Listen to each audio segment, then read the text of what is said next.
We were still on the cooking stream, Mike. But I fixed it. I found it and I fixed it. How you doing, guys? Oh, Snolzy, look at you. He's so big and massive and handsome. Ooh, compliments. Flattery will get you everywhere, Snolzy. How are we doing? Vegas in the chat? We tried to have Stray be first, but it's very hard to beat Vegas, to be fair. Very, very hard to beat Vegas to the punch when it's stream starting up. I think he might have automated it. I think he's got his own code running that just like automatically detects when a stream goes live, jumps in there and goes, hello first. Every freaking time, Vegas. Very impressive. Math, how you doing? Lucario, hello. Stray, how are you? Good to see you. Weren't quite first, but still here. Love this Minotaur. Haven't seen that in a while. Who else? We got Syntax. How you doing, Syntax? Welcome to the chat, man. It's really good to see you. It's always a pleasant thing to have you around for a stream. How are you doing? Stray, back in the chat, being very active. All right, am I up to speed? I think I've Scrug, hello. Reporting to you from your desk for the last time before the new job starts Monday. Exciting. Things are good. I've had a big day, lots of work done today, stressful stuff. It's always like finance stuff. You wouldn't believe how much of running a business comes down to like paying things. This money comes in, but money seems to go out as fast as it comes in. It's very hard to like constrain the amount of stuff that goes out when you're running a business. It's like a big mission to do, but you need to pay for so many different things, I swear. How is Fastfee? Good to see you, Razor. Hope she's on the couch watching TV, eating snacks, and not working but relaxing. Happy to report, Razor, I was able to get her to come out with me to go shopping where we bought a bunch of ingredients.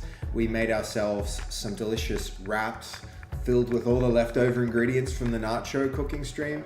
And then we chilled out on the couch and we watched an episode of Rick and Morty.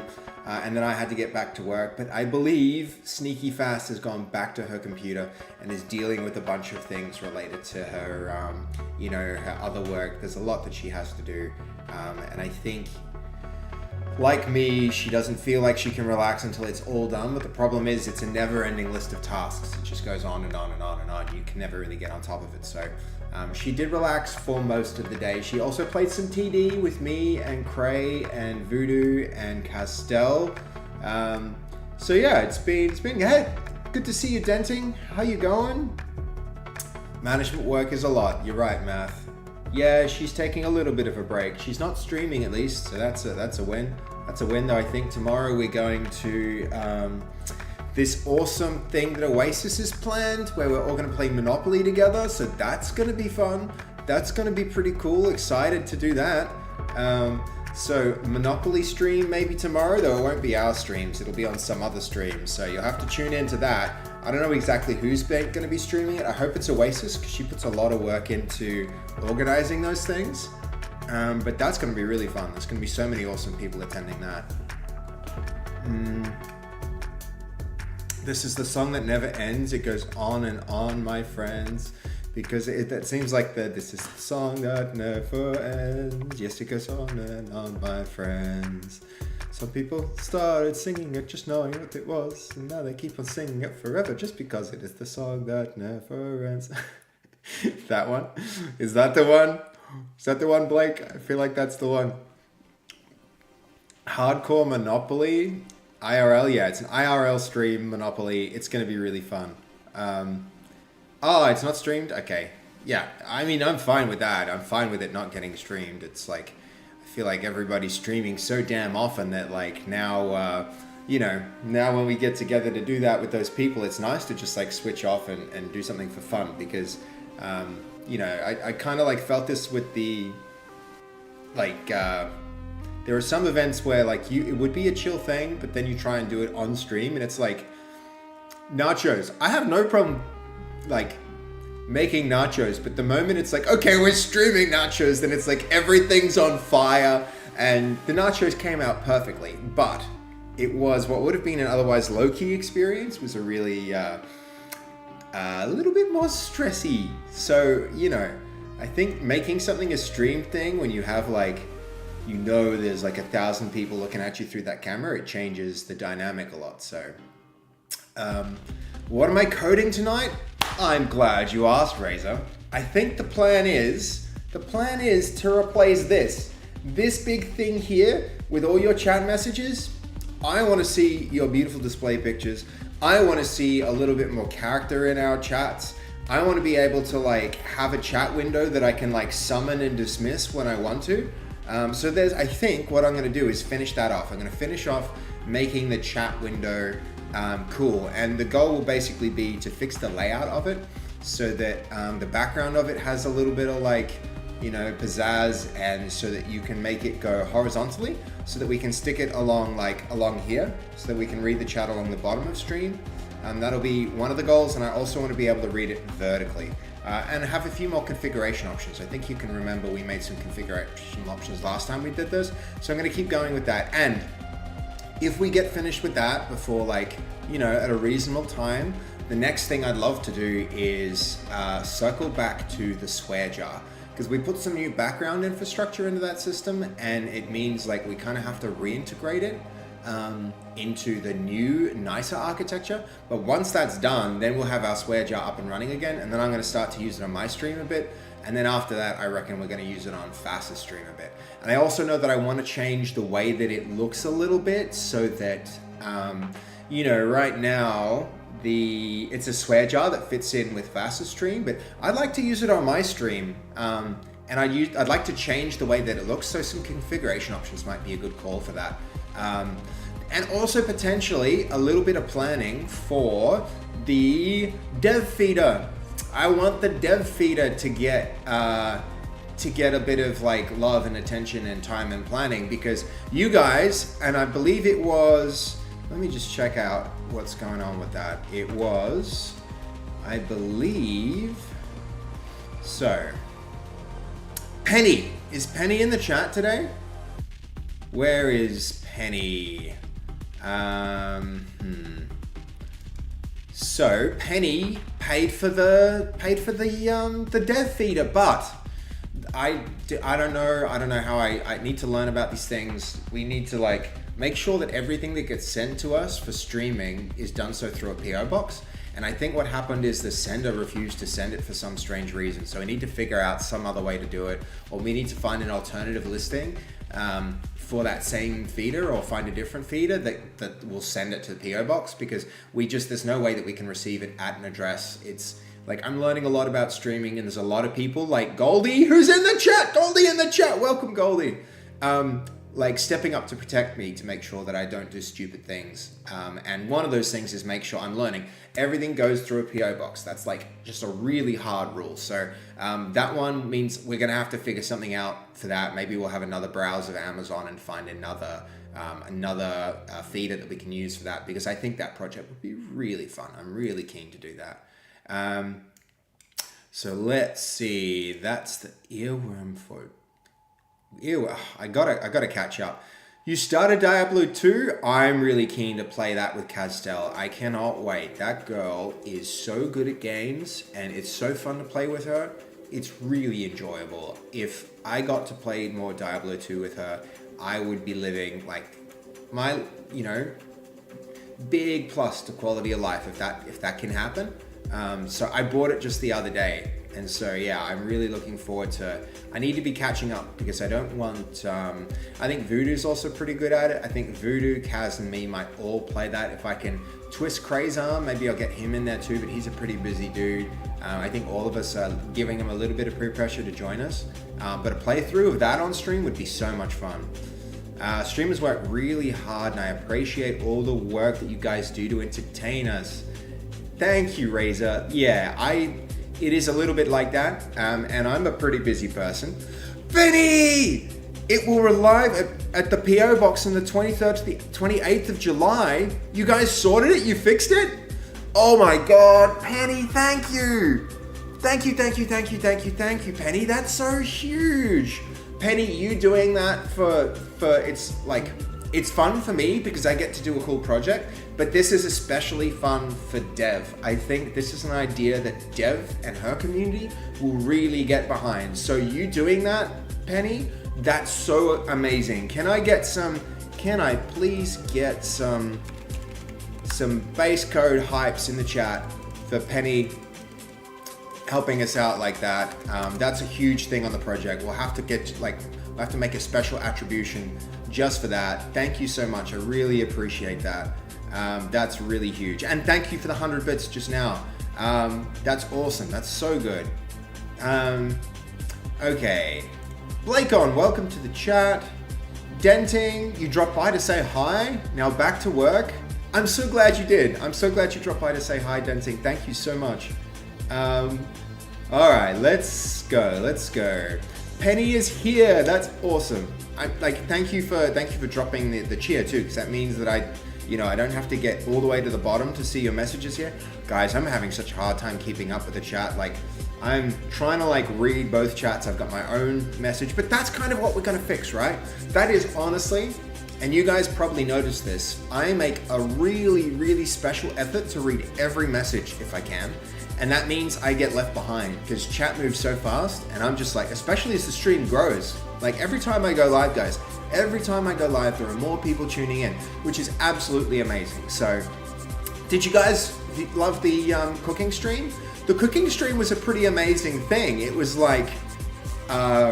usually it'll be a raid when I have a big stream, but that stream, there were really small raids and the stream was huge. The stream got to 70 people without any really big raids. I think the biggest one was Fast, just raiding with the people who are AFK in our chat, which is pretty cool. So let's see. Snolzy, are you talking about the mouse?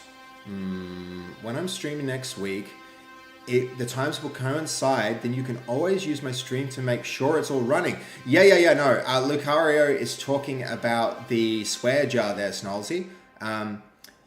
Okay, you got it to go to the PO box. That's amazing. I'm gonna let the house chat know now.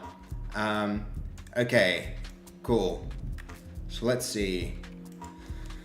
Guys, they sorted out the PO box for the feeder. And then I'm gonna put a little base code psych. I'm loving that one. All right, cool. The house now knows. House now knows. Thank you, Penny. Thank you so much, Penny. All those hypes in the chat are very worthwhile. It's gonna result in a lot of fun for stream. I might even do something like use Fass's engraver to put your name on the thing when it arrives, so that forever it will be known, your contribution will be recognized there. I really appreciate you helping out and just jumping in and getting it as soon as I mentioned it. That's amazing. That's really gonna be a lot of fun. It's gonna be a lot of fun, guys. Okay. My ears when you shouted Goldie. Sorry if your ears are bleeding, Nath. It's just always great when Goldie's here. It's on its way. Off-stream task for me. Rank the Blizzard games like Warcraft, Starcraft, and Diablo. Danish, you mean get a rank getting Starcraft platinum, or are you talking about putting them in order of how much I like them? Because I can do that for you right frickin' now. It's got to be, I think it's got to be Diablo #1, Warcraft, especially if it includes World of Warcraft, and then Starcraft. That's the order I like of those games. Yeah. Let me know if you need a walk on Diablo 2. You're currently working on a Summon Mancer. I'm going to be trying to do that, Danish, without any. I don't want to get a power level to cheat. I'm going to try and grind it out myself. I think that's half the fun. But I really appreciate the offer. Really appreciate the offer, Danish. So. Yeah, Penny, it will give me something to tinker with that doesn't involve AI, for sure. Penny definitely came in clutch. Lots of psych for Penny in the chat. Okay, chat is California, very active. Yeah, it is. It really is. The cooking stream was awesome.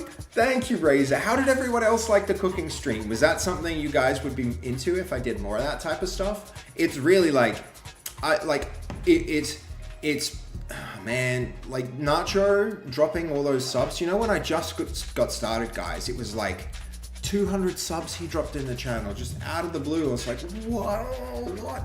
And then he did it again. He did it again on the cooking stream. And that's like I'm not a big streamer. I'm a kind of little streamer still, guys. And something like that just like knocks me off my feet. Hey, I can't believe that that's happening. It really means that streaming becomes so much more realistic as a thing that I can like just do for real. Yeah, nachos in the chat, guys.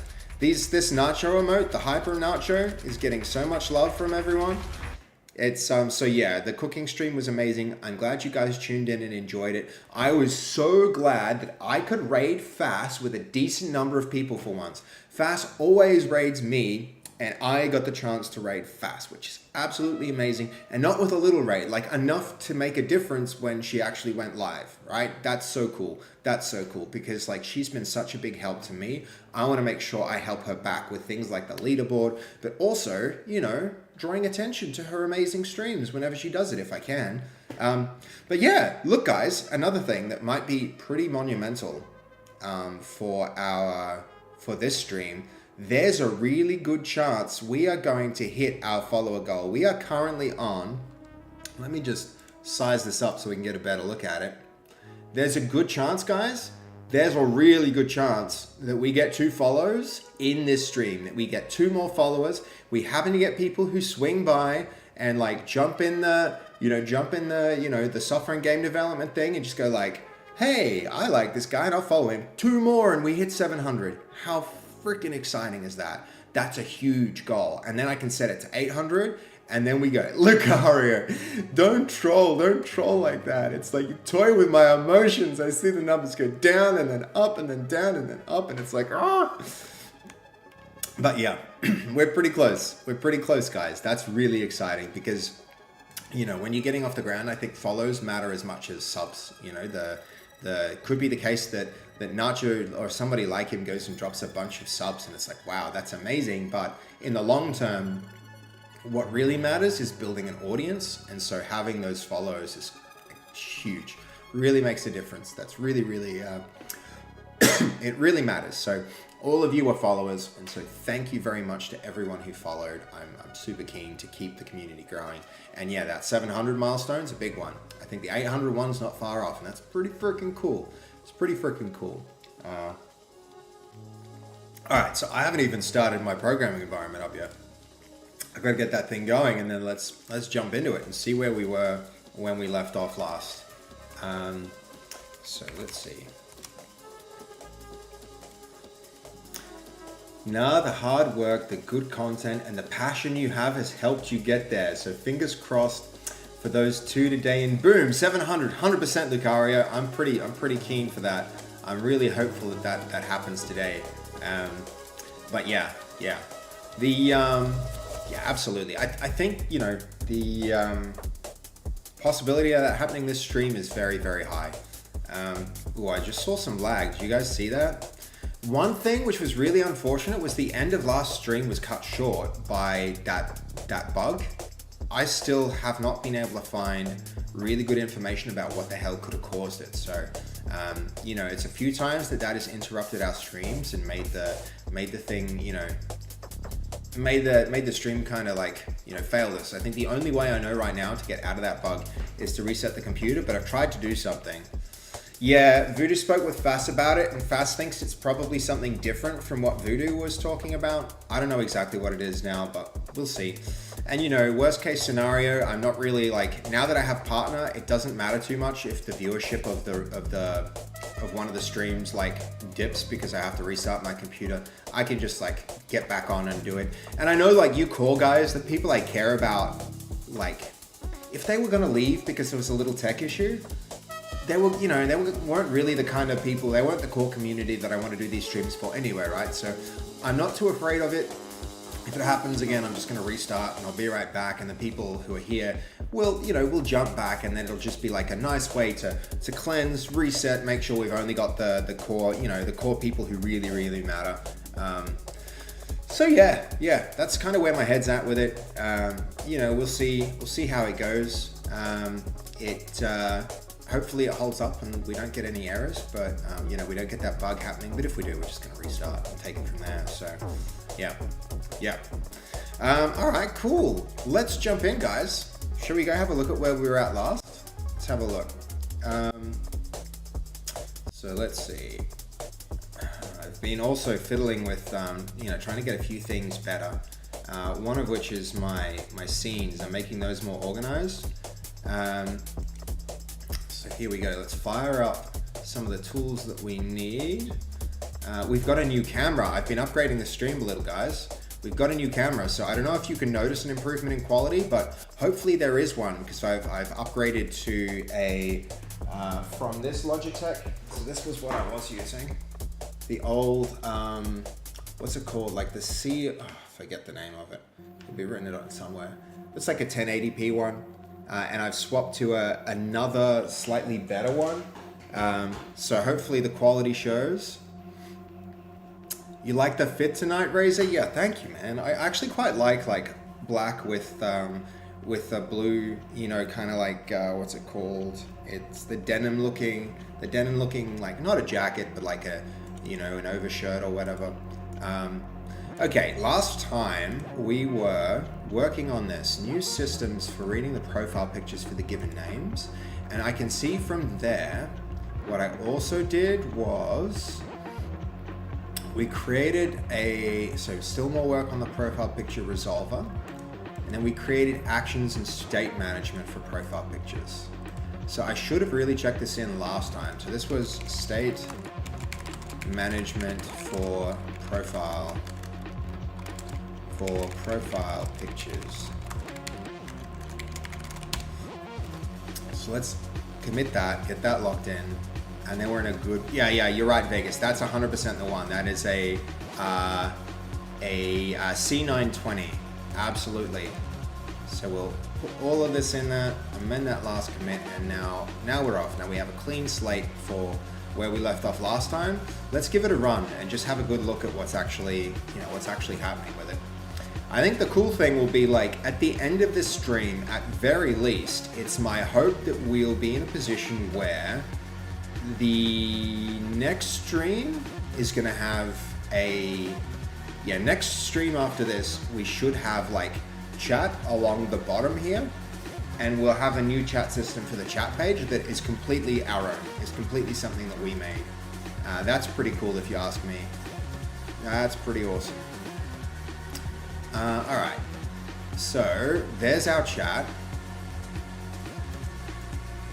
And let's have a look. Okay, so it is here. It's just we've got it dark mode, not light mode. And I know Goldie doesn't like that because flashbangs.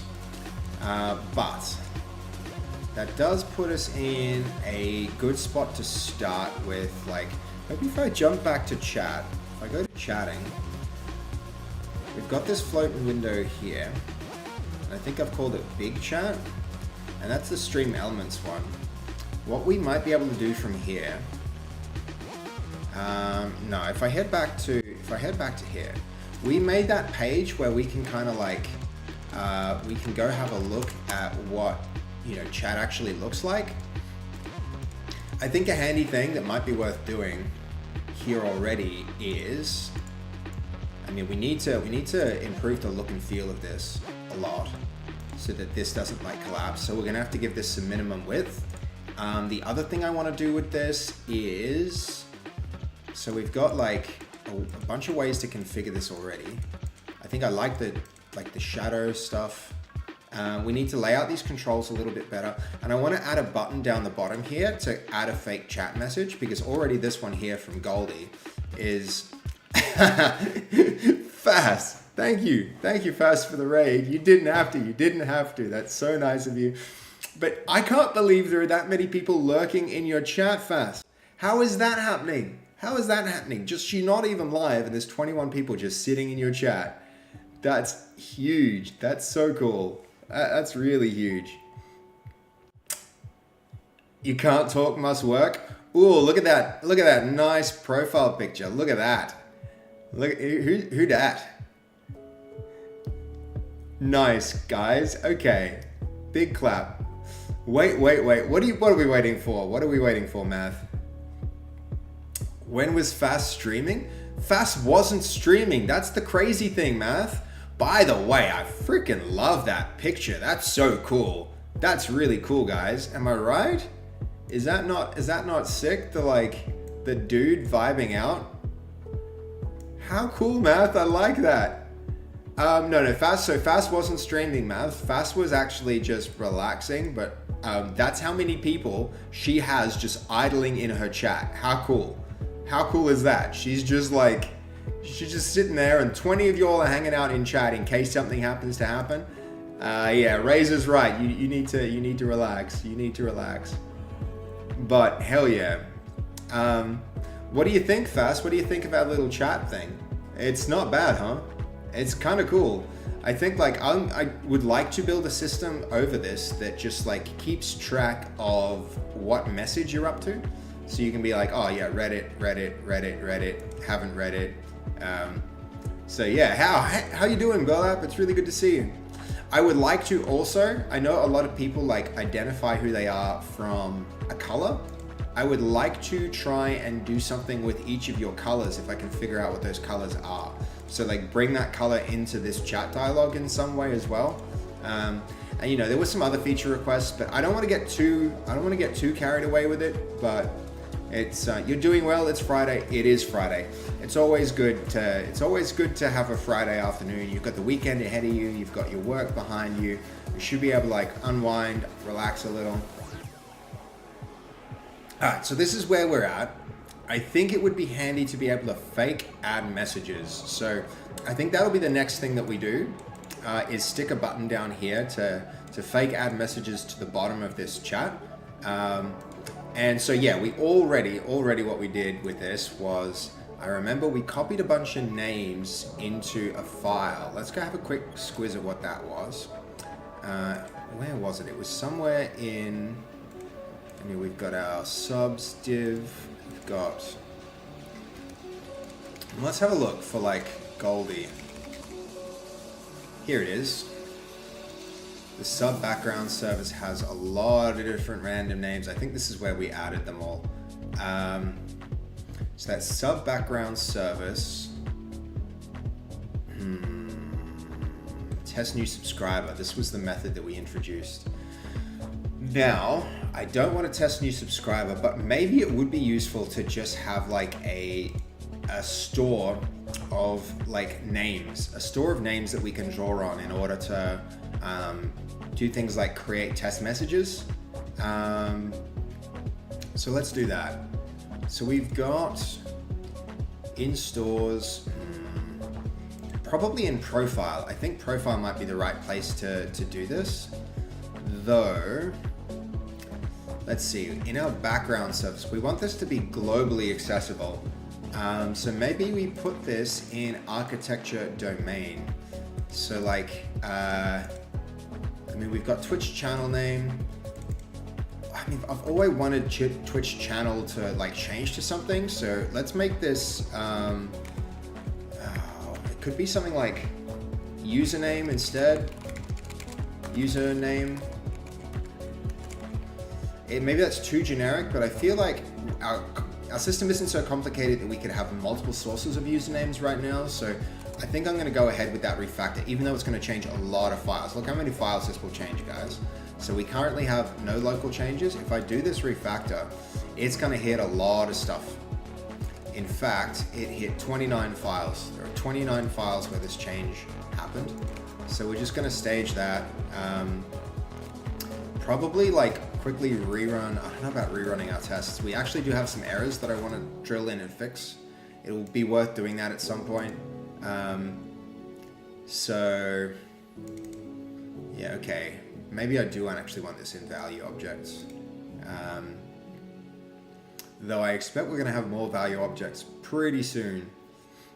Hey, am I playing TD? Are you guys playing TD, Cray?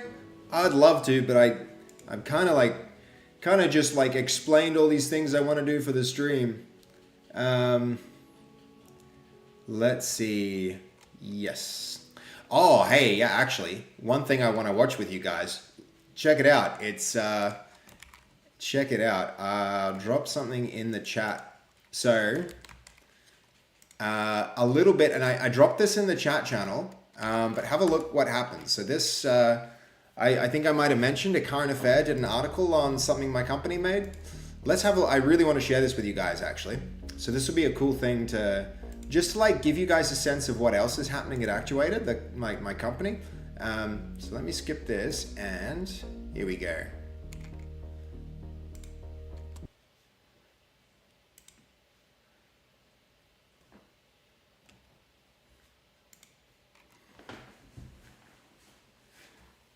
First breakthrough. All right, here we go. There's no replacing man's best friend, especially on the land where a Fixed, working guys. dog is a farmer's most loyal mate. But what if dogs could fly? One farmer has found a way to make it happen, sort of, and is on the cusp of a world-first breakthrough. Overlooking the rolling hills of green oats and grazing black Angus, Luke Chaplin is following in the footsteps of 4 generations. Dogs can't fly, but drones can, and they can do what dogs can do when it comes to mustering. So this is the sky mustering, the drone mustering that my company is automating and simulating. They're ready to go. Through a monitor with a remote control and from the comfort of his veranda, he'll move the mob down the fence line. Pretty nice there now, and they're sort of all heading towards the gate. Noticing a handful are missing. Infrared cameras detect the breakaway group near a creek, the drone guiding the runaways back to the rest of the herd. That infrared works best in the morning. It's really hard to make that work at night. Introducing the new working dog on Australian farms, Sky Kelpie. It's really changed the game. So you're a lot more efficient at finding your livestock. You've also got thermal cameras and really high resolution cameras. And then we can use that drone as a form of pressure to move them. And what's been the feedback? That, I mean, farmers and for gaming in their lounge room, herding cows on the farm paddock. I might even show you guys the simulator we made for this. It's really cool. Can reduce their cost of production, might make their operations safer and just efficient in general. So this is Luke. He's an awesome guy. He commissioned Actuated to do all of the work for the automation and simulation. Roving through rusty dust romanticised by Banjo Patterson, to the contemporary rock star cowboys who saddled up in the air to cattle wrangle. Sky Kelpie is just a new chapter in that story that even the old guard's embracing, including Darling Downs grazier John, who, like most cattle farmers, will tell you you've got to talk to your herd. So that's just a different one to use. It's pretty cool, right, man? To the cows. John uses speakers on his drone to send his 200 head of cattle back to the yards. So he's registered that. Yeah, that's funny. They're looking straight at you. Some of this country here that's hilly and rocky and probably a bit unsafe to be riding a four-wheeler up. So Luke, the founder of Sky Kelpie, one of his friends died in a helicopter mustering accident, and that kind of was like the incentive, like that instigated him doing the whole drone mustering thing. The trucks, we used to have to trot out in the morning to the furthest point and muster cattle back to water, but now it makes it a lot easier. It can be really dangerous on the four-wheelers as well. Not exactly his wife just yet. Do you send it home and say, I'll be home in 30 minutes, got tea on? Yeah. I think I might get a bit of a bad message back. It's a lot safer with the drones. It's expensive, fragile technology that for some might be daunting. A different direction. This is what we down to the other side. Go home. Go home. But Luke has that covered too. A computer flight simulator where you can learn the flying and mustering basics. Move.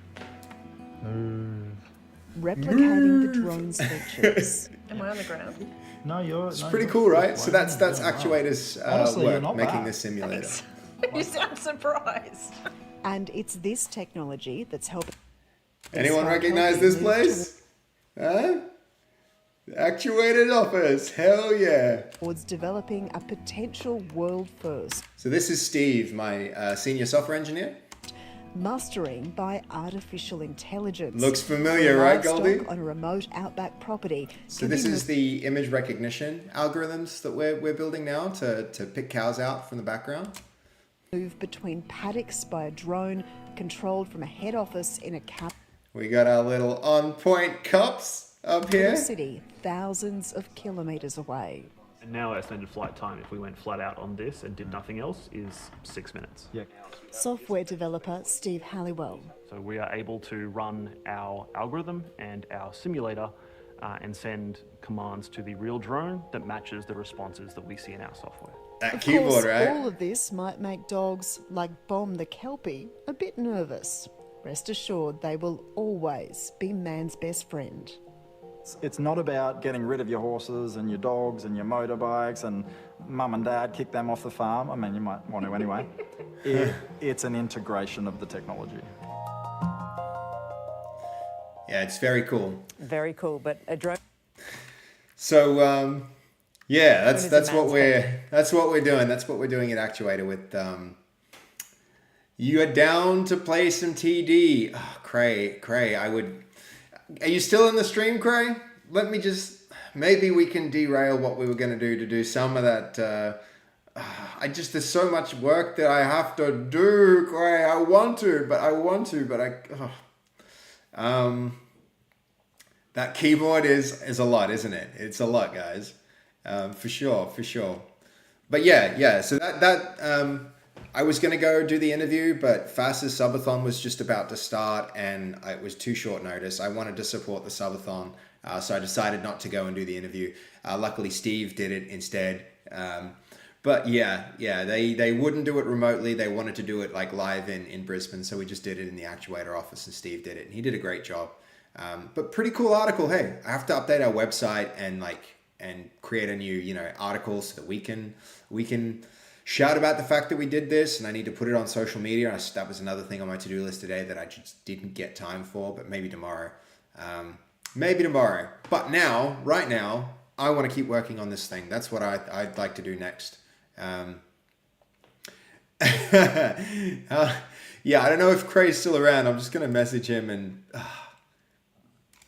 I could, but who's on? Who's doing this?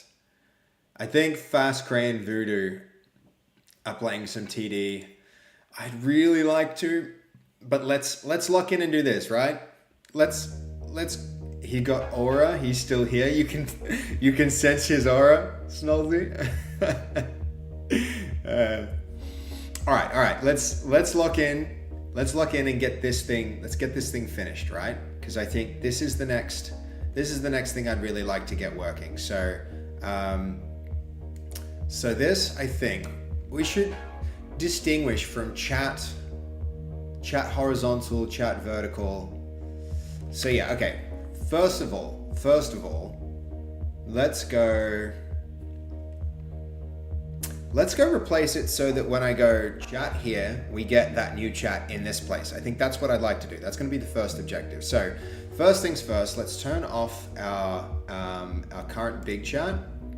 And we're going to add a new one and just see how it looks to begin with. That's going to be step one for me. Yeah.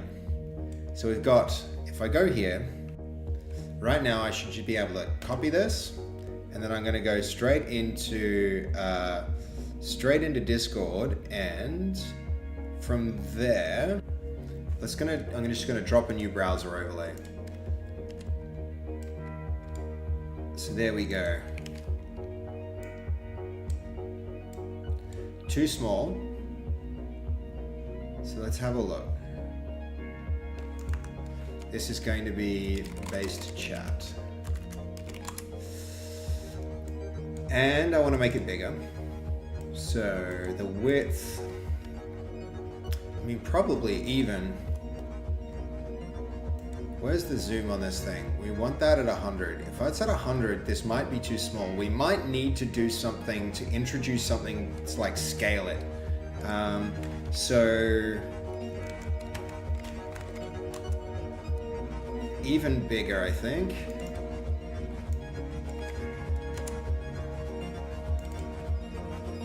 $10, $11, yep.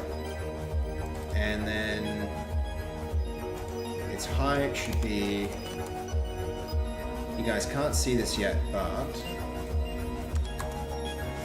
okay. So with that, I think something to scale it might be a nice, Well, first things first, let's get a way to fake messages maybe. Yeah, let's create a way to fake messages first. Yes. All right, let's start there. Because I want to be able to quickly like, okay, there we go. So we're starting to see, like, I saw that message just now from you, Snolzy, but what's happening there to make it run wide? Okay, well, I might have to spam chat a little. I might need Seb, this sound or playlist is making you, you need different, more upbeat music, do you, Snolzy? Okay, so this is still running the code that we had last time. That doesn't lay it out the way that we want, right? If I have a quick look here, if I go right, yeah, it's going from left to right, and I need this to run from top to bottom. So let's go have a look at that. Chat page. Yeah, definitely chat page.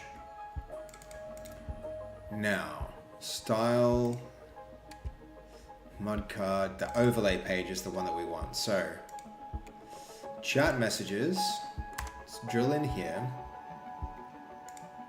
This is just going to be like printing them raw with no formatting or layout.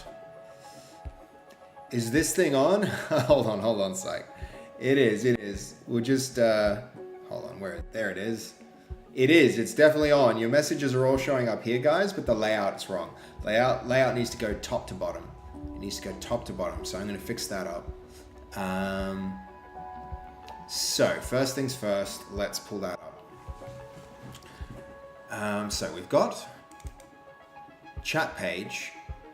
This is where we can configure it. The overlay is where it runs without that. These messages don't have any formatting if I look at it. We've just got our mud chat, and that's going to enumerate. So each of these chats is going to go in whatever order the parent gives it, which is kind of fine. That's kind of good. We could probably configure, where was the size? Here's where we were last. Horizontal and vertical layouts. So here's the container. Yeah, we need to treat that as a parameter, just like we were doing the rest of them. So there we go. So layout direction. Was Cray still around? I'm just gonna message him to make sure that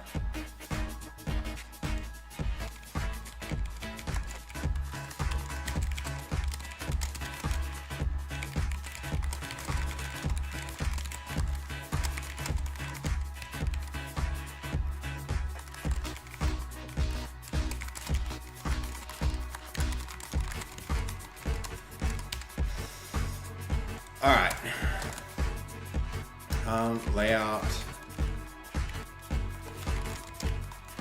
direction. Direction equals, so horizontal. I think we'll make it horizontal. So right now it goes, yeah, horizontal can get this. I must have been in a good headspace when I made this in the first place, because horizontal is a smart way to do it, and we'll just default it to false. So parameter public bool horizontal get and set it, and that's going to equal false, because we don't want it to horizontal by default, and that means this is where we're actually going to be putting our layout. So this can be a mud, let's see, mud stack. And then we want to, I noticed the format's not working on this page, guys, for some weird reason. It seems to be detecting an error on it, but I don't know what that would be. It seems fine to me.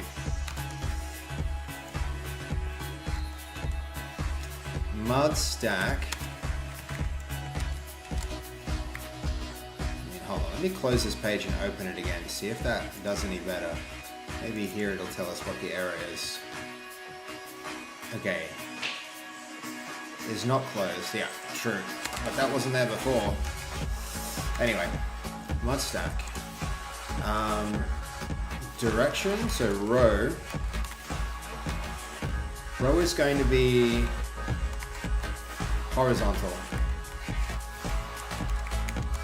So if row is true, it's going to run horizontally.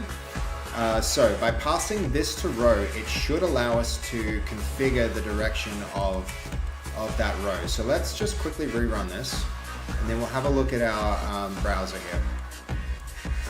So if I give it nothing, which will be the case already, like by default, what we should see is that it just runs vertically instead of horizontally.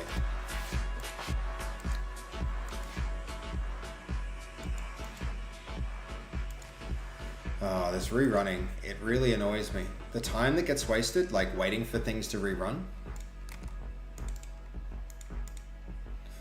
Where are we? Those can close, this can refresh.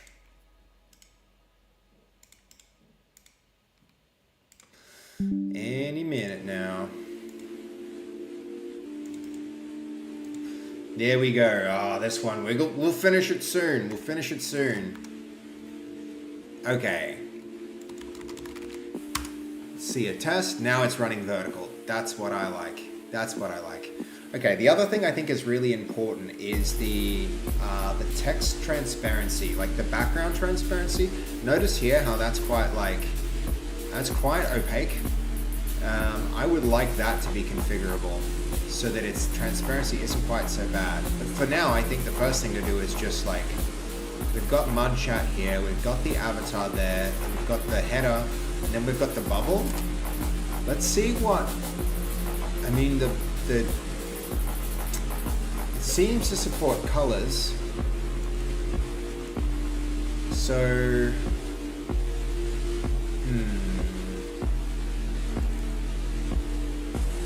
I don't know if it, I mean, apparently it can support like this color type, mudcolor.color. Let's see if this has a constructor.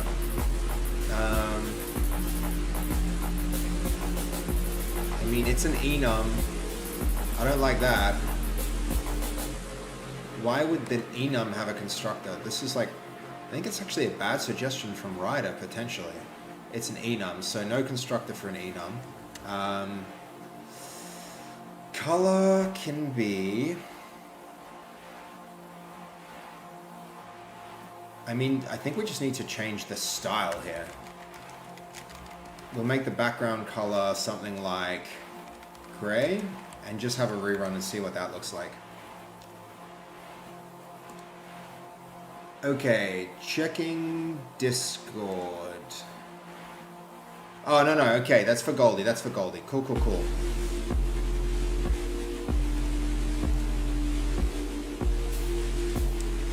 Let's have a rerun of that. Voodoo, your icon's a potato, isn't it? That's, yep, I believe it. Seems right. I don't know why more like chats don't, well, I kind of can guess, but I trust this community a lot. I think, you know, people are always trying to protect me from like the internet. I really appreciate that. But at the same time, okay, that background now is way better. I think maybe that color we should feed in. So let's head back to our chatting and have a look how this now looks.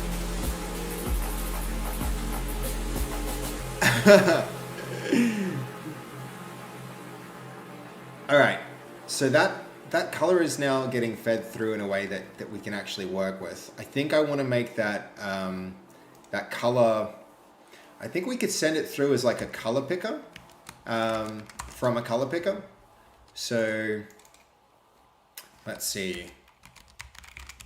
From here, if I go background, color, and this can be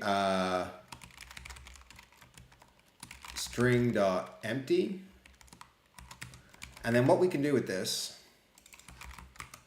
is check if it's empty, and if it is, then we'll use the, like, we'll modify the color if it is, and otherwise we'll ignore it. So let's not re-enumerate this. Background color is equal to string dot is null or empty, the background color. If it's null or empty, then we can do string dot empty. Otherwise, we can go background color gray. Oh, well, not even background color gray. This is going to be the background color and then the background color which was fed through. And this is a value type. I think this is where we make a new value type with a validator, because I don't want to accidentally have somebody put an invalid string through here. That should throw an error. Though we'll be using a UI element, I think, that can validate this for us if we can find a good MUD system for this. So, background color is, that background color can be background color. Background. No, did I call it background? If I did, that was stupid. No, it's background color. I did name it right. All right, now background color is fed through. Then we can go back to our page. And I think all of these options, like these switches and stuff, it's in a stack, but I really think this ought to be a row or a grid, right? Grid. CSS has a nice grid for this. And I'm pretty sure Blazor wraps it to make it nice. Is this it? Data grid. No. That is a very different thing. Grid, just grid, not data grid. Yeah, like this, like this. All right, let's go have a squiz at what that code looks like. It's nice and simple, nice and simple. So, instead of a stack, we're gonna do our grid. And we're going to move these things into each of the grid items. And also, we'll need to tweak some of the values here to make it a little more easier to understand. What is Blazor? Tin Mountain, welcome! This, guys, this could be it. Tin Mountain could be the one. He could be the guy that presses us over the 700 followers. No pressure, Tim, but we're getting so freaking close. But yeah, great question. It's a way to get C# running in, Tim, did it happen? 407 just followed. Thank you for the follower. Can we just check? We're so freaking close. Hold on. Yeah, he's a follower. That's, 699. Someone unsubscribed, I think. Or maybe we were just, I don't know. We're so close. 699. 69. If this was fastest stream, we'd be celebrating that number because of how close it is to the favorite number, 69. Okay, back to your question, Tim. It's a way to run C# using WebAssembly in the web. Yeah, right, Psych?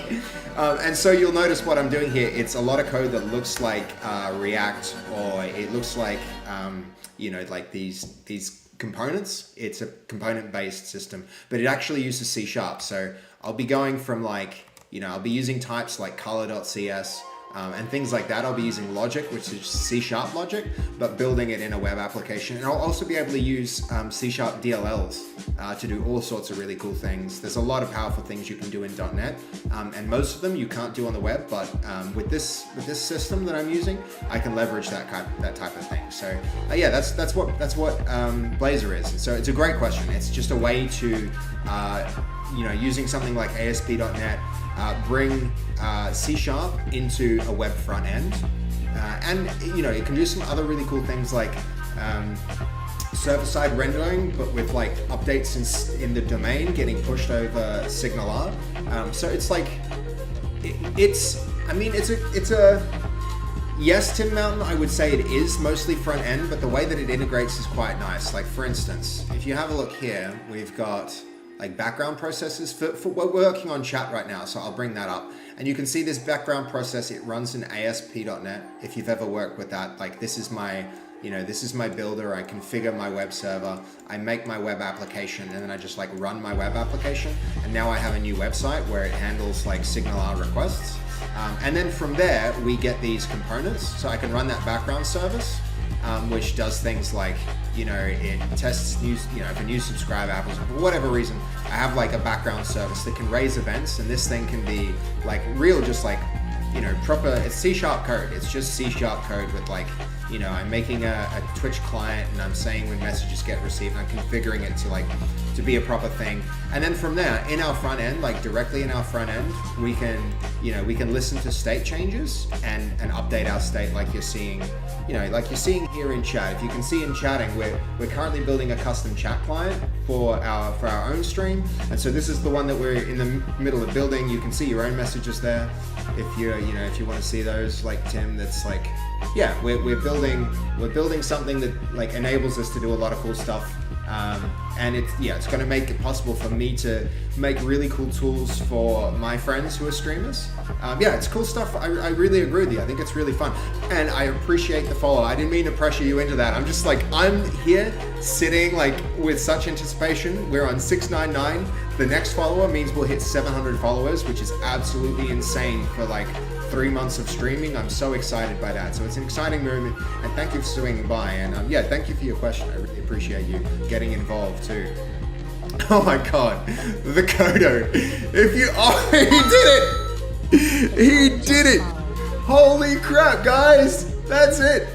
Follower goal hit. 700 followers. Can you freaking believe it? Thank you, Kodo. Thank you so much. That's amazing. And Voss Wolf, you're chatting for the first time too as well. That's huge, guys. That's freaking huge.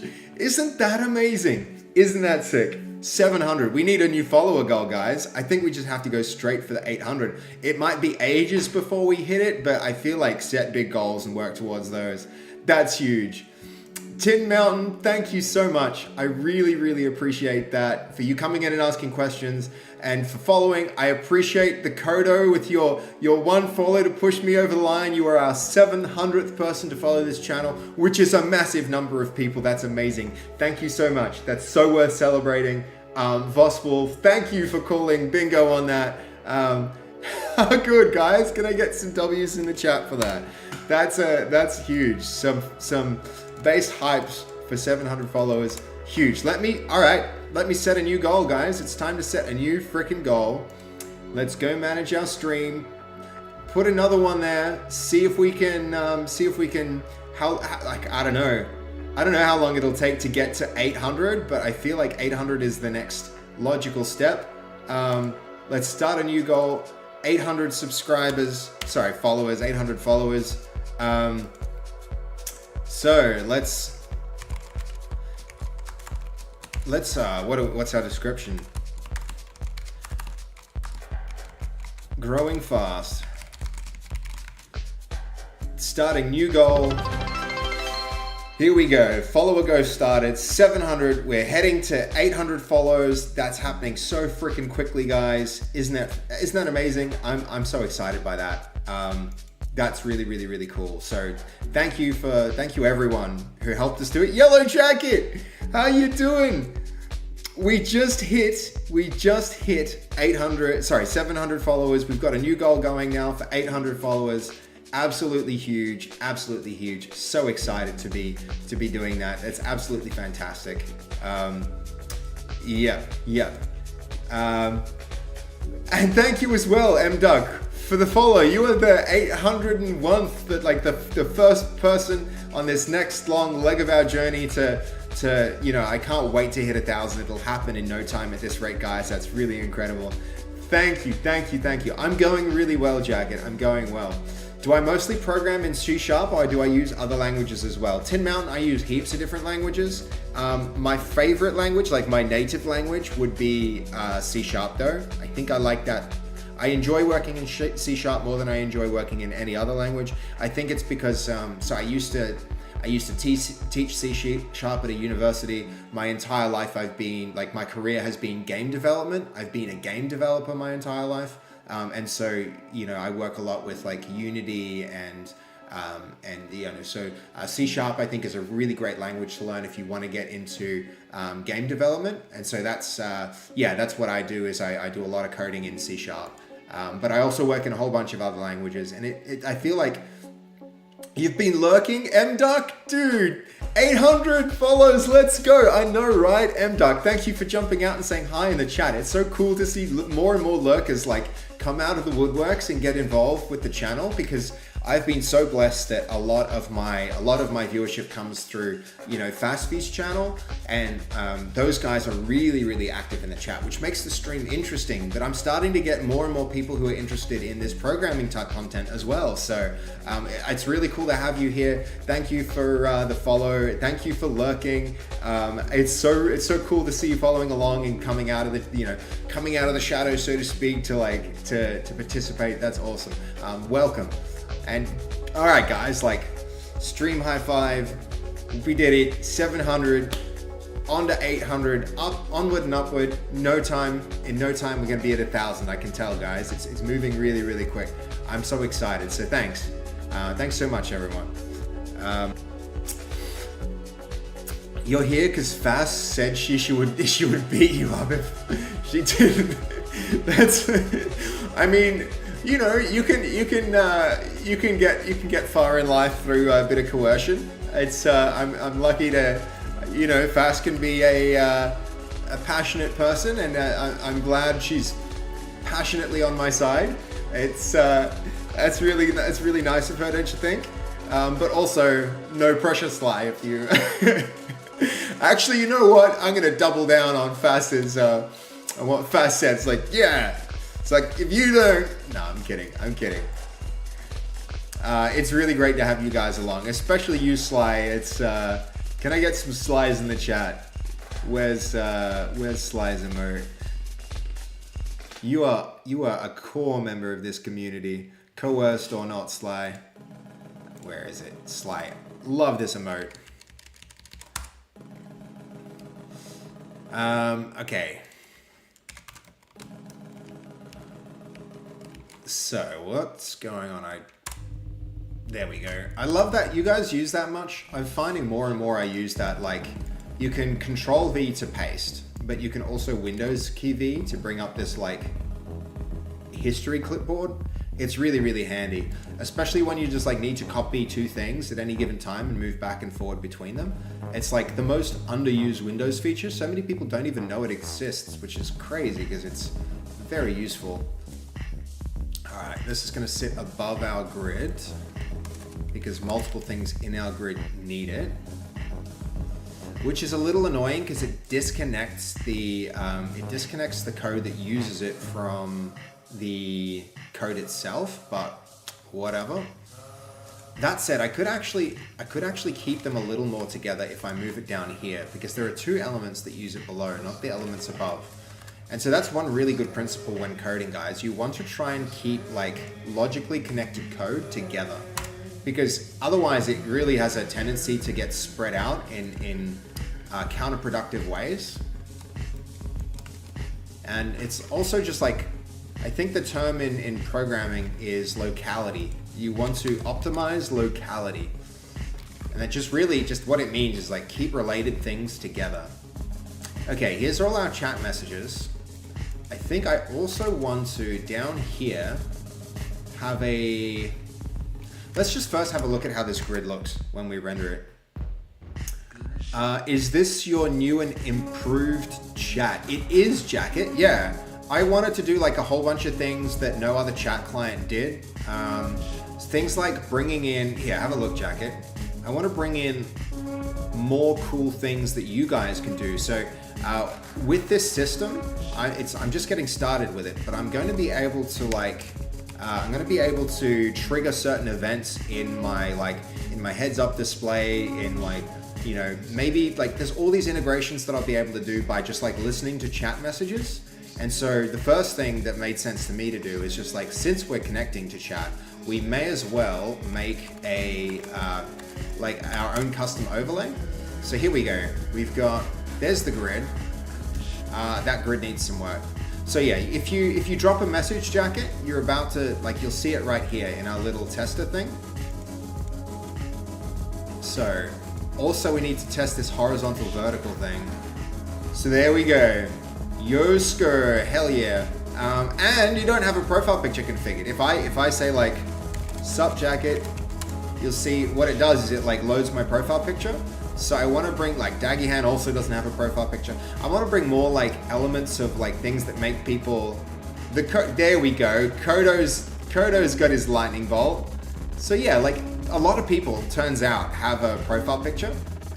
But like nobody ever sees it. And I feel like keeping, like this is what most people see. Profile pictures off. I can turn avatars on with my chat, which I think is, yeah, pretty cool.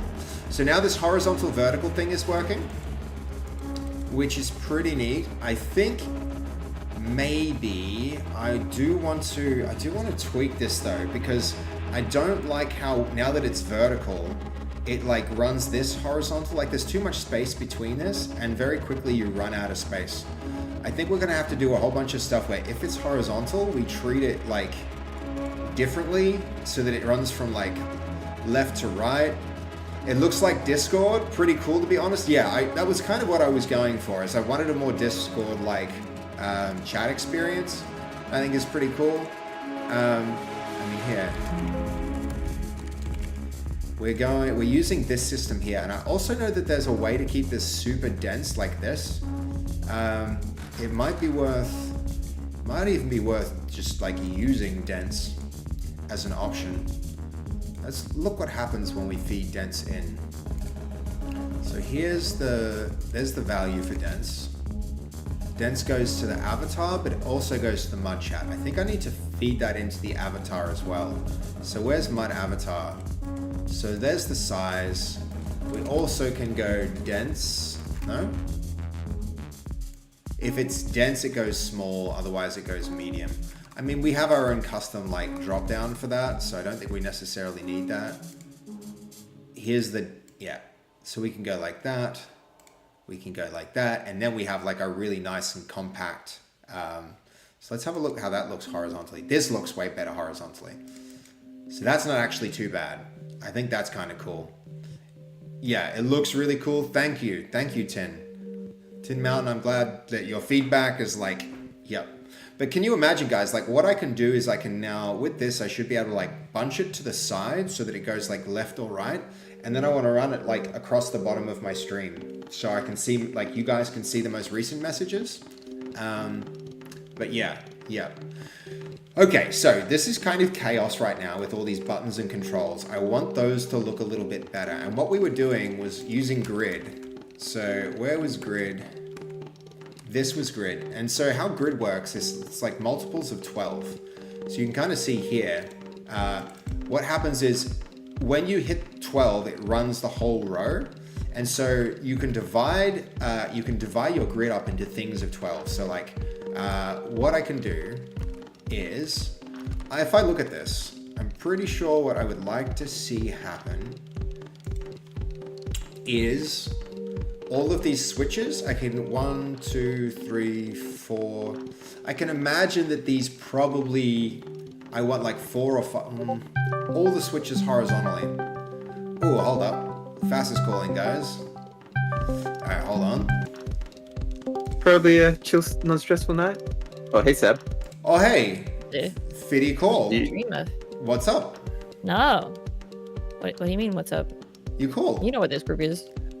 I know, but you want it. You guys are all playing. You're all playing tower defense, are you?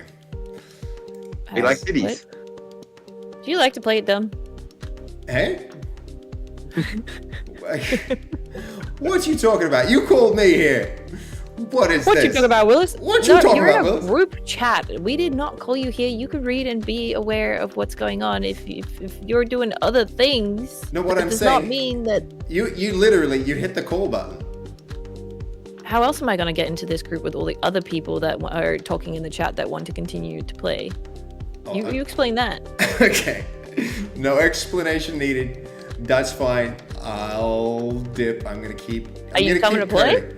I would love to. Are you coming to play? I'll never make any progress with this if I do. I need to keep moving on. I want to finish this thing off.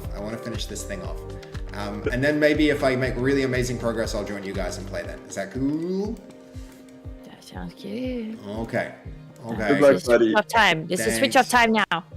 Yeah. You are switch on. Go do switch on area. This is switch off time.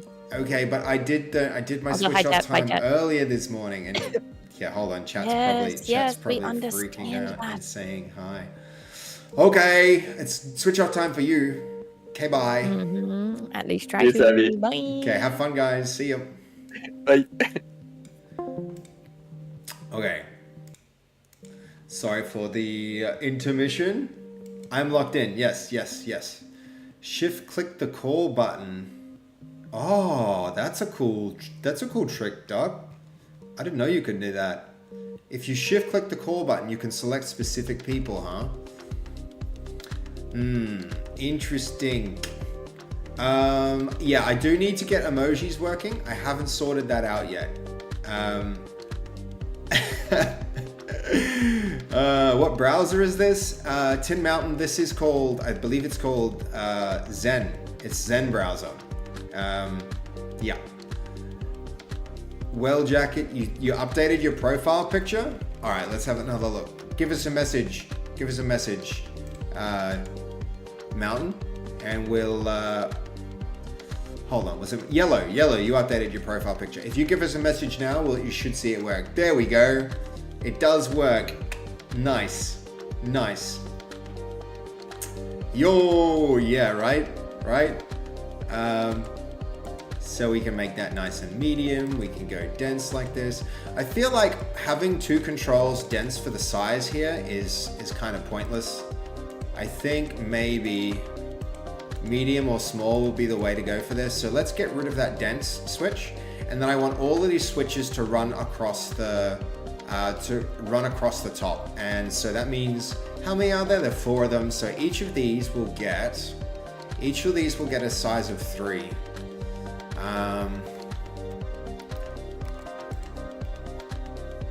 Where are we? Avatar size. Okay, hold on. We're on chat page. So instead of 12, 3, 6, 9, 12. So if I rerun this now, this can be like 6. It can expand to half. Oh, no. No, it can be 4. And the next can have, like, these 3 can be 1 4 is 4, 2 4s are 8, 3 4s are 12. And that's all of them. And that should get everything laid out across 2 rows. I think of a chat layout where 3 columns on screens on the right one is the right one is the latest messages, and the chat messages shifting left to right so that you can see older messages without scrolling. Yeah. I'm with you, Dagihan. I think that's pretty cool. So you're saying 3 columns on the screen, and the right one is the latest message. Yeah, so it's like you're saying they kind of do. You're saying they do this, aren't you, Dagihan? You're saying it goes.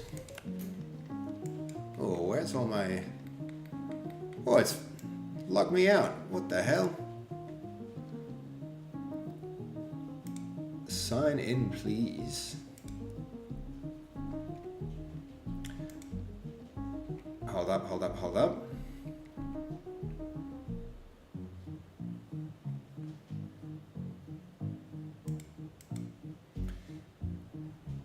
Oh, I'll be very disappointed if this has decided to drop all our... I think it has, guys. Ugh. Man.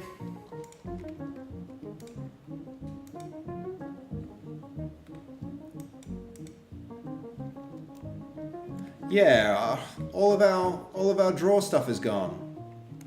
Look, guys, it's a blank canvas now. This used to have all that, like, all of our little scribbles from while we're doing streams, remember? It's just decided to drop them. That's really annoying. That's quite sad. Very disappointed about that. Oh well. We'll start over. We will start over. Let me see if I can just do one more little attempt to find it.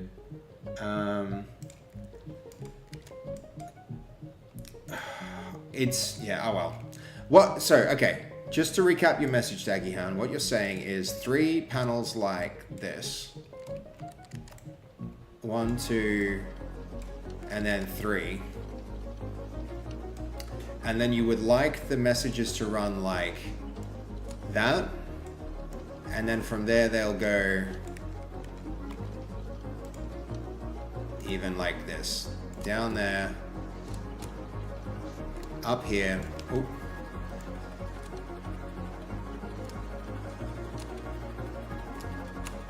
Then that way, and then down this way, and then that way. Like that. So they go up to bottom, left to right. Is that the idea? Okay, that's so cool. The hard work is paying off. Yeah, it's pretty cool. How do stream overlays actually work? Because I see you're making a web UI. So Kodo, I'm using OBS, and so you can add a browser source as an overlay. So I can basically put any website as part of the overlay in the stream, and I'm really leveraging a lot of that to make this stream work. Yeah, that's essentially what I'm doing.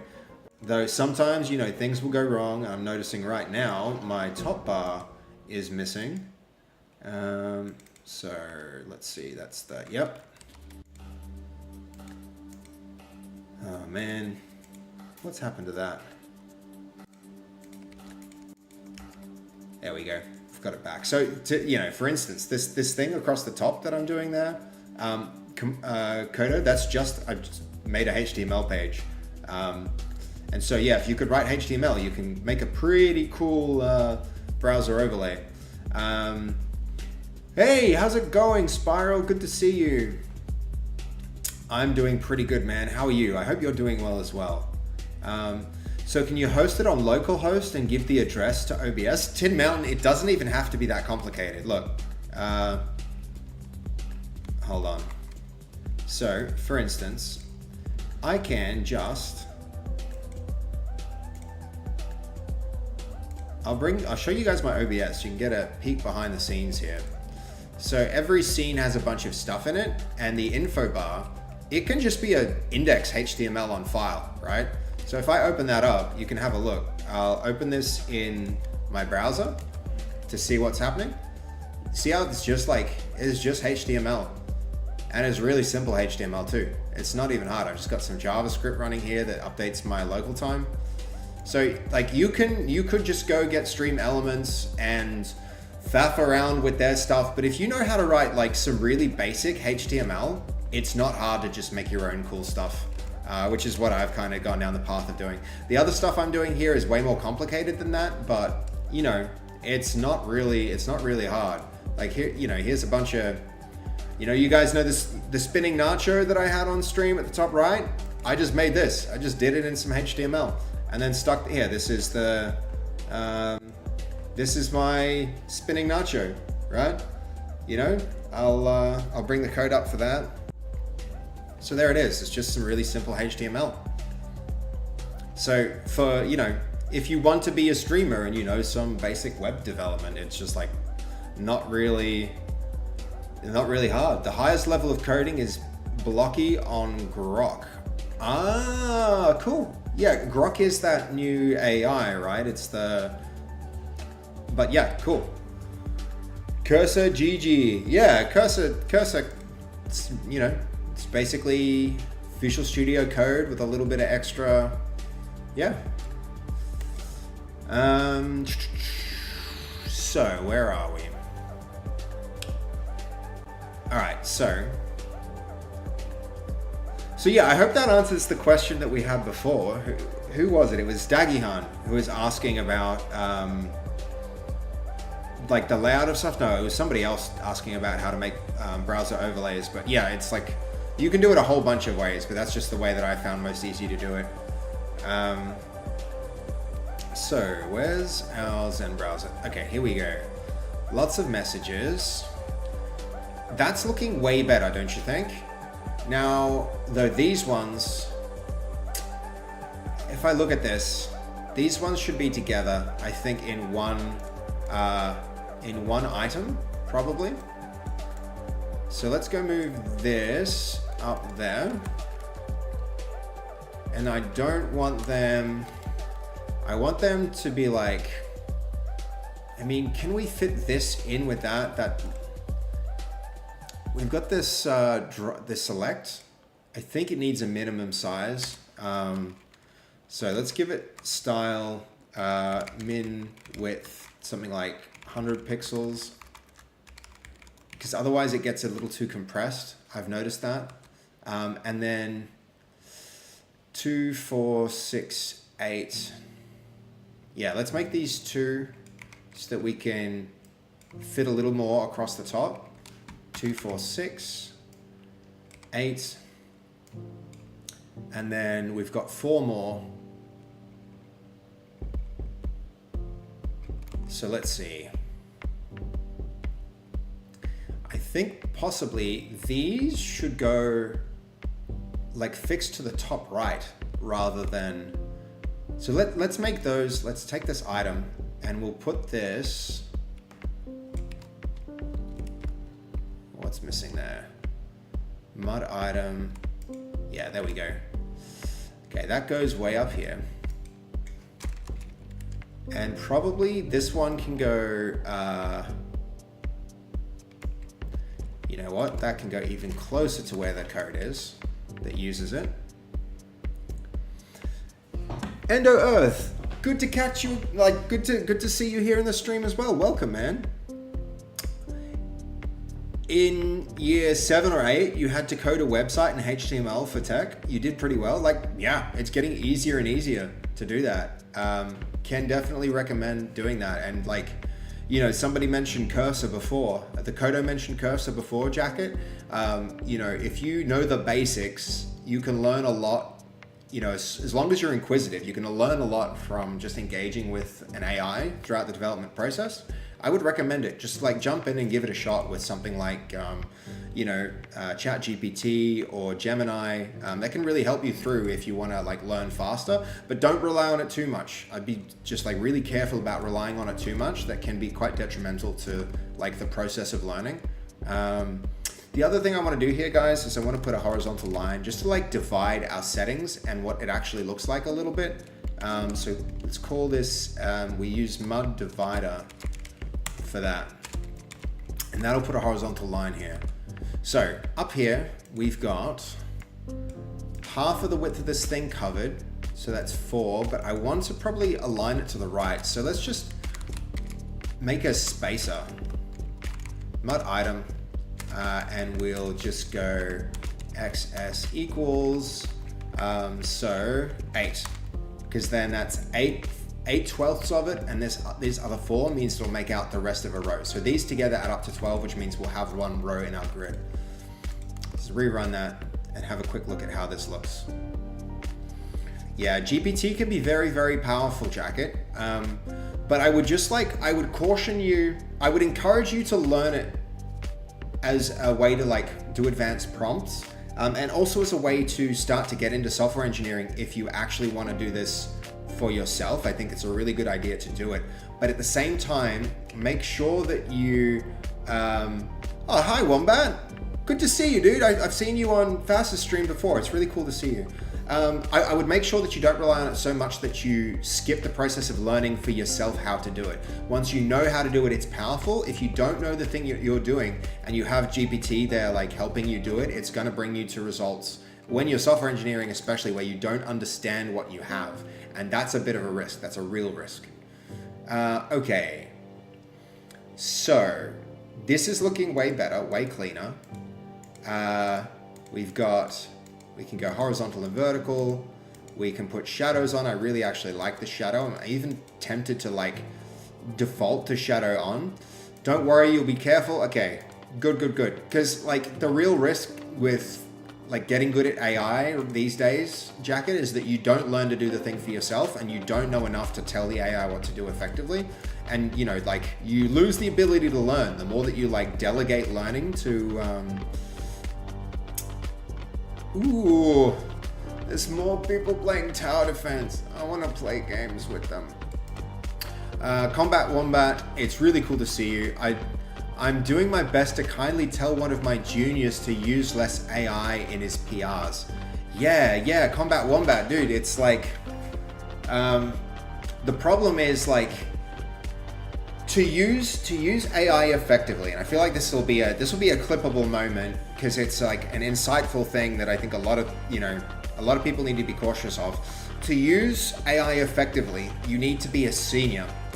What's happening is juniors are starting to use AI in a way that they never learn the skills which make them seniors, and so they never become effective software engineers because they delegate too much responsibility for writing exceptional code or writing like code that can scale to the AI, and so never overcome that boundary.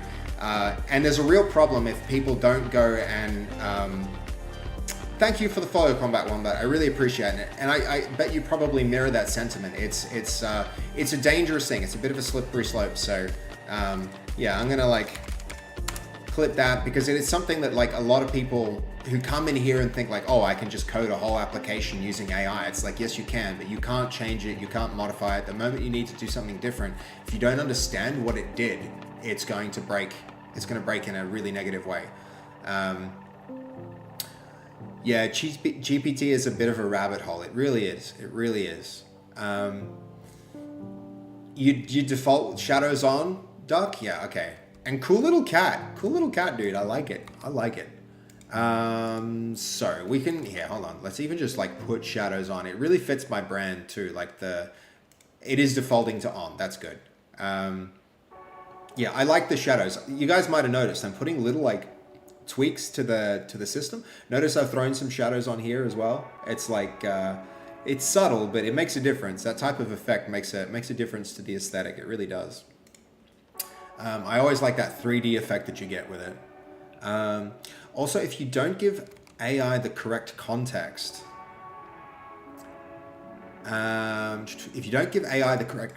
it won't use the correct variables. Yeah.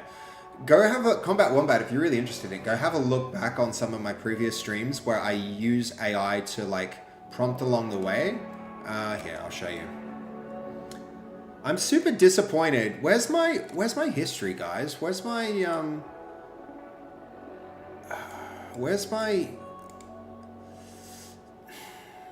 TLDR history? I had some really cool diagrams that explained this, and now they're just gone. I could have been like, here's one I prepared earlier, but I won't do that. I'll just show you what I have in cursor here. So, Wombat, check this out. If I go open something like the stream tools, when I implement a feature using AI, to keep it on track, I use a process where along the way, I keep up the top here, it's not checked into the source code, it's a separate thing.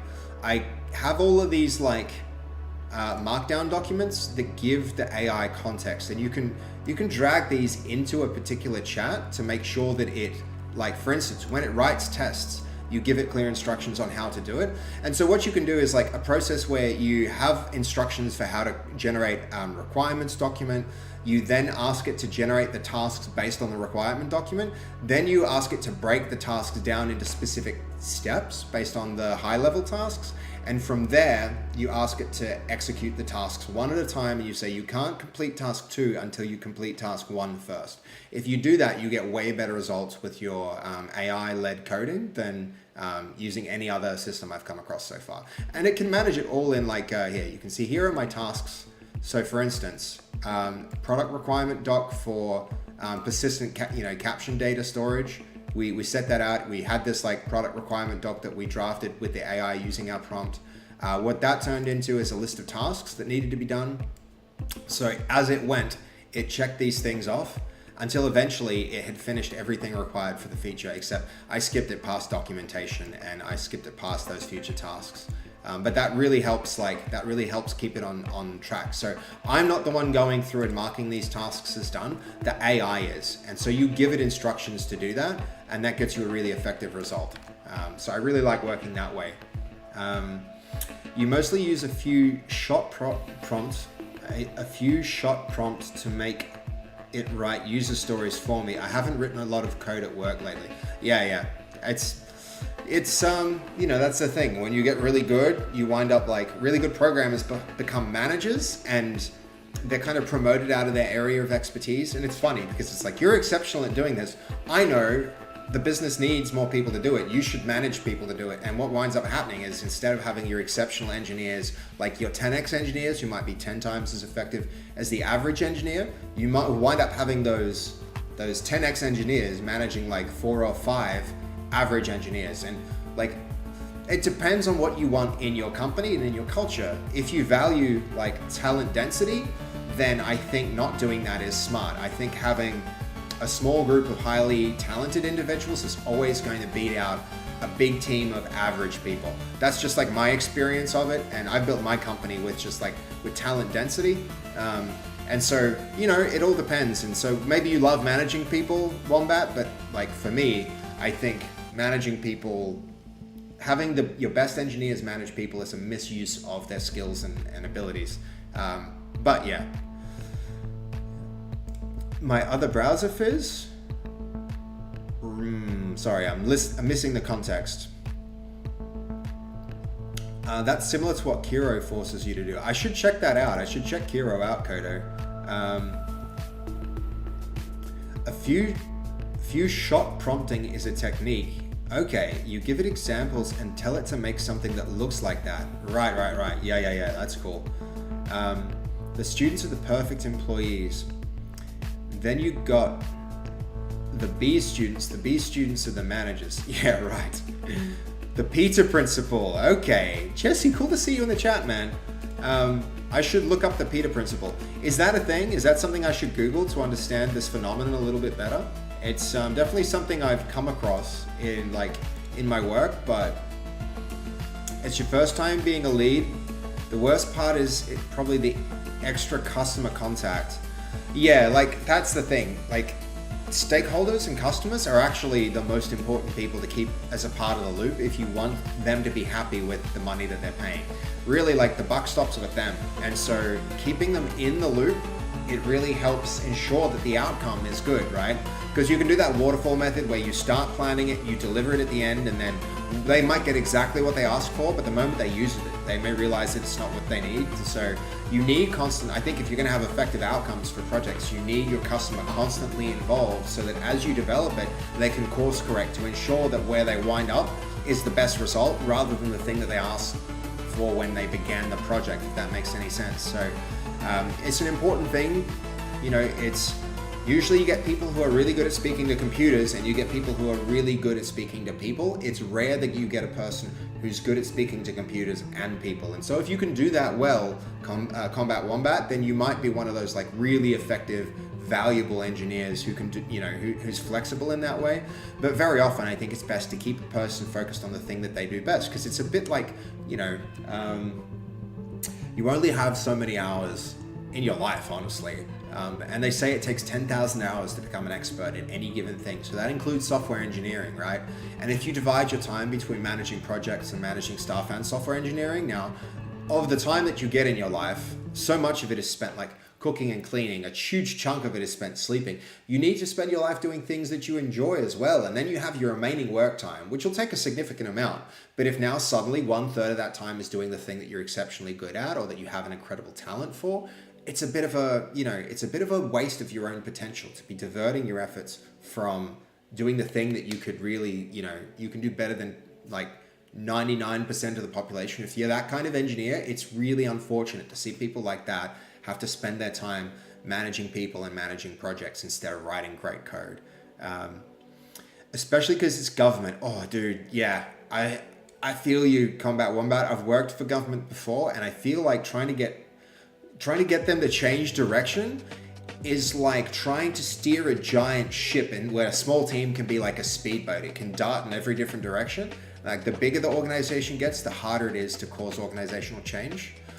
We always have to, but we kindly call educating the customer, which is basically forcing the customer in a kind of way to make good decisions for themselves because they have no idea what they're doing. Yeah. I mean, it's dated, it's a little bit dated now, and there are reasons why it might not be good, but I'm sure you've probably come across the Agile Manifesto, where it's like, you know, their values are like responding to change is more important than following a plan. If you can get them to buy into those like basic principles, it can really have good outcomes where everybody winds up happier than they otherwise would be. I'll become an expert in watching base code and fast V on Twitch. Jacket, I welcome you to come along for that journey. I would happily love to be an expert at entertaining people. I'm just getting going with like streaming. And so, you know, it's hard because like right now I'm supposed to be writing some stuff, but instead of doing that, I've been chatting with chat. We could be working on cool chat things, but I've got to find a way to do both. I've got to find a way to like balance between chatting and responding to things and then making cool tools and actually writing software, because the process becomes so like a lot slower if I don't do that. Are you working on any games lately? Endo Earth, I'm working on this game right now. So the actuator, my company, we just recently, and you can go check out the VOD for that stream. We are working on releasing, so we're working on a lot of different projects right now, but the one which is coming out soon is, here it is, On Point. On Point, we just recently, in the Upload VR showcase that happened like a week ago, we gave our 1.0 announcement. So, you know what, I'll even pull that up for you guys so that, just to answer your question, I gotta use every chance I can to promote this game because like my life has gone into making this thing work. So here we go. Let's pull this up. So this is what I'm working on right now. Let me pause the music.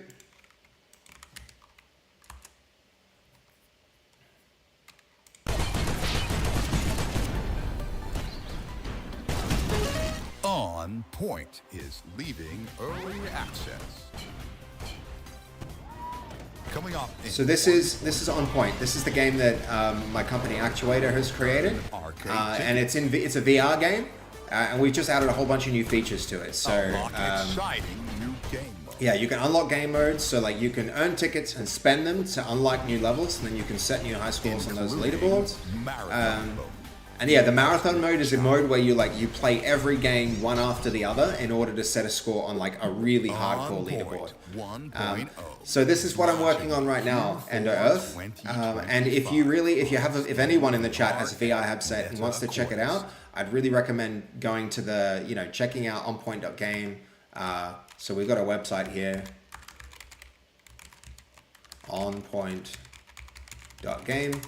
Where all the links for the Steam, the MetaQuest one, you can join our Discord, you can have a look at the trailer for the game, you can keep on top of it through the Discord or just on the Base Code channel, because this is the game that I'm spending a lot of my time and energy working on right now. And thank you for the question. It's a chance for me to like talk a bit about something that matters a lot to me. We're going to be converting this on stream from VR to just like Steam only PC in a little bit. So yeah. That's why your boss left. Yep, your boss left, and I'm managing management expectations, just doing a whole bunch of firefighting. I hardly have time to code. I feel you, Yellow Banana. I wound up for the last 2 years. I haven't even done, like, I really wanted to do a lot more code on this project than I ended up doing, and it was because the business got into trouble. And now I spend all my time like doing accounting, managing like staff, managing contracts, trying to find new work. A lot of my time goes to that. And recently I've hired a manager to take on a lot of those things, like those responsibilities from me. So I'm really grateful that now I can do streams like this and I can do more code. But if you guys want to learn to make games, I'm going to be working on this game a lot in the porting process from VR to PC, in the next coming months. Agile Manifesto sounds like some commie shit to me. Sly, you should check it out though. It's a really cool set of ideas. It's a cool set of ideas that moves things away from like, I quite like the Agile Manifesto. It's worth checking out. It's not so bad. Not so bad at all. You use Agile and good engineering principles that your company work out, but 50% of it is making the customer understand that like it's okay to find errors in tests or staging. High velocity is cheaper than waterfall with no errors. Yeah, absolutely. Thank you, Goldie, for the On Point link. That's sick as fuck. You like the game, Jacket? Hell yeah, it is a VR game, Ender Earth, but we're going to put it on Steam as a PC point and click aim trainer as well. Because right now it's like a really fun shooting game in VR, but I want people to be able to play it. So many people can't play it, but yeah.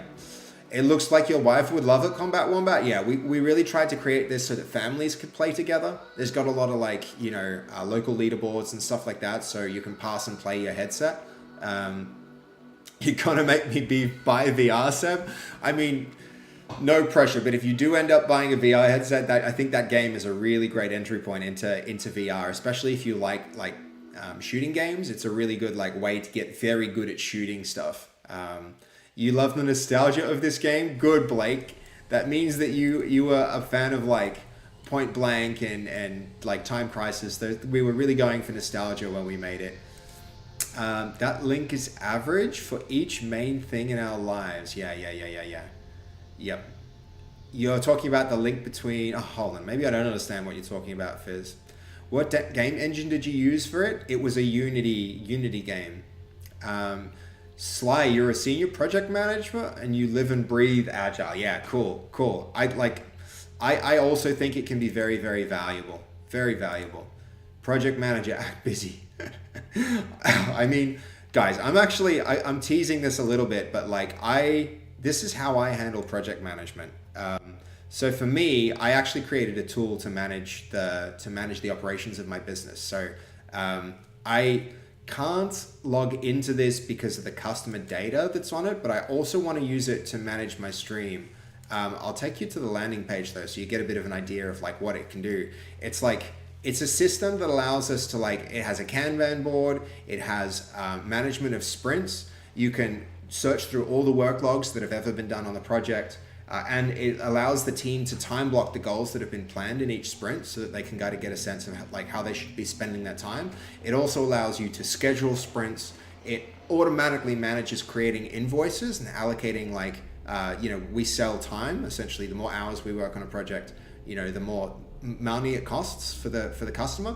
And so this manages customer expectations. It manages goals for the team. It enables the team to break the goals out into tasks that they can use in whatever system they want, GitHub or Azure or whatever. It can be Hack and Plan. It can be, most of the time it's Jira.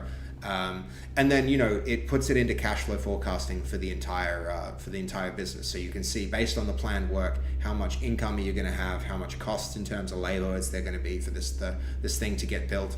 So that's what Flow does, and I do want to spend a bit more time working on this, because more and more I'm realizing the people in this chat are the type of people who would actually potentially benefit from the tool that I've been building here. And I haven't made it public yet, but the plan was always to launch it as a program that people could just create and manage their own projects in. Okay, I don't mind doing management. You've got experience in volunteer organizations, but this is not the type of management I want. I like doing project management to manage expectations for clients and developers, not because all developers can speak with stakeholders and no client ever knows, what they want or can define their problem correctly. 100% Yellow Banana. Dude, you would love Flow. You would love the program that I've made to do this. I need to make it so that there can be organizational accounts, and I need to have multiple tenancy support. As soon as they get that, then I will give you access to this tool to try it and give me feedback, because I think it solves. This is the reason this program single-handedly has enabled me to step back from being so involved in my business to being able to stream, because it makes management of my business so easy. It's I'm you guys are into this stuff. I'm really into this stuff. It's not just, it is a little bit when the only tool you have is a hammer, every problem looks like a nail. And Flow is definitely a programmer's solution to the problems of managing a business and managing customers and managing teams, but it's so time saving. It's really quite incredible what you can do with it. Did I miss a follow about 10 minutes ago from Divik2? Divik2, thank you for the follow, man. I really appreciate you coming in and being the 802nd follower that this channel's ever had. 702nd follower? Yes, 702nd follower. Thank you for the follow, man. It's really appreciated. That's awesome of you to join in and follow along. Hey, the last few gigs though. Okay, hold on. There's a lot of chat going on that I'm missing. I'm missing some of the most important stuff here.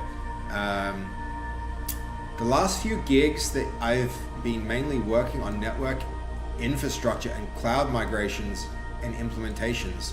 So fairly waterfall and hybrid approaches. Yeah, I know what you mean, Sly. Sly, you should speak with Voodoo. That dude does a lot of like network infrastructure. Not so much cloud migrations and implementations, but like this is something we've done a lot of too. You're studying ZA204. I'm not sure what that project code is. It'll depend from university to university, Sly. It's nothing but cloud infrastructure lately. Yeah, I've done a lot of stuff with like, so I've used Bitbucket a lot. Sorry, not Bitbucket. Sorry, DigitalOcean a lot. I've used Azure DevOps a lot. I've used AWS a lot. I've done a lot of stuff with like Docker containers and the Terraform and like all that stuff. It's yeah, watching your stream brightens my day, low-key, boss. Dude, thank you, Jacket. Really appreciate that, man. I appreciate the feedback. I'm glad you're enjoying what we're doing. I'm not going anywhere. I'm just getting started with the stream. So you following along, dude, is like really cool. I feel like you can be another really core member of this community, and I appreciate your support so much, man. Ever since I think I did a stream with Fast where you know, I think it was the stream takeover where we met for the first time on stream. That's pretty cool, dude. That like it made an impression, and you've been following so closely since then. I really appreciate that. Okay. Fun times. Azure was what I did. Yeah, like for me it was I did a lot of stuff like setting up the build pipelines there. That was like, yeah, it's constantly changing and annoying. It is, but it can be powerful. You've spoken to Voodoo heaps about work stuff. Yeah, when he used to stream. Yeah, good guy, a really good guy, Voodoo, and he knows his stuff too. Big fan of using dev containers for everything. Yeah, Combat Wombat, I used to be a fan of it, but I had this one instance where I built a big project and then there was a bit of a rug pull. So I kind of thought that by having containers, the environment would be stable for the long term, but they it was Microsoft containers too. Microsoft deleted a bunch of containers that my infrastructure depended on. And since then I've been moving more and more to a Linux stack. And now I actually think most of what I'm doing, I actually really like using GitHub Actions, especially with like SSH for deployment, and then just running like Linux commands and making bash is the way that I tend to manage all that stuff now. I just have found it like there's less friction, things break less often, it's less bloat on every developer's PC. People can just have their own local development environments, and then you can have the actions trigger builds that validate things, and when everything passes, you can push it into production using Git. That's the flow I've been using that I think has been the most effective so far. Yeah, meeting for the first time was awesome as fuck. That's cool, man. I really enjoyed that stream. That was so much fun. It was quite good exposure to me too, I think. It was nice to give Fast a break on her big subathon.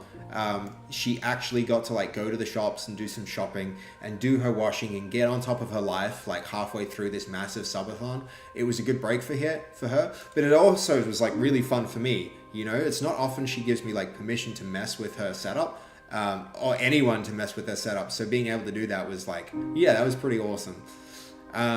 You always have containers as a local register to avoid that. Yeah. I don't trust external dependencies to keep existing.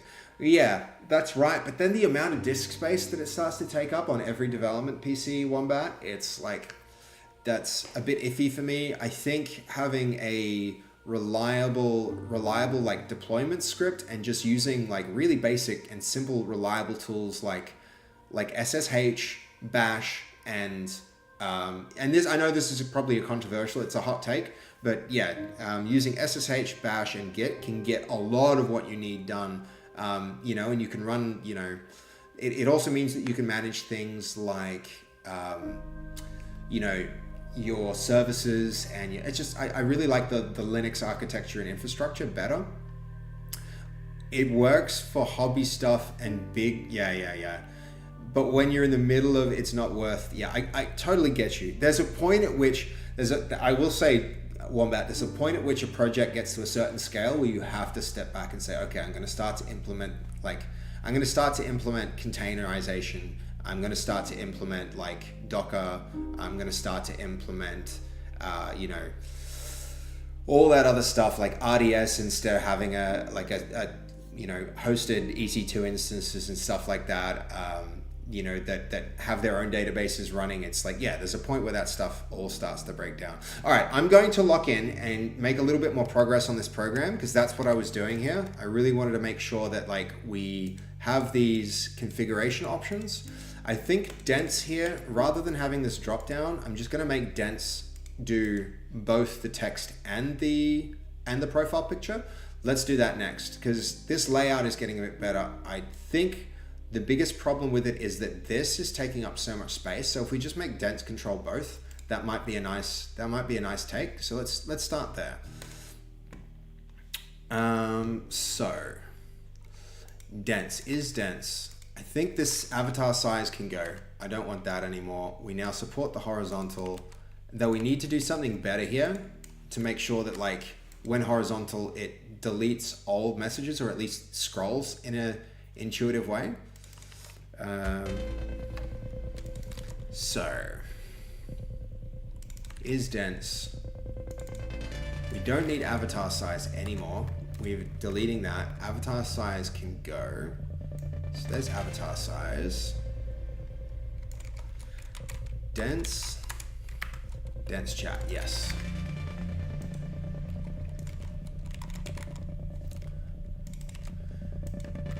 Okay. Yep, Dense chat. So what's happened there? Avatar size is Dense chat there. Okay, this is where we need to do that conversion. So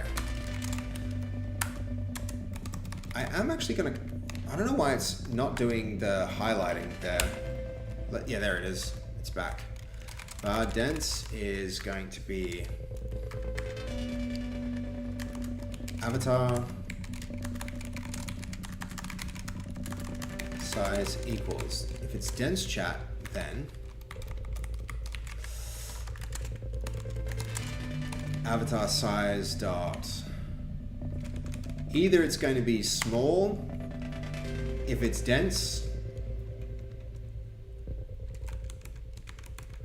or it's going to be medium. I don't think there's any situation in which I want that large one.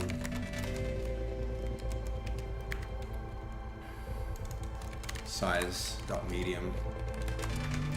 There we go. And then this can get fed through to avatar size there. And then we can get rid of that variable entirely.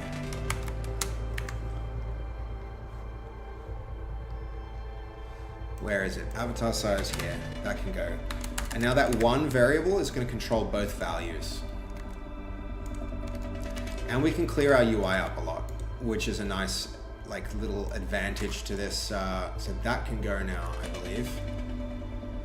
So then these can each be 3 instead. 3, 6, 9, 12. 3, 3, 3, 3. And the other thing now, that can be 10, that can be 2. Let's give that a rerun.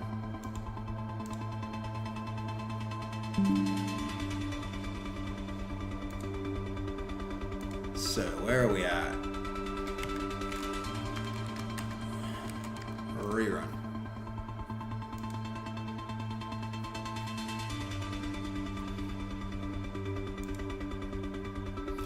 Size here. That's not a variable we need anymore. This is good because now we have less values. Is it seriously only 3 values? I feel like there are more. Horizontal needs to be fed through as well.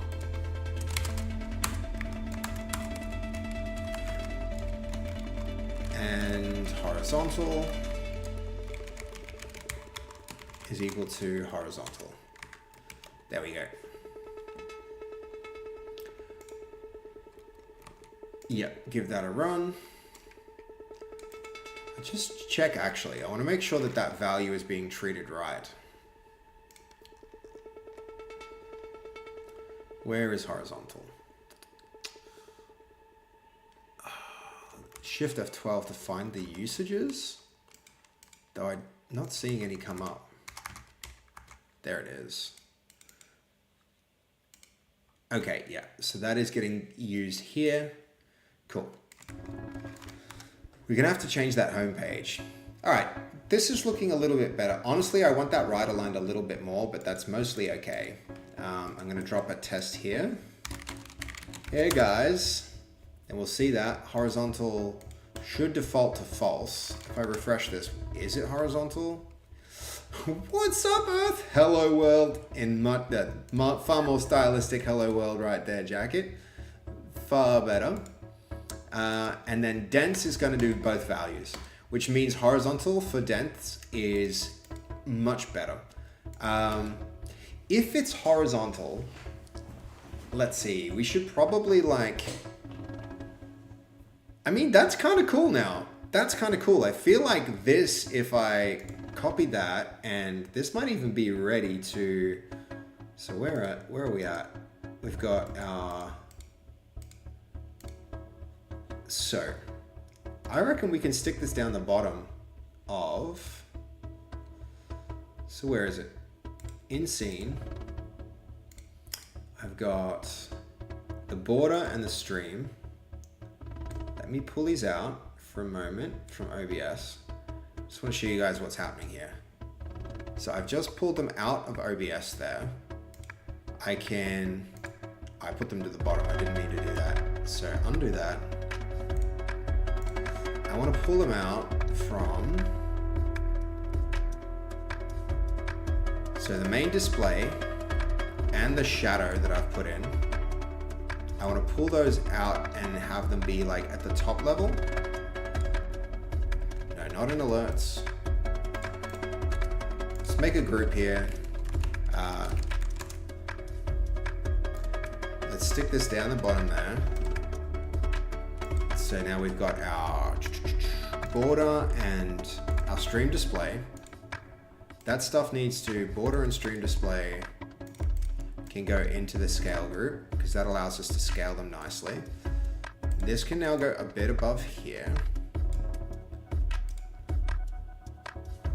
And if it lets me do so, yes.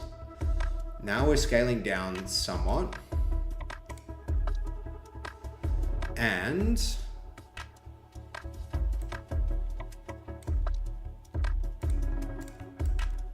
that might leave me enough space. Now my face is gonna get covered for a bit, so sorry guys, I'm just gonna sort this out quickly.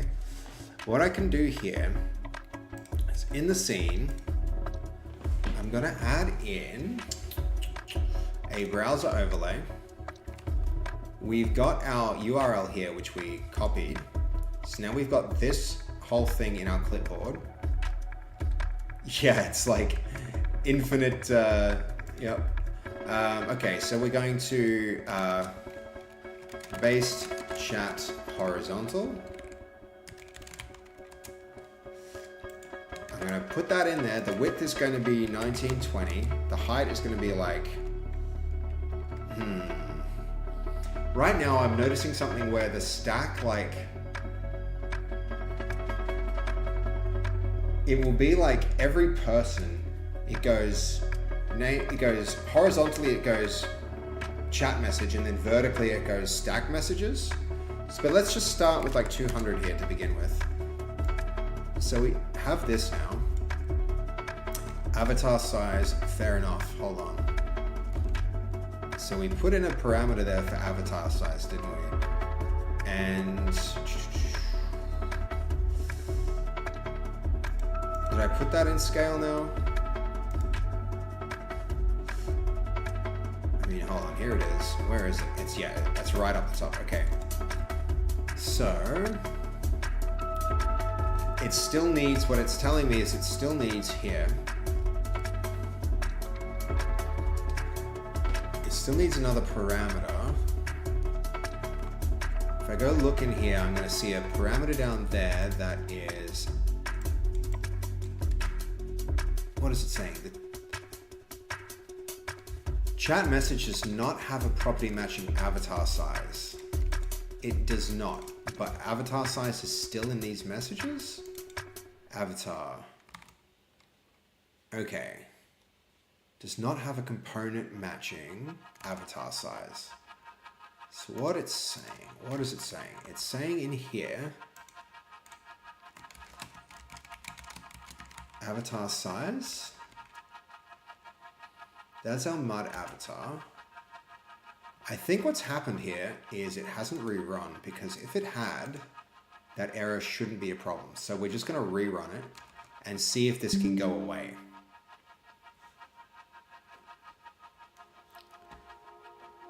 So, you think 50 height, Fizz? Let's refresh that. Definitely it's having issues with this. So, do we have avatar? We have avatar true, we've got dense true, shadow false, horizontal true. Those seem right. Why is it expecting avatar size somewhere? We can see the error here. Maybe there's something in the stack trace that helps us find this. So chat messages does not have a property matching chat avatar size. Chat messages, this is the one. It seems like this is being, it thinks that there's something here with avatar size,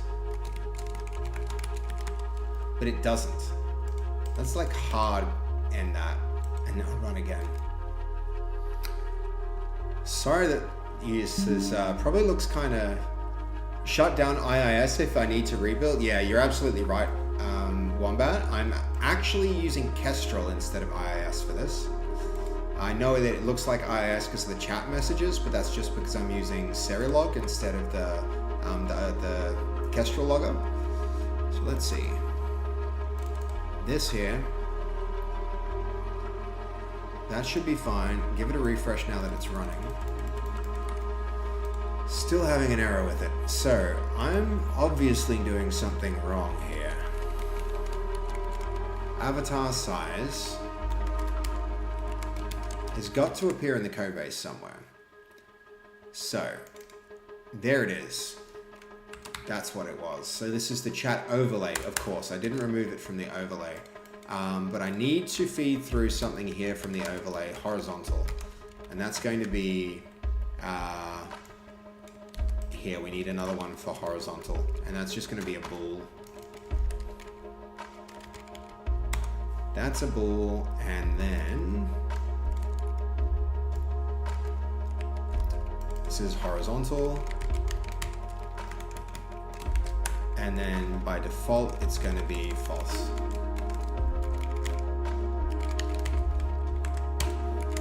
Which means it'll default to vertical. Great, that's the error. That's what we were getting wrong. Okay, cool. Does it work in the browser? Yeah, it does work in the browser. I just actually made a mistake, Wombat. When that goes and reruns, horizontal is horizontal. We need that parameter. Give that a run now. And very soon I expect to see some chat messages horizontally across the bottom of the page here, which will be very cool. Do I see? I do. I see a message from YouTube. Hello, YouTube. How are you doing?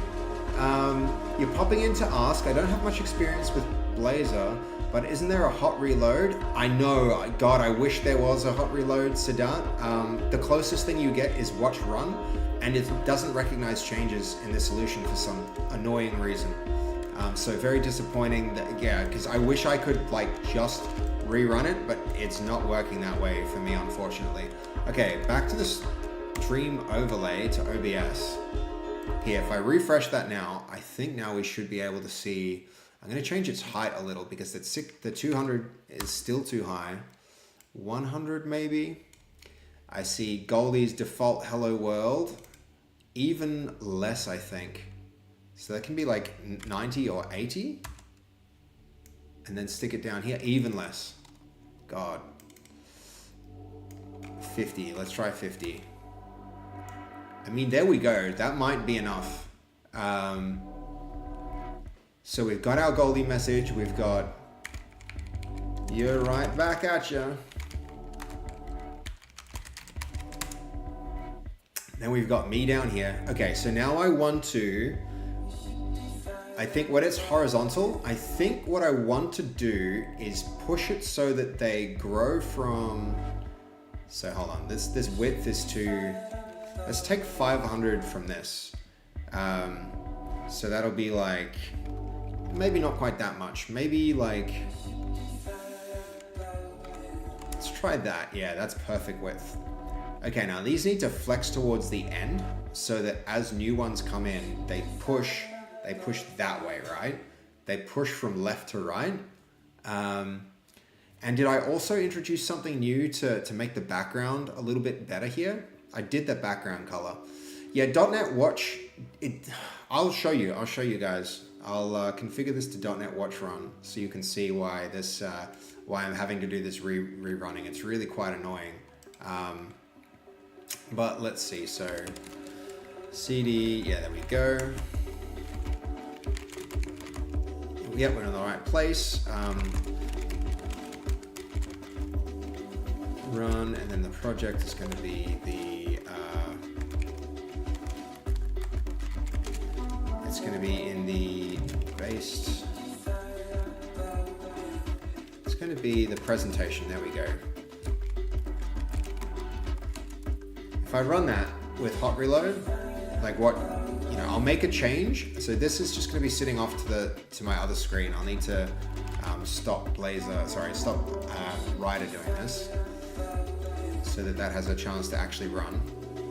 So I'll let that go. It's watch running now, very soon. And then I'll do something to show you guys the hot reload, which unfortunately doesn't really work. Okay, so there we go. We're actually very close to up and running. Okay, so now we're watch running. You can see it's running there. If I make my requests, I'll bring this onto the other screen. So if I make my requests now, with some like change the page, for instance, I mean, what was I actually aiming to do? I was going to, so if I make that dense, pass right through the background color. So that's the next thing. We've got size here.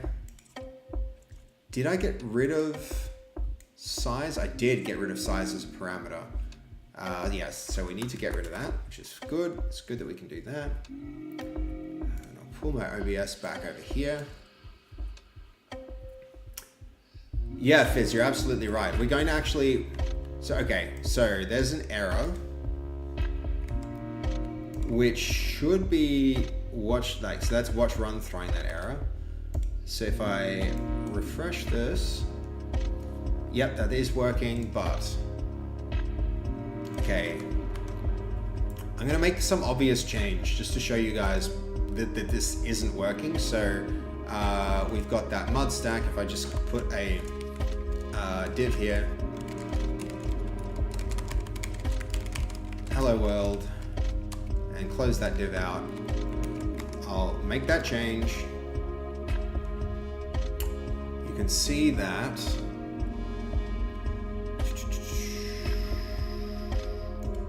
why isn't it like that? I'm not sure. So it's not recognizing the hot reload presently. If I refresh that, I'm not seeing hello world in this element that we should see down that bottom. I'll pull it up here as well.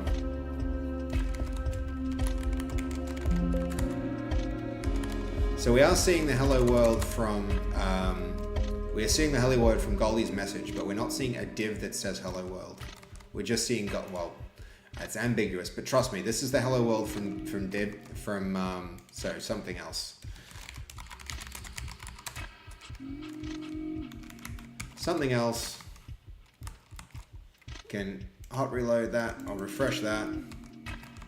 Then I go look at the page, and like even if I refresh this, hello world's just not showing up here. Sorry, the something else. It doesn't work for me. I don't know why. It's really annoying. Those error messages, unfortunately, because I've been refactoring different parts of the solution, a lot of these error messages are related to, so like the Razor source generator failed to generate source.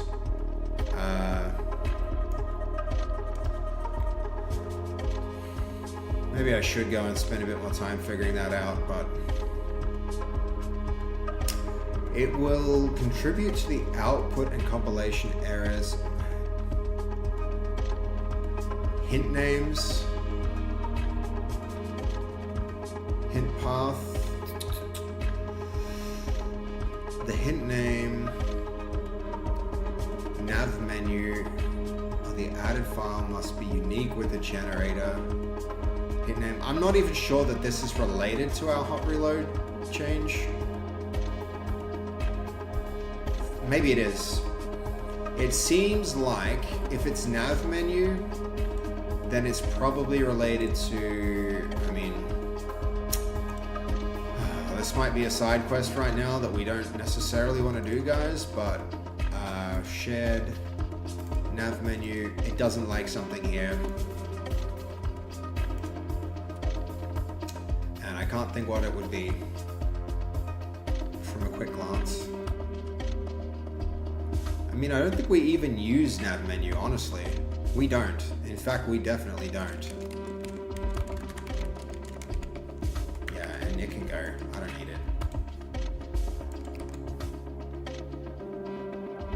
And I can rerun it just why not? Because if it did work, it'd be really nice, but it does slow me down a lot. Some build errors that we need to sort out. Hot reload enabled. Control R for restart, let it do its build.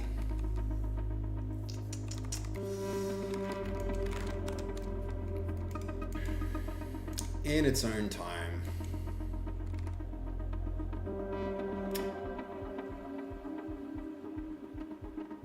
Is the last one not dead? Annoying.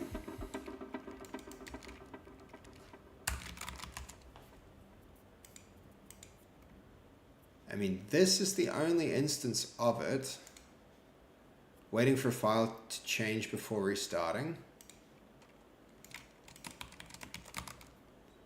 It's just not recognizing that change. Oh wait, there it goes.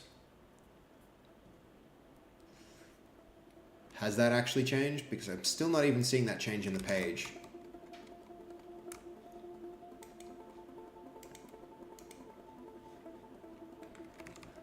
Yep, okay. Something else. Oh, there it is. Okay. See how long that takes. 2, 3, 4, 6. It detects the file updating, but then, yeah. So I'm just like, I'm over it. I'm over trying to use it. Because now, even now, keep in mind, we added extra exclamation marks that aren't appearing. They're not even appearing here, right? So the hot reloading, like, I wish it worked. I really wish it worked, because it's very frustrating waiting for it to, like, to try and think things through, but, like, maybe it is to do with this error.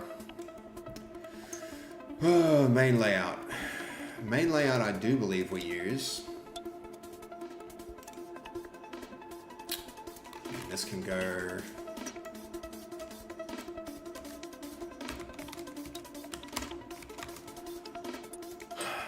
What's it saying? Failed to generate... Sorry, I've been missing probably chat messages from you guys now as I've been doing this. Remember to clean the project after removing the file. It will save the OBJ. True. We're side questing. Yeah, we are side questing. Because if I could get it to run, it would be really nice. But the issue it's coming up with is that the classes it generates aren't unique. Try deleting the OBJ and rebuilding. Alright. File, build, clean the solution.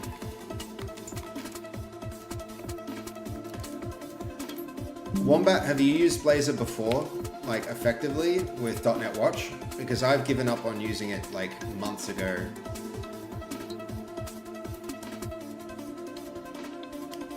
Yeah, you have? Right.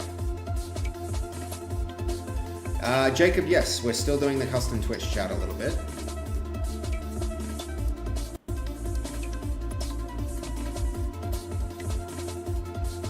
takes so long. I really don't like the build times in this environment.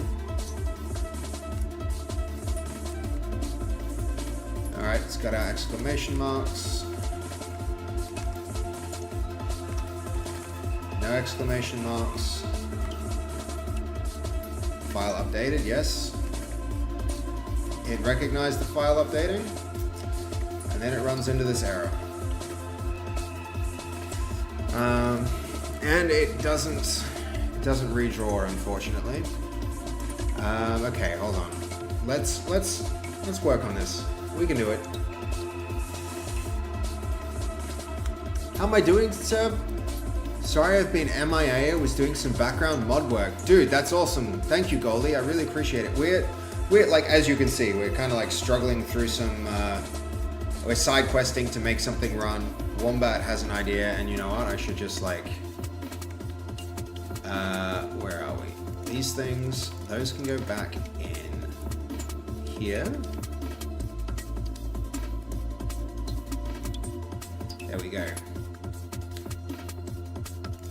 And then scale can go. So,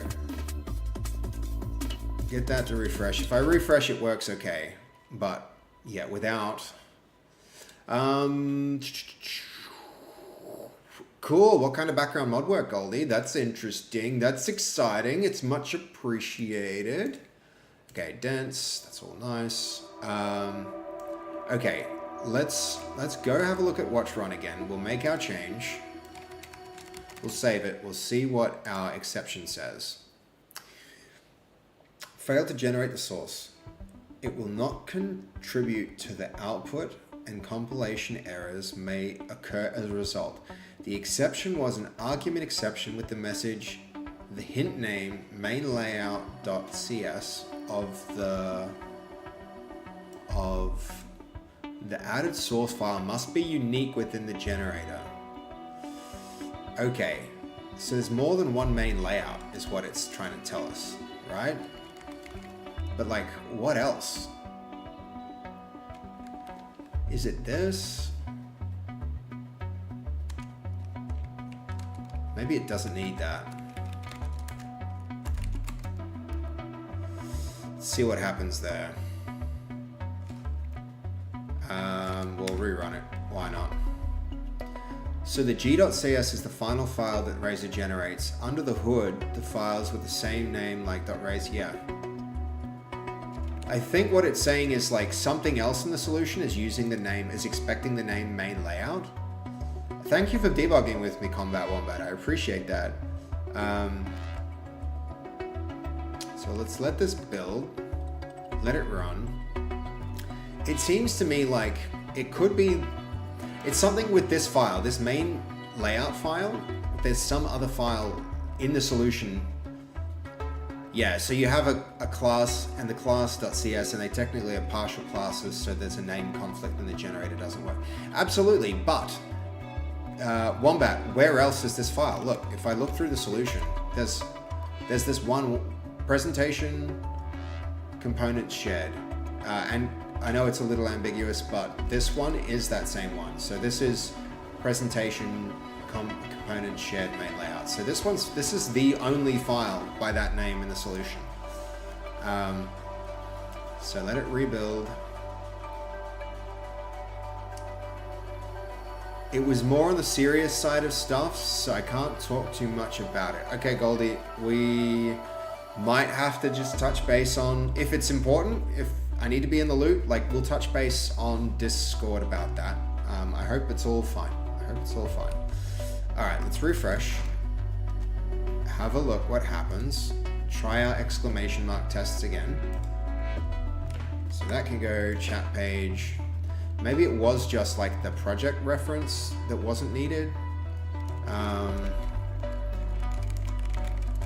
Something else, there it is. So here's our file. Does it rerun? Yep, we just hit midnight, so it's added a new file. It is correct. Updated the chat. Oh my god, has that just worked? Was it a stupid thing in the... Oh my god. Combat Wombat. You are my hero. Thank you. This could speed us up a lot.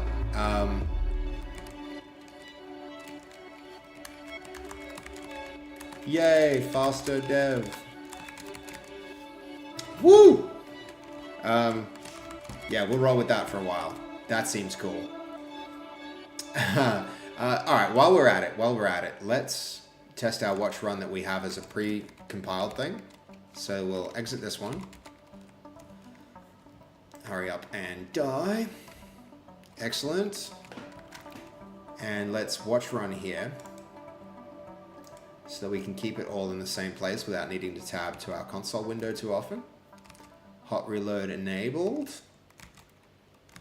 Let's see, let's let that finish. Any moment now. I am really annoyed with these warnings as well. That's another thing that really frustrates me. All these warnings are inside of Echo Sharp, which are libraries that we imported into the project. We've got no warnings in our own project. And, you know, it can take a lot of time and effort to make sure that that's the case. But then you bring somebody else's project into your solution and there's a ton of warnings, and mostly related to like dependencies, I think. Which is an annoying spot to be in, because now we need to like probably go fix somebody else's problems just to make our console neat. Which, yeah, not nice. Don't like that. Okay, cool. Wombat, thank you. Thank you so much. That's going to speed us up so much. That's really, really cool. Yeah, hopefully this is quicker. Hello, David, and good morning. How are you? Cool to see you in the chat. We're working on the chat today. Yeah, Wombat's a G. Hell yeah. Hell yeah, he is. He's helping make us work more quickly, and we always like that, because that iteration loop, guys, that slows you down more than you would believe. Every time you have to like do that, it's really, really annoying. So default to true for our shadows. We really need emotes and icons here too, don't we, guys? That's really going to help. So horizontal we have working now as well. I want to probably have background color. I know that we implemented background color back here in the chat page. And also notice how this just like isn't quite working, guys. And I think scale might be really handy too. So we're gonna have to do a bunch of stuff to like make sure that as it gets really long, it doesn't overflow, or like it drops old messages. So let's see. So the first thing, let's work on the background color, because we half implemented that, and I don't want to, so where is it? In here, chat messages, we've got background color, I believe, which needs to be a parameter, but it's not yet. So it's supported here, but nothing in our overlay is passing that information down yet. So right here in our overlay page, parameter, and then we need to go supply parameter from query, and then the name is going to be, let's make it simple, BG, and that enables us to go public string background color, and it's going to be a property, so we get set, and it's going to be string.empty by default, which means, like, remember down in our chat messages, we handle this by saying if it's a string empty, just use the defaults.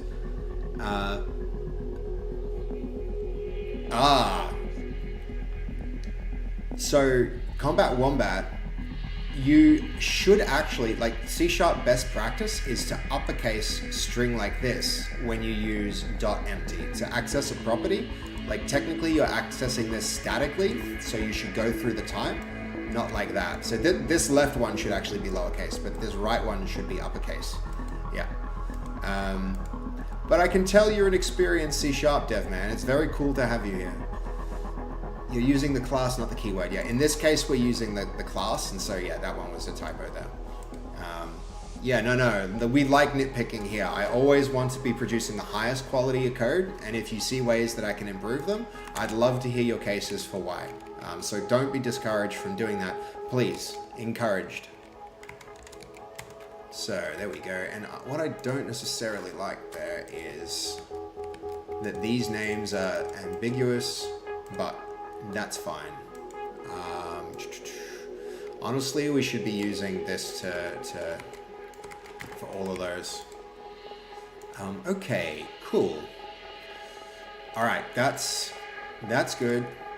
Now, this might be an instance where, again, the hot reload doesn't really work for us because we need to then rerun this stuff, but it should be the case, and we need to keep going back. So, back from our chat page when we're doing our configuration, I now want to introduce a color picker somewhere. Let's put it on a new row to begin with. So mud item xs equals 12.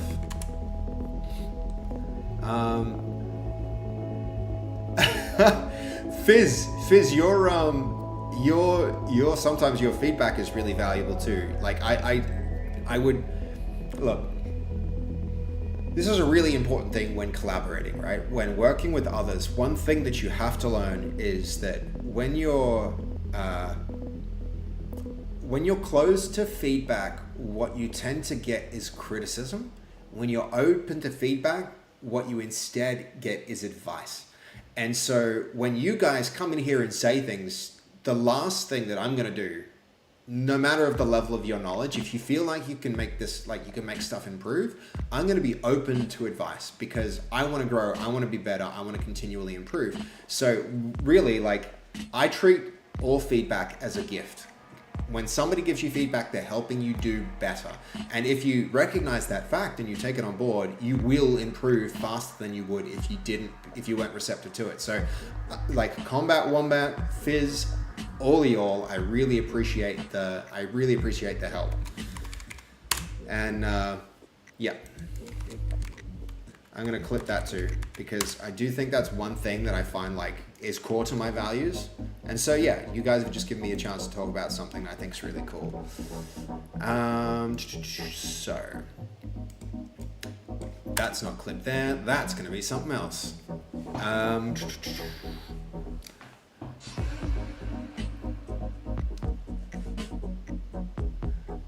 So I guess this is what Sadat was talking about too. Sadat, did you jump across into the Twitch chat to leave your message? Because if you did, that's very cool of you. I'm sorry I didn't get that in YouTube sooner.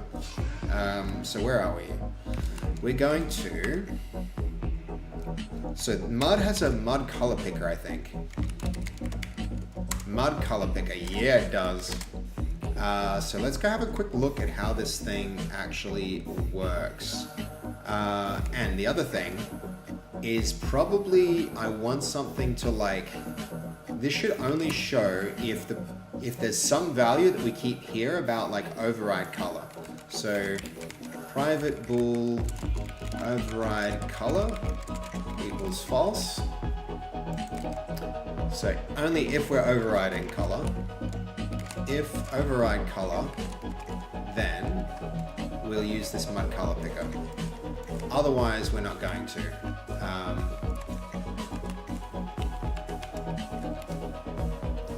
And then we'll need a new switch just for that override color. And we'll put that in here too. Mud switch. The T is bool. The label is custom color. We'll do the American spelling, because most people are American that might use this if they ever do. Bind value is equal to override color. Okay, so if they turn that on, then override color is going to trigger. We'll get our mud color picker, and then the other thing we're going to have here is a private string for color. And I would use a value type here, but I think the way that this color picker works, if I if I know Blazor, it's probably going to handle this as a string. So we'll use the same. So it's going to be empty by default. And then here, we should be able to bind value. Bind value to the color.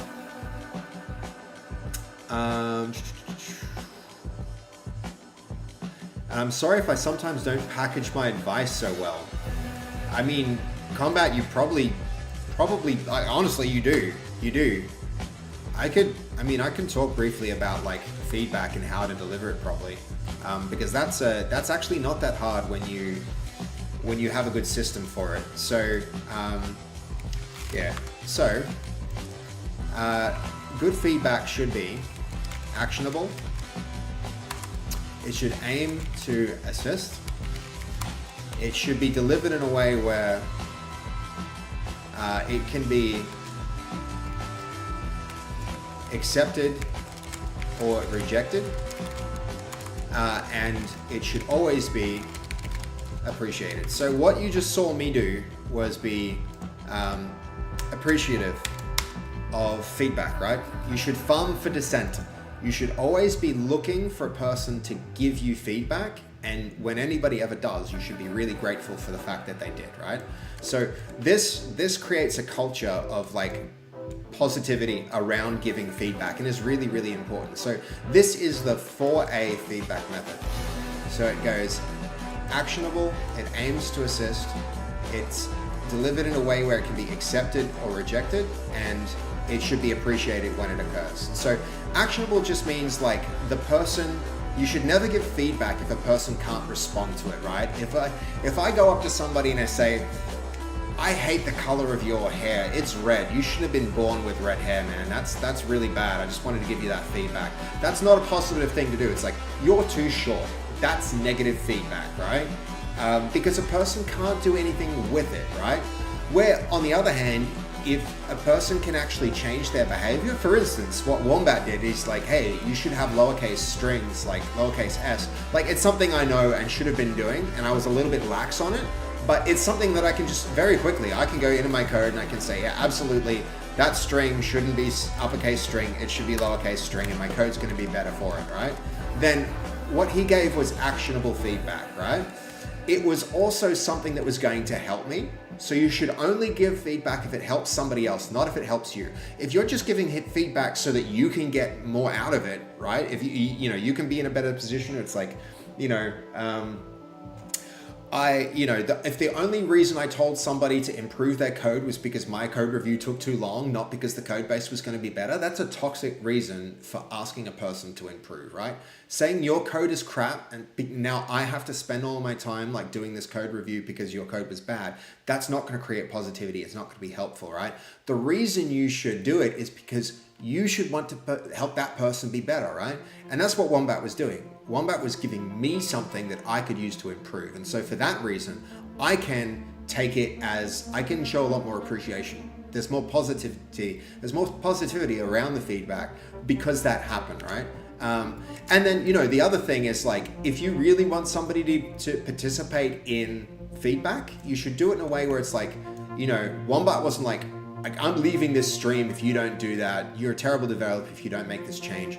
The approach should be like, you know what, like, take it or leave it. You don't have to do this. And Wombat kind of did that too. It's like, he also said, like, I'm sorry if the way I packaged my advice wasn't received too well. He also said something like, sorry for my nitpicking. And it's like, that actually really helps because it's creating this sense of like, take it or leave it, man. Like, no pressure.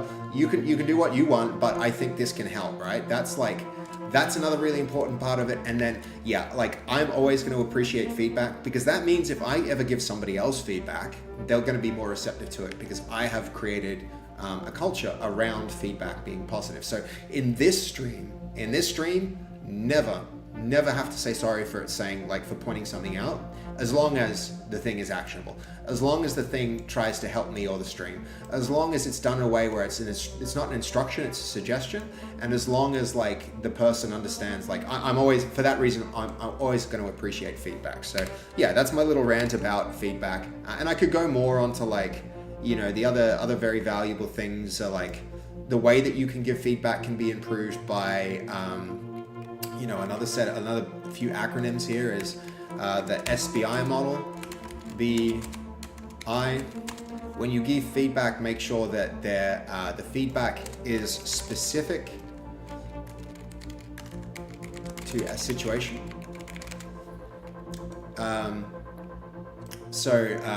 Situation related to a behavior.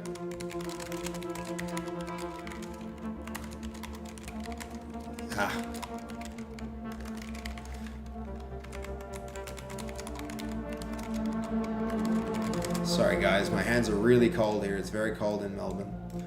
I'm not typing so well, and explains the impact. So we're looking at the situation, the behavior, and the impact of what the person is doing. So don't say something where it's like, hey, you know, I hate it when I hate it when you chew really loud, right? It's like, just say that, and that's like not very useful. That could be one way that you might deliver feedback. But you know, that's going to be received really, really badly. I also think setting up the scene that you're going to provide feedback is very important. Absolutely, Yellow Banana. You have to like prepare a person. You walk into it and you say like, hey man, I'm gonna tell you some stuff. You're probably not gonna like it. You're really gonna hate this. You know, saying that at the start of it primes a person to be like receptive, switched on, listen, prepares them for the worst, and then when you actually deliver the feedback, it will take the edge off it in a really meaningful way, right? So, and another thing that you can also do, which is related to what Yellow Banana is saying here, is like before you deliver the feedback, you can just ask the person. You can say like, hey, do you mind if I share something with you that I think can make you, can make what you're doing a little bit better? And so doing all those things where it's like, hey, can I share something with you? I think it's going to help, I think it's going to help improve what you're doing, but you're probably not going to like it. Would you like some advice to help you do this thing? Ask them if they want it. Prepare them for the fact that it's not going to be positive. Then move into like using that 4A feedback method to be really clear about what you're actually doing. And then when you give that feedback, say like, last lunch when you were chewing on that kebab really loudly, so specific situation, what they were doing, chewing on the kebab really loudly, the impact was like, hey, everyone in the office could hear it, and it was a little bit disruptive to work, and I think it undermines what's happening in the office. Like it doesn't create a positive work environment for people if they have to hear loud chewing while they're trying to focus. Some people don't like the sound of that. Like that can be something where it's very actionable. It aims to assist them. It's left in a way. It's like, I don't mind, man. Like you can continue to do it, but I think the office would be a better space, and you might be perceived a little bit better if you corrected that behavior. Like that, all of that stuff can just like make feedback a lot more positive, and positivity around feedback can be a very, very valuable thing. Like being candid you're jealous of my cold combat wombat. You love kebabs. You love kebabs. I also love kebabs, which is why I used it. I know we love kebabs here in this stream.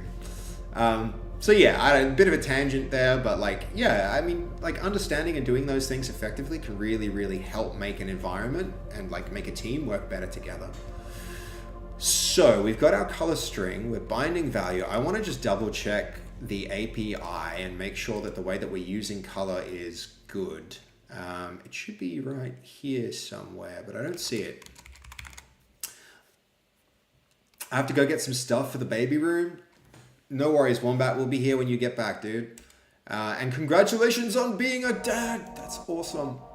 Okay, here's our color picker. It's a string. It is a string, so we have that right. NumPy, dude, just followed. That's really cool of you to follow. Thank you, NumPy.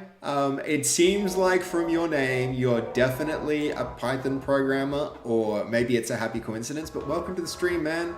How you doing? Hello, hello. Can I get some haze to NumPy in the chat, guys? Make him feel welcome. Thank you for dropping by. Thank you for the follow. Thank you for engaging in the chat. You're gonna go to sleep, Sam Squatch. Good night. Sleep well. Have a great night. Take care. Yeah, thank you. You too. I'll see you sometime soon. So what's up, NumPy? You're Pip install NumPy. Yeah, that's it.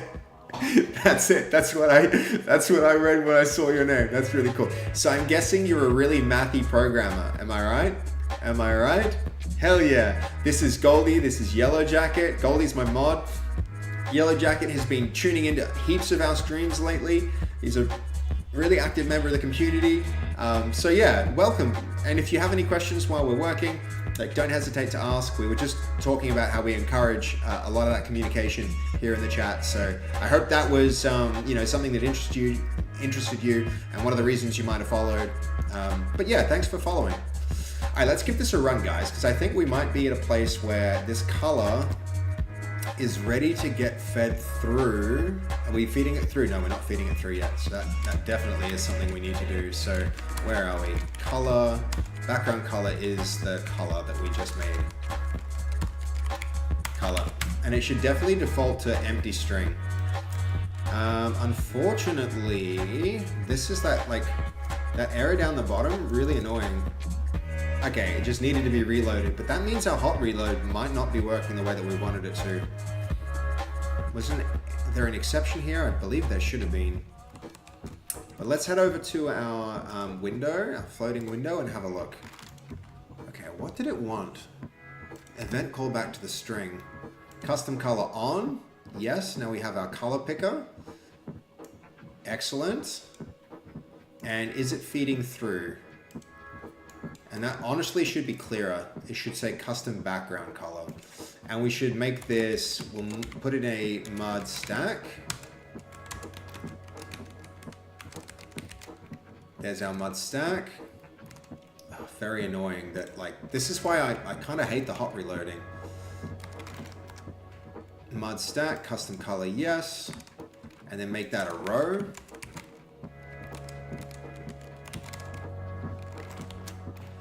Custom color. Yeah, look guys, the hot reload isn't working. Very annoying. Do I have to rerun it? Because then, the whole advantage of test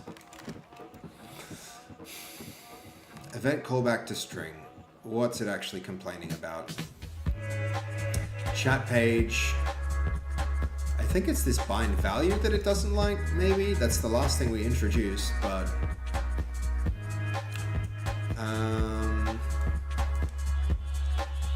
event callback.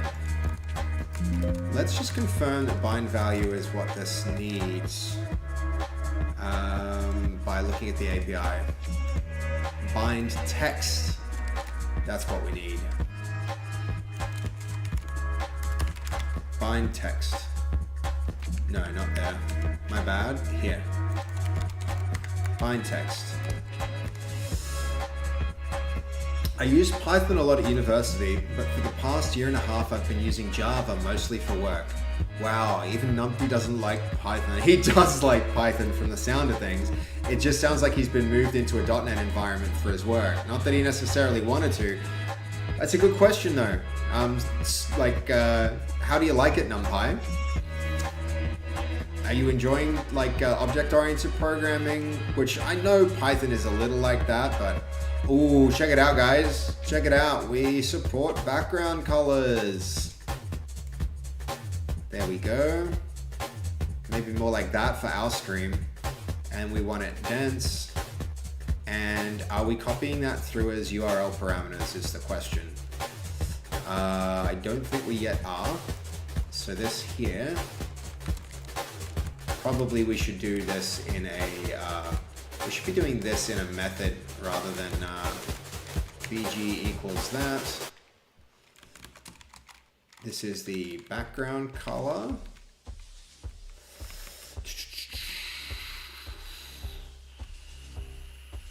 Override color needs to be a part of that, but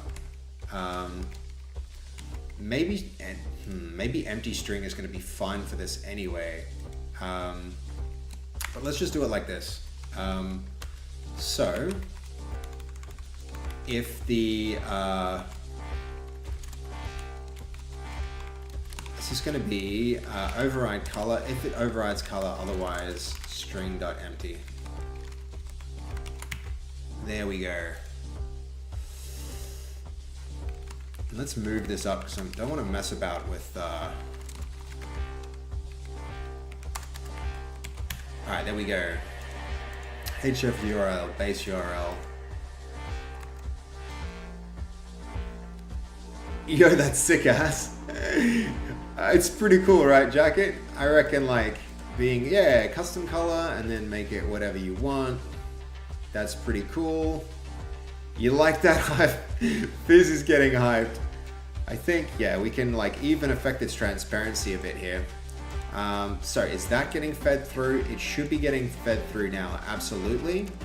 Let's do a quick copy and we should see it come up here. So yes, there's our background, which means our overlay. If we copy that to clipboard, I'm just gonna update my overlay down the bottom here. So now let's see, are there background colors coming through? Okay, let's just have a look here. They're not. Something's getting lost. Something's getting lost in the journey. All right, hold up. That's gonna be, here's our overlay page. BG for background color. Is that getting passed through? Background color.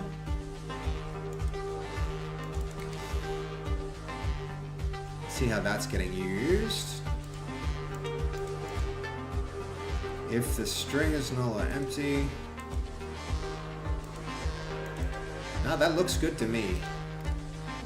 So why can't I see it? Is this an overlay for OBS? Yes, yes it is. It is absolutely going to be. We're kind of like, we're doing it as a browser overlay, so yeah. Could it be this overriding it? I doubt it, but...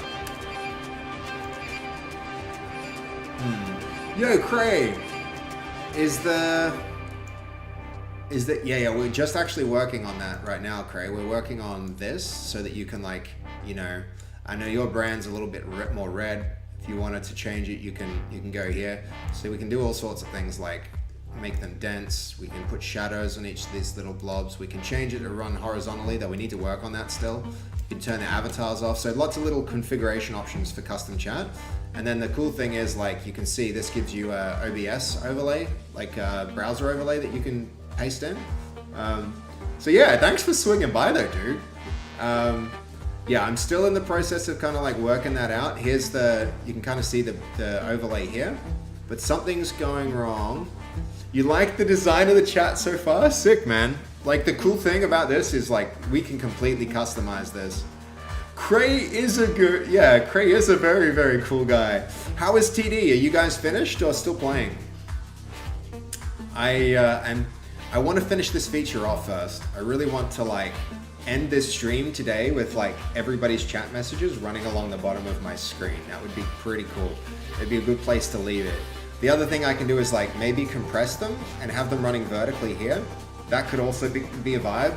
I don't know, Cray, what do you think? Like little messages horizontally or like bigger messages vertically? Because we can make them run like this. I think like that kind of, a little bit of alpha here, maybe like that, and then get that running vertically is another thing I could do in, you know, that space to the right of my cursor, like up there. But I don't know. I can absolutely make both an option. That's the thing with this, Cray. Like, this is like, imagine this would be like what you'd see for, like that can go, if I wanted to, that can go like just to the right above me there. Imagine it's like, it's off screen now, but you get the idea. I could do so many different things with this if I wanted to. What did you use to grab the Twitch API? Endo-Earth, a lot of it is just, because it's a REST API, we've kind of just like done our own stuff for a bit of it. And then some of it is using, what was it? It was like a Twitch Sharp, I think is the name of the library. Any options that make streamers happy, like if you have any vertical, yeah, look, here's the vertical horizontal layout option there. Like, check it out. If I go like test here, then I get my message horizontally. And so like, yeah, I'm gonna do some like overflow stuff. You're off to bed, dude. Like, good night, man. Good night. Sleep really well. It was cool of you to tune in, dude. I'm sorry I didn't play TD with you guys. I would have loved to do that. I think I'll get to see you tomorrow, though. I'll get to see you tomorrow at the thing. Good night. Dude, it's so cool for you to swing by the stream. I super appreciate it, man. Yeah, the avatars, right? Yeah, this is getting collapsed. Now I need to deal with this type of situation. You can turn on and off the avatars. It's a cool feature. I think like the other thing is I can do that, and that's even more compressed. So that would be like a really cool way to compress it like even further. We had something where you could choose the avatar size like independently, but I don't know. Anyway, I'm gonna keep working on it. I'll keep making it even cooler, maybe even more configurable and customizable, but yeah, horizontal and vertical support is a good one. Avatars on and off. The custom background color will be really cool. That should be the next thing that I get going, because right now down the bottom, I don't know why that isn't working. Maybe it's just, I guess, the hot reload not working for me again. So here, I'll kill that, rerun it.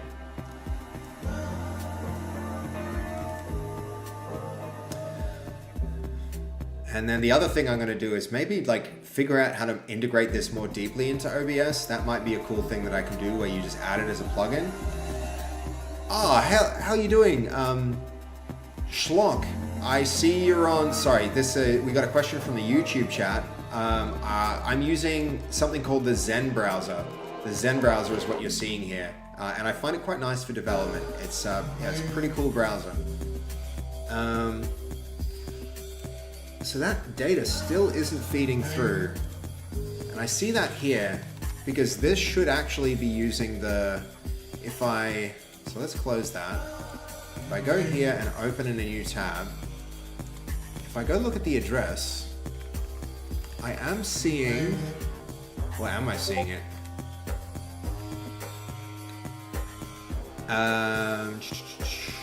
Okay. I just saw a message came through on Discord, Goldie. Do you mind if I have a check that out like after stream? If I really need to check it out now, Goldie, just let me know and I'll look right at it now. But otherwise, I'll keep going on. So it's not coming through in the URL params. That's why this isn't working. So let me just drill into why that might not be happening. So first things first, let's go to the. So here's our parameter. I wonder if I need to go further up. I think I do. Chat page. Have I used the wrong word? No, background is there. If color override is on. After. Okay, cool. So custom color is on. We'll choose a custom color like that. Let's make it a little transparent. Open this in a new tab, and it did not come through. Is it in the URLs? Yes. BG is here. So, the background is there, but it's not using the background. So now we have to go, we know that it gets to, maybe we even set a breakpoint here when it renders. So let's kill it. Let's run it with, love this song, guys. This is Aphex Twin, I think. You wouldn't think it to listen to it, but... Alright, let's run that. Oh, I just did a normal run. I needed a debug run. Annoying. There's no way to... I think you can click a thing down here to cancel, but... Okay, debug that.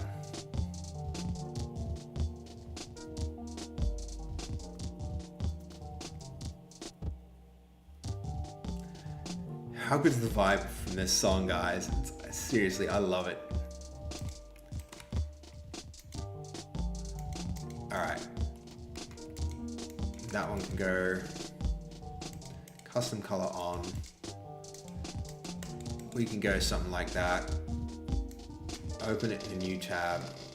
Did we hit our breakpoint? Chat overlay is the URL. I guess it's not executing code. Maybe the set breakpoint might do it.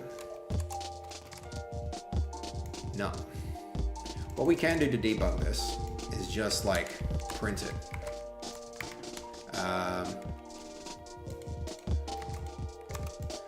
And that might have been a way that we could have done watch run and kept it running, but like whatever. That can go. Let's run watch run. Shouldn't have run that yet, but background color can be printed like that. The music is doubled again. Dang it. Yep. I appreciate that so much, Goldie, that you point that out. What happens is like, what I need is a new music source just for the web browsers, because sometimes I'll switch to the web browser and then I have to get the music up and running. But yep, it's pretty annoying. Where are we? Here we go. So, custom color. There, see this in a new browser, still not coming through. But what we do want to see is in that chat overlay, if I open it up, do I have a string here for the background color? So we can inspect this, probably even inspect right down here. And is it coming up as string empty? I imagine it will.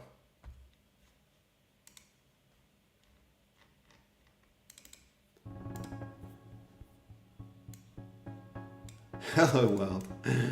Oh, it might have happened when you watched the AC. Yes, yeah, it was. I did that during that current affair. What that means though, Goldie, is probably since then, all the music I've played will copyright strike this video. Really annoying. Really annoying, because like that means it wasn't separated out on the VOD, because the music is usually on a different VOD track, but yeah, it happened back then. Okay, so look, at least now, hopefully the hot reload will be able to, if I do that and it notes the file changes and I go have a look here, we should be able to find something that, okay, no, that of course creates an error because these symbols are, what was it, like that?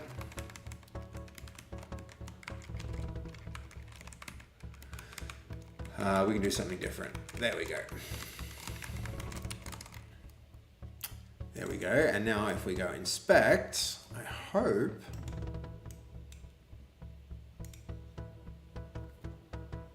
we see that okay, this tells us something. So these exclamation marks are actually coming through, guys. So we can see them like up here in the corner. Why that's important is it means background color is not getting parsed out of our URL params. Let's go have a look here. Background equals, I think it's this. I think it's that character. It has to be that character is causing it to, that's what's happening.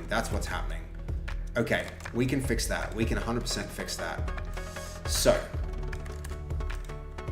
in our chat messages, we've got, it's going to be right here in the chat page above it. That string, we're going to replace any instance of a hash with a empty string. And then we'll reintroduce it way back down in the component. So that'll be down in here. Background color, and we prepend our hash to that. And now I believe what we should be able to see, if we go look at our, we do this, hello world, boom, boom, I like it. Now we're cooking with gas. That's pretty cool. That might have happened, yeah. It's very annoying, but yeah, Goldie did point out some, hey, thank you very much for the subscription, Ethan. Really appreciate that, man. You're number one. Yeah, dude, you are number one. It's like, there's not a lot of people hanging out on YouTube, man. Everybody's hanging out on Twitch, but I'm really trying to grow the YouTube audience, so I really appreciate that follow over there. And actually, anyone in Twitch who wants to go have a look at YouTube, like, I really appreciate all of the follows there. All of these streams get uploaded as VODs, and I'm gonna start making actual, like, a lot better YouTube content there. What if I tag you? Were you referring to Numpty with, like, yeah, there's Goldie in the YouTube chat as well. How's it going, Ethan? It's good to see people coming through there. We're working on this chat is just the if you tag me at base code, I'm not handling that stuff yet. I'm not handling that stuff. There's a lot of little things NumPy that I still need to handle. The other thing is a whole bunch of there's a whole bunch of stuff with the how to explain it, like using icons, using emotes, all of that stuff still needs to be integrated, but we're not there yet. But yeah, it's good that you're doing great, Ethan. I'm doing really good too. I'm having a good stream. We're making a custom Twitch chat. You can kind of see it like in the works here. Goldie with his real name. I can see now why Goldie is Goldie. That's a really cool last name. That's a really cool last name. Okay, now you've got the different, yeah, man, it's so hard to manage accounts with browsers. That's very cool. Sorry that name came up. I'm sure you don't mind, Goldie, but that's like, it's cool to see you there in the YouTube. Yeah, I'm definitely going to do BTTV, and then also 7TV is going to be the other thing that I integrate with. But okay, now that we have this working, we can do this, guys. We can go pick a color that's more reasonable and turn the alpha down. And actually, I want to make it like fairly dark and fairly opaque. So something like that. And then we want it to be horizontal. And I'll copy that to clipboard, and I'm going to take that into the browser overlay. And there we go. If I refresh that, how is that looking? I almost need to, like, I know for a fact we need to scale it.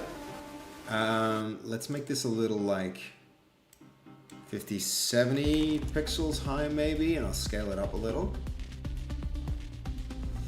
And also like that. We've got Goldie's placeholder hello world, so that we always have something on, always know that there's a chat message there. Riven, how you doing? Yeah, Goldie did good. He did good letting us know to do that. It's very easy to forget.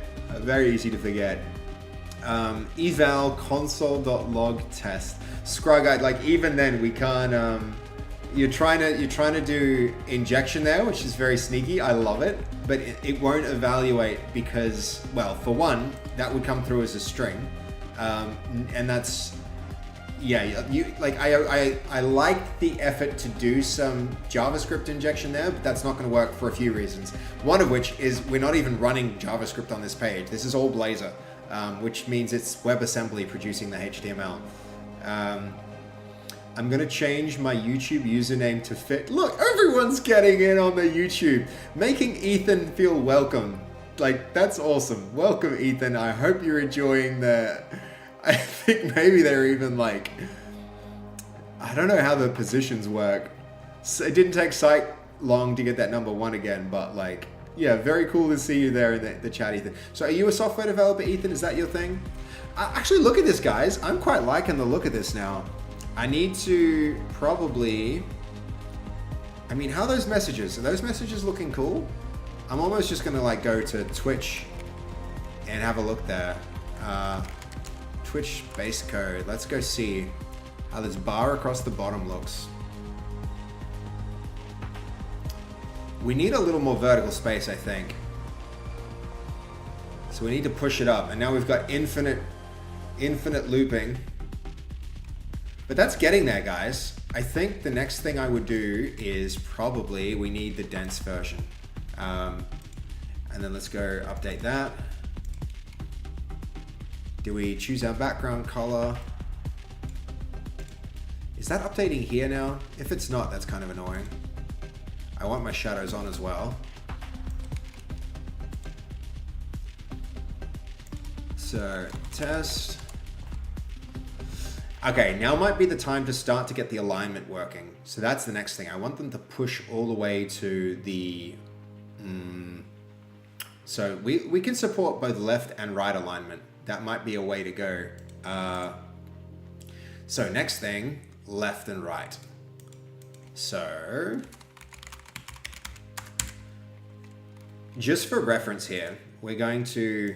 like, this is the stuff that we're going to be trying to use. So this CSS Flex.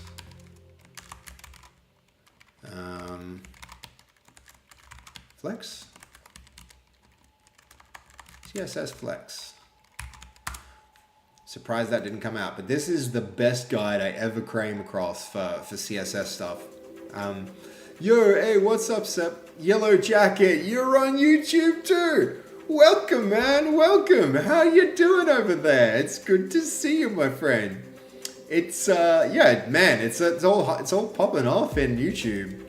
Cool to see that. Cool to see that. Full RCE went. I mean, it's a cool idea. It's a really cool idea what Scrug was trying to do. I really like it. I really like what you were trying there, Scrug. That's, it's good. You got to test these things as much as you can. So really, maybe I should be saying justify rather than align. So justify, so right align, right justify. Maybe I should just like support both. Just make justify an option, and then justify, and then even probably we can use, I know we might not even need to make our own type for this, but at this point it should be a string anyway. So let's public string justify, get set, make that a string empty.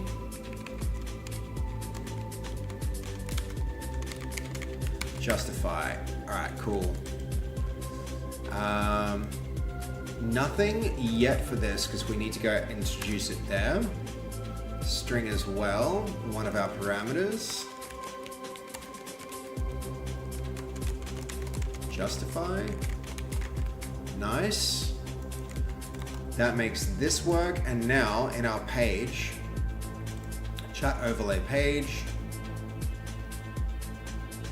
No, not our page, sorry. And yeah, chat page, not our overlay page. Now here what we want is, I think another one of these, we're actually probably getting to the point where we need to break out into a new row. No, we got way more space here. Let's do another one. And these can all be 2 instead. So 2, 4, 6, 8, 10, and then we have another spot for 2 more here anyway, so let's like, this is making space for our new thing.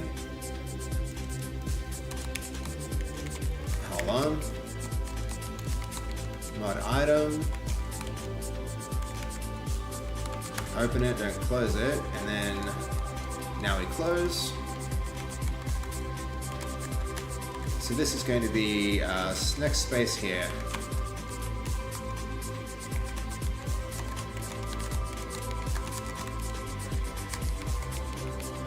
Next thing goes there, and now this is going to be,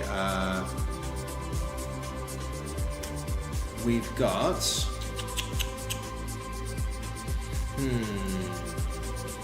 find value. We did used to have this like, so we've got our color picker. We used to have a drop down here.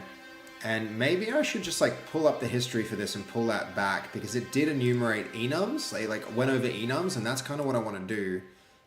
So where is it? It's going to be in chat page. It's going to be in some of this red code here. Probably, there it is.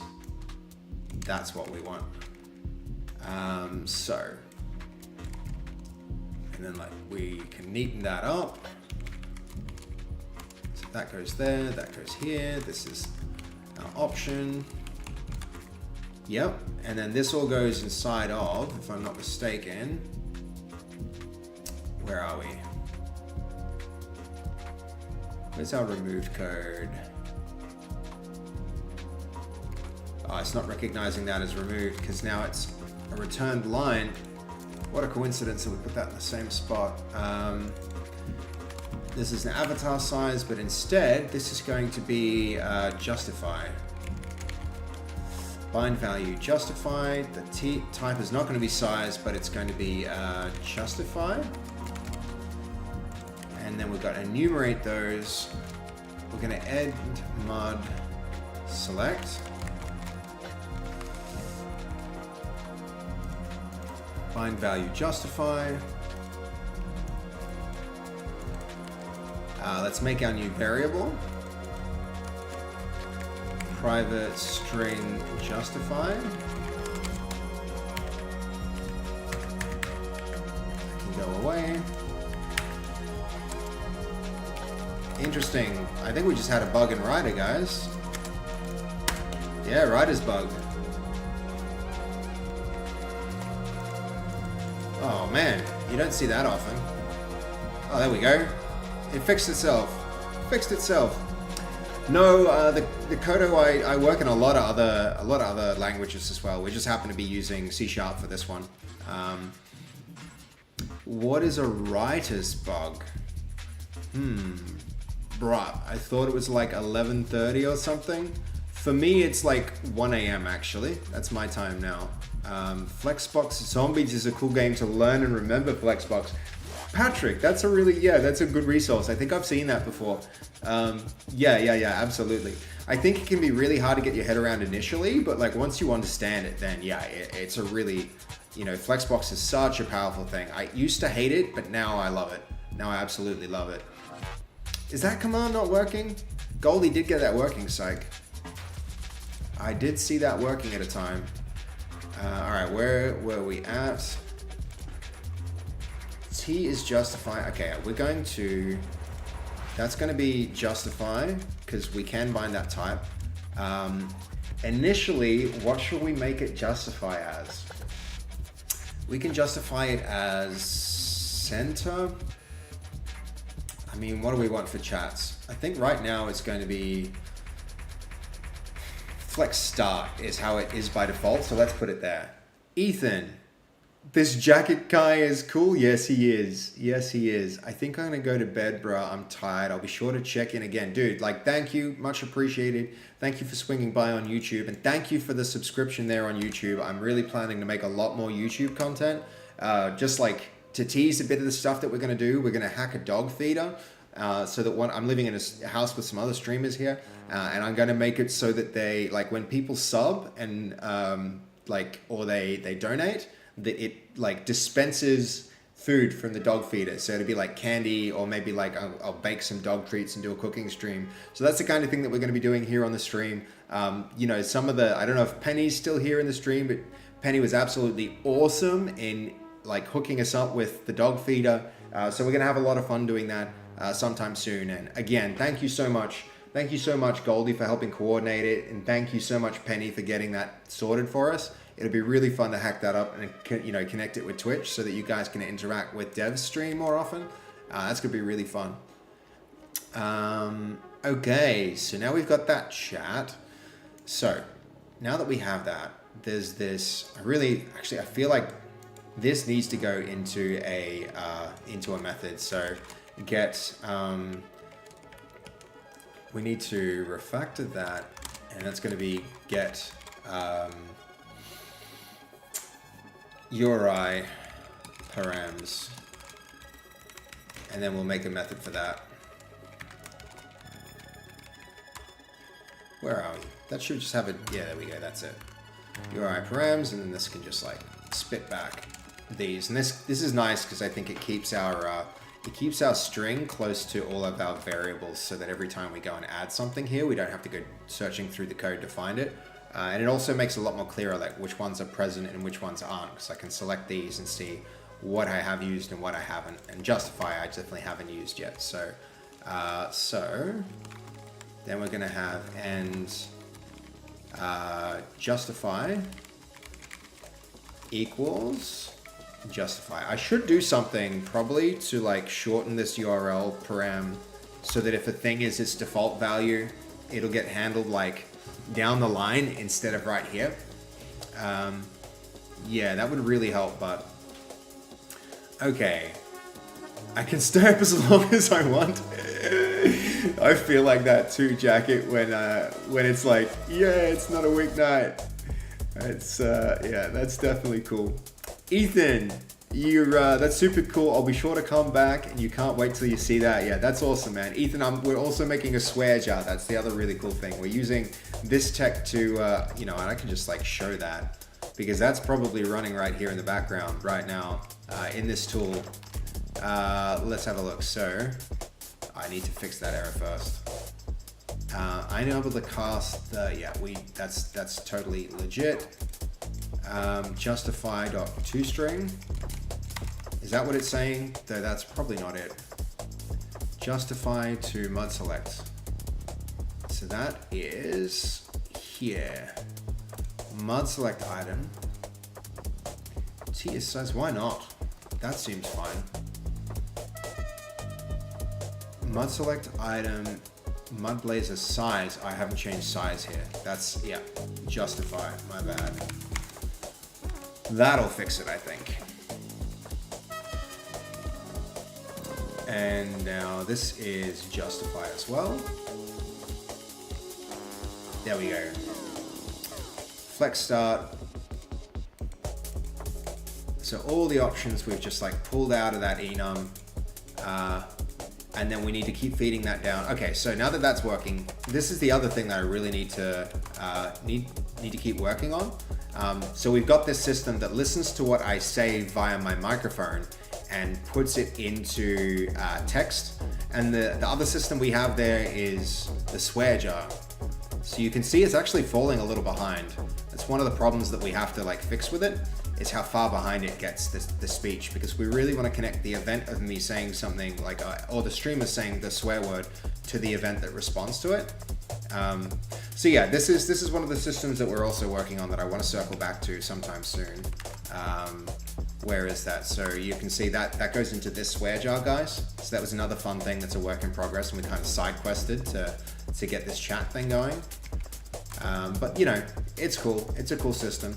It kind of like, this is going to start to bring together the things that you guys are saying and the things that I'm saying into like one place. Yeah. Okay, so if I refresh this and give it no params, shouldn't shadow be on by default? I think we decided we liked shadow. Shadow should be true. There we go. So we want shadow to be on by default. It's impressive, right? I think it's a pretty cool system. Thank you for the feedback, Jacket. I also think it's a pretty cool system.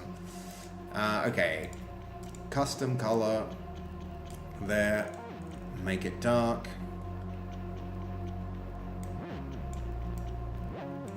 Why aren't I seeing this in real time as that changes, though? We had that working, pretty sure. Here's the mud color picker. Binding the text. This binds the text. That should be updating it in real time as we make changes. Bind value. Why not?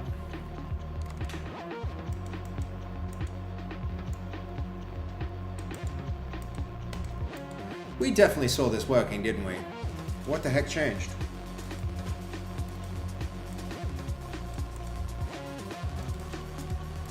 What would have changed there? What else did we do with it? I mean, this is working.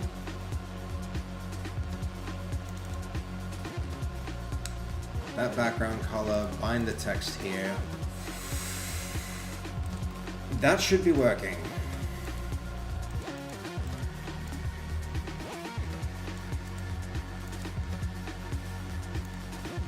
It's working there. Why is it not working here? Could be something to do with that.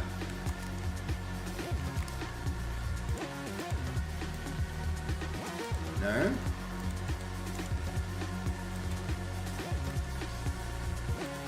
I don't know why rerunning would change anything, but I just like feel the instinct to do that. What model are you using for the speech to text? We are using our own custom algorithm to like process the memory streams and stuff like that to convert from microphone feeds and also like Twitch audio feeds from like the live stream. But it all goes through a combination of Echo and Whisper. So so OpenAI is Whisper model, and then Echo is a library that we're using to help manage the data to make it a little bit more real time. But yeah, that's what we're using for the speech to text.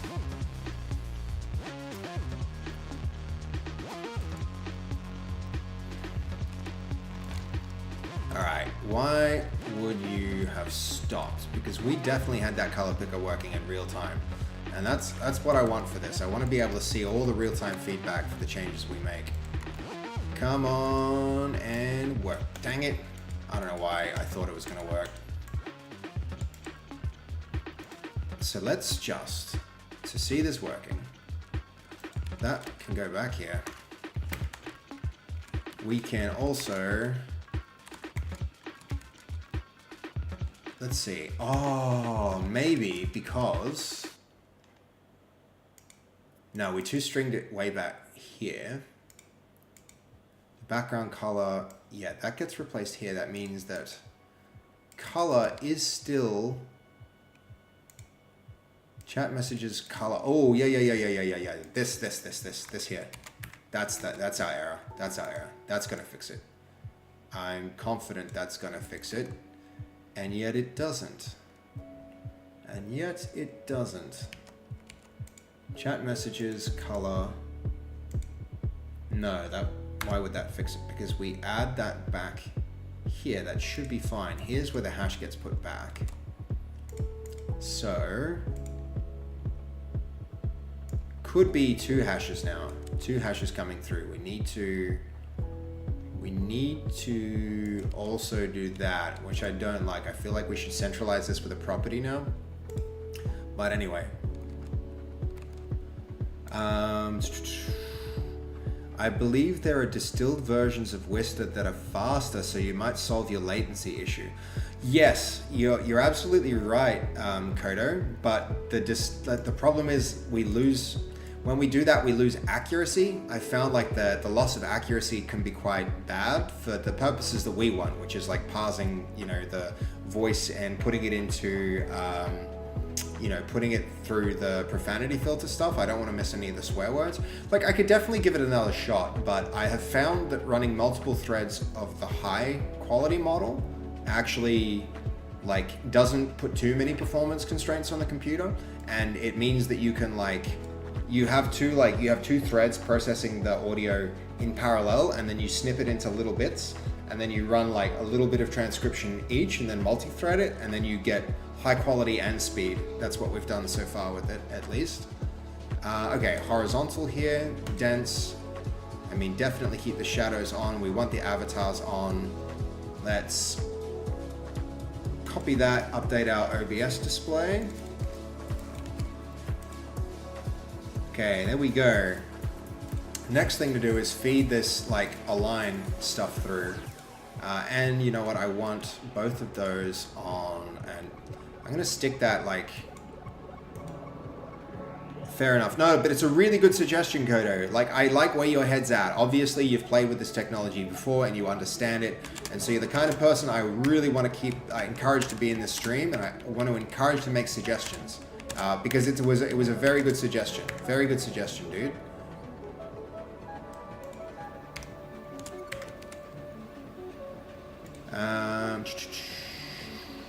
Okay, so we've compressed that a little bit. What I want, I think, is this can go. So let's take that and we'll throw it down here. This is now 12 long, but let's make it like 6 and then put another one next to it. We'll cheat and just do that. There, and then this can be 6 because this is a new row. new grid right here. 2, 4, 6, 8, 10, 12. And that's 10 and 12. So yeah, we've got another new grid right here. That's one thing I don't like about grid is like it can be hard to keep track of where your breaks are versus flex, but grid can be powerful too, guys. So we'll stick with it for now. We didn't need our test anymore. All right, 2 rows. Here's our custom color. I think I like that custom color, the space between. Kodo, dude, thank you, man. Thank you so much for the Prime sub. It's like, wow, man, thank you. I really appreciate it. That's the first one towards our next sub goal. That's the first of 10. I'm not doing this for subs, but the subs go a really long way. I really appreciate that, man. Thank you, thank you. Can we get some, can we get some hypes in the chat for Kodo with the Prime sub? Thank you, thank you, thank you, man. Thanks.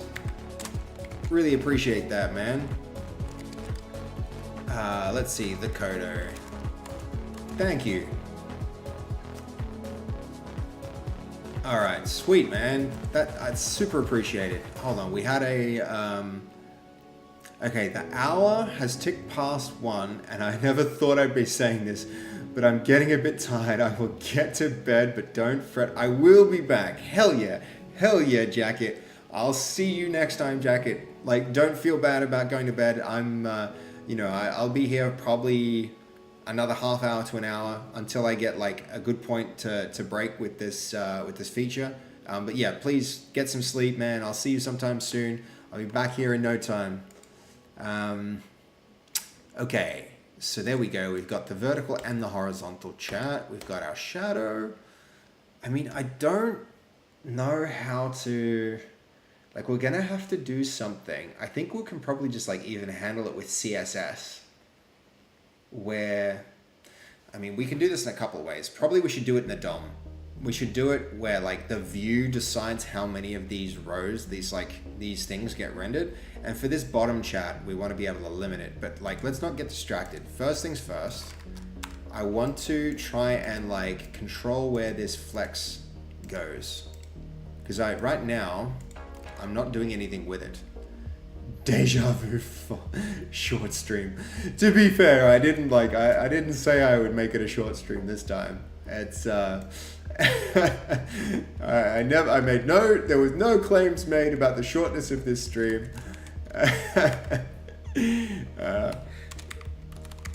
It's a Friday night for me too, so I get to have a silly bedtime.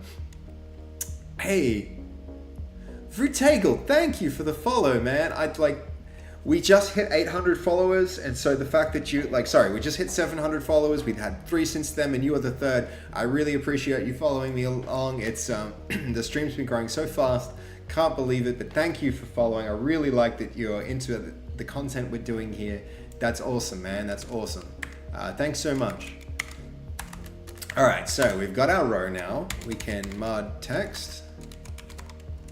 And we're just going to say, hold on, there's mud label too, isn't there? Text label, no, just mud text. That's fine. And then, hold on, I think we can even go like class is, what is it, like style? No, not style, it's typo is label. Typo dot label. No labels. Dang it. I wonder what it is. Let's just go with caption for now and see what it looks like. And then we'll throw in our justify and see how that looks. Justify does not look right at all. The Kodo, dude! Again, you're like, not only have you subbed, you've given out your community sub. Oh, I really appreciate that, dude. Oh, hey. Vrugtagel? Rutte Hagel. Oh man, is that a Dutch word I'm missing? So me and my sister both have Dutch heritage. It was the first language we spoke, but when we were about 5 years old, we swapped to English because we live in Australia. So I'm just into the positivity, to be honest. Also the content, but the genuine excitement is great. Yeah, I love doing what we're doing here. I really, really do. It's I've always loved programming, so to get to be able to like jump onto a stream and program like this is like, it's truly exciting to me. So thank you so much. I really appreciate it. Fair enough. I misspelled, but who gives a shit? Ja, ik spreek ook Nederlands. Soms doe ik het ook op het stream wanneer iemand die Nederlands ook spreekt is in de chat. Maar ja, normaal spreek ik Engels. Het is alleen maar omdat iedereen in de chat ook Engels spreekt. En zo, je kan niet heel veel Nederlands spreken. Maar het is goed om te doen. Ik wil het wel meer oefenen. So het is goed dat je hier bent. Als je een Nederlander bent, welkom. And yeah, welcome to the chat to anyone who's Dutch. I know I still have that Dutch chat, the tag on there. But yeah, my Dutch is not good. I hardly get to speak it. It's stuck like deeply ingrained in my brain because I spoke it before I spoke English. But is that, I mean, dude, there are so many like native Dutch speakers who come through here. And yeah, like it's cool to be able to speak to them. Hey Muck, how you doing? It's good to see you in the YouTube chat. And like, no, I can't move on from Kodo without taking a chance to like genuinely thank you for the Prime subs, dude. Like that's incredible. I have a few like really big supporters. Goldie is one of them. Like he supports with his time, but then at the same time, we get like Nacho who comes through and he really supports with a massive number of subs. But like if this channel's really going to thrive, it can't rely on like one or two people. It needs to rely on lots of people giving what they can, like you just did, Kodo. So I really appreciate it. I really appreciate it. I don't want to just move on from that. That was awesome. Thanks, dude. Fun fact, Kodo sounds like Kado in Dutch, which means present. Yeah, cadeau. As in like gift, absolutely. Yeah. Een cadeau? Oh ja, een lekker cadeau om te eten of bij kerst heb je veel cadeaus. It's like, that's always happens. When I was a kid, my grandparents would like, they would send us presents in the mail that always had like Dutch licorice. It was really, really, yeah, quite awesome. But yeah, it's cool to see more people jumping in and saying hello in the YouTube chat. How are you doing, Muck? I hope you're still around. The problem, dude, is it's the least I can do. No. Like, it's more than the least that you can do, dude. It helps a lot. It helps the channel so much. So thank you for not just watching and contributing with your in the chat, but also dropping those subs. It means a lot, man. It really means a lot. Thank you so much. Okay. So we've got our justify options now. Let's feed this through because that's a pretty cool parameter to be adding. So justify goes in there, but we're not yet handling it. So let's go to where this method's called. So the clipboard copy button, absolutely. And then from our clipboard, it winds up in here. So there's our justify string. That goes in here. Justify is going through, excellent, but now we're not doing anything with this yet. Yet being the operative word. Okay, so mud stack, this is row, and then we also have justify. And from here, we can convert this back to a string. So this can now go to enum.parse, and we know it's going to be the right enum. So this is going to be justify like that. Yep, enum.parse, and that will convert it back into the correct enum. So that means we can pass it through the URL and then put it back into something that Mud knows how to deal with. So that's rerun. Hopefully there's not some error here. Yeah, this is one thing where Blazor comes up a little short, honestly.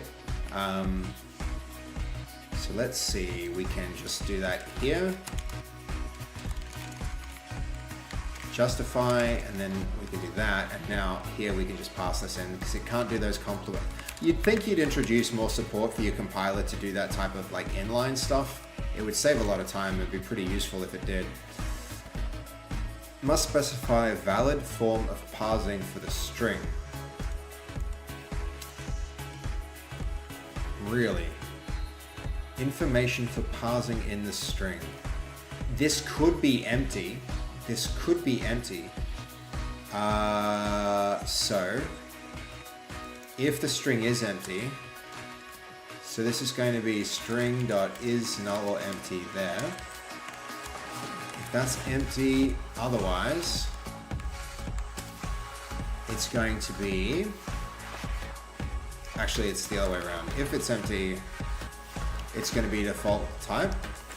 So that's going to be justify dot, I think flex start is what it is by default. So yeah, that might be enough. Cool. Flex start, now let's see, center, end. All right, the reason this isn't working is because the width of this container isn't large enough.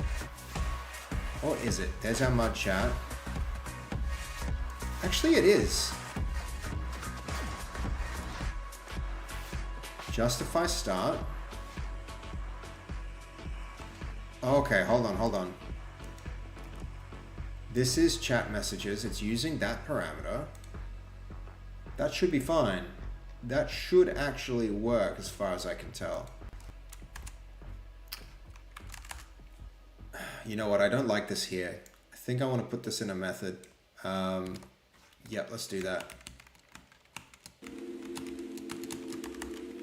This is going to be get justify param. And then we'll do all that parsing down. Oh, there's no C# section of it. Yes, there is. Generate that, please. Create that method. There we go. So that can then just return this. And that can even just be an expression body. There we go. Get the justify param. Okay. If that's... Actually, that's enum. That might be neater. Justify is this. Why would that not be passing through? Space between center, flex end.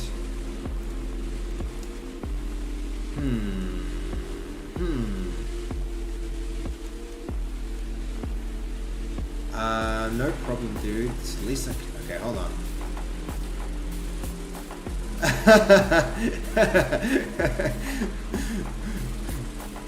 Rutechagel, that's a lie. The least you can do is give nothing. That's pretty funny, man. Yeah, you're right. You're right, I guess.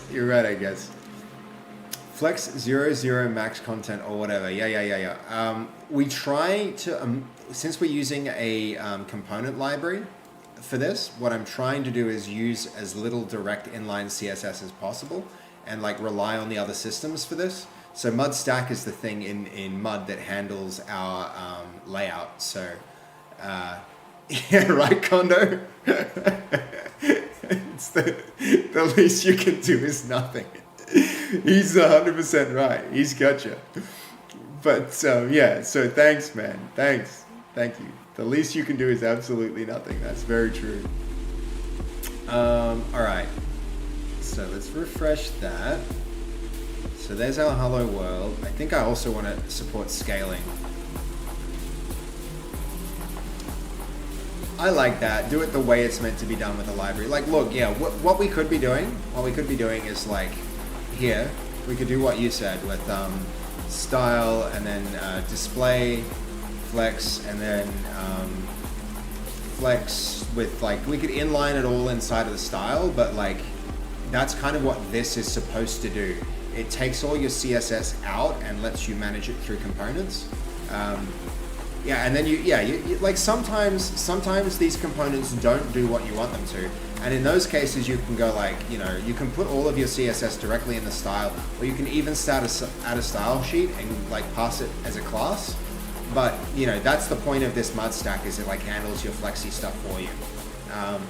Yeah, as long as you keep it consistent throughout the code base. I think consistency is more important than like, yeah, but like then API adherence, like if you can inconsistently do it differently from the way that the API you're working with like manages, then you know it's like it can be acceptable as long as like you're not doing it 10 different ways throughout your code base. Dagian, that's kind of funny. That's a pretty good prank. That's a pretty good prank. Maybe sometime when we're on stream we can do that. Dragihan, did you hear about the prank that we're going to be doing to dev soon with the animal feeder? That one's going to be amazing. So Penny stepped up and bought it's like an animal feeder, and I'm gonna hack it on stream so that it can dispense candy for dev. Or maybe like we'll do a baking stream and we'll make cookies that look like doggy treats, and then we'll fill it with doggy treats for her. So that when people like sub and stuff, it dispenses. Like I think it'll probably be better to connect it to bits, but somebody can like donate a bunch of bits and then it will like give her doggy treats. You heard about the animal feeder? Hell yeah. Yeah. Frutacho, this is all running .NET. It's really putting the C in CSS. Yes, this is C#. This is, yeah, it's .NET in the web via WebAssembly, and some other really fancy stuff like SignalR. So there's like a SignalR feedback loop that detects changes in the DOM and then causes re-renders over the network. Like here, if you have a look at the network traffic, like when I make, oh, hold on. I haven't actually used network in the Zen browser yet, but maybe, hold on. It says, perform the request to reload the page to see default. There you go.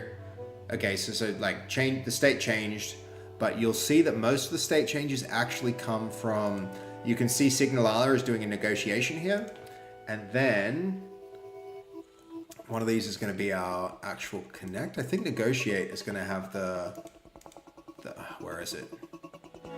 Man, in Chrome this is so easy to find. So there's our negotiation. And then, anyway, it's SignalR feeding back and forth DOM changes. I feel like vomiting, but I don't know. It might end up being a rainbow vomit. Yeah, if we give her enough Skittles, absolutely, that's going to be her experience of it. Okay. Also, I'm not sure if you saw my message in dev chat yesterday, but the circular lamp has an RGB controllable light, and the same one as the Death Star. Yeah, dude, Yellow Banana, 100% keen to hook those up. I think like I have a finite amount of time, and I kind of have to respond to like what people want. But yeah, I'd love to do something like that. Daniel, how are you doing? Good to see you in the YouTube chat, man. It's awesome to have more YouTube chatters. What's my opinion on C++? I love C++. I think it's a really, really powerful language. Especially the more modern versions that have like, you know, not exactly memory management, but a lot of like that garbage collection stuff with the safe pointers. I really enjoy that. I enjoy working in Unreal Engine using that. But yeah, that's my take on C++. Great language. Very, very, very powerful.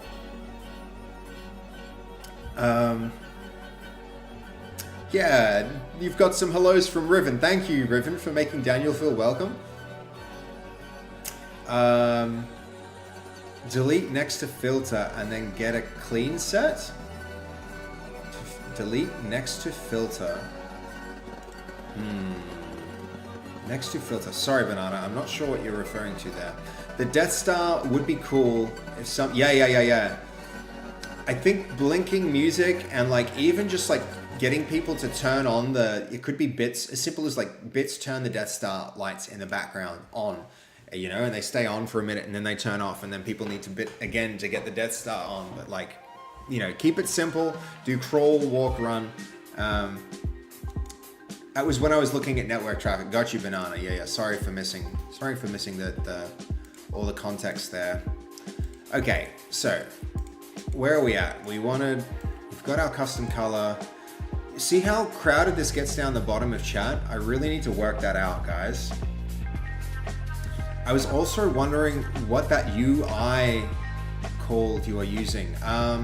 This is, so I'm working in Blazor at the moment, and I'm using a component library called Blazor to render a lot of the UI.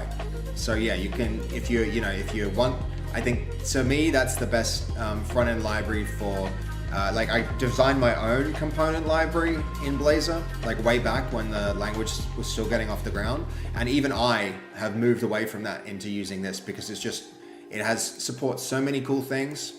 And you know, when you understand it, you can get a lot done with it. Okay. So, where are we at with this? Flexing, that's what we were working on.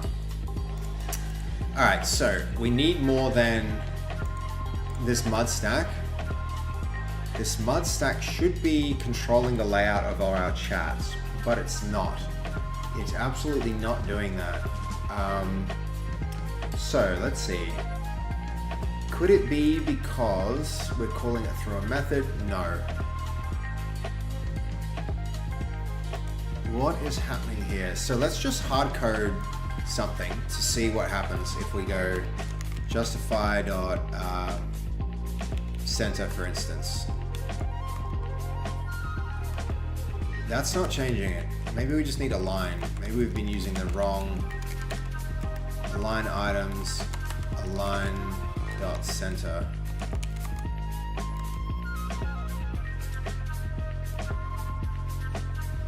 Align items, that's confusing.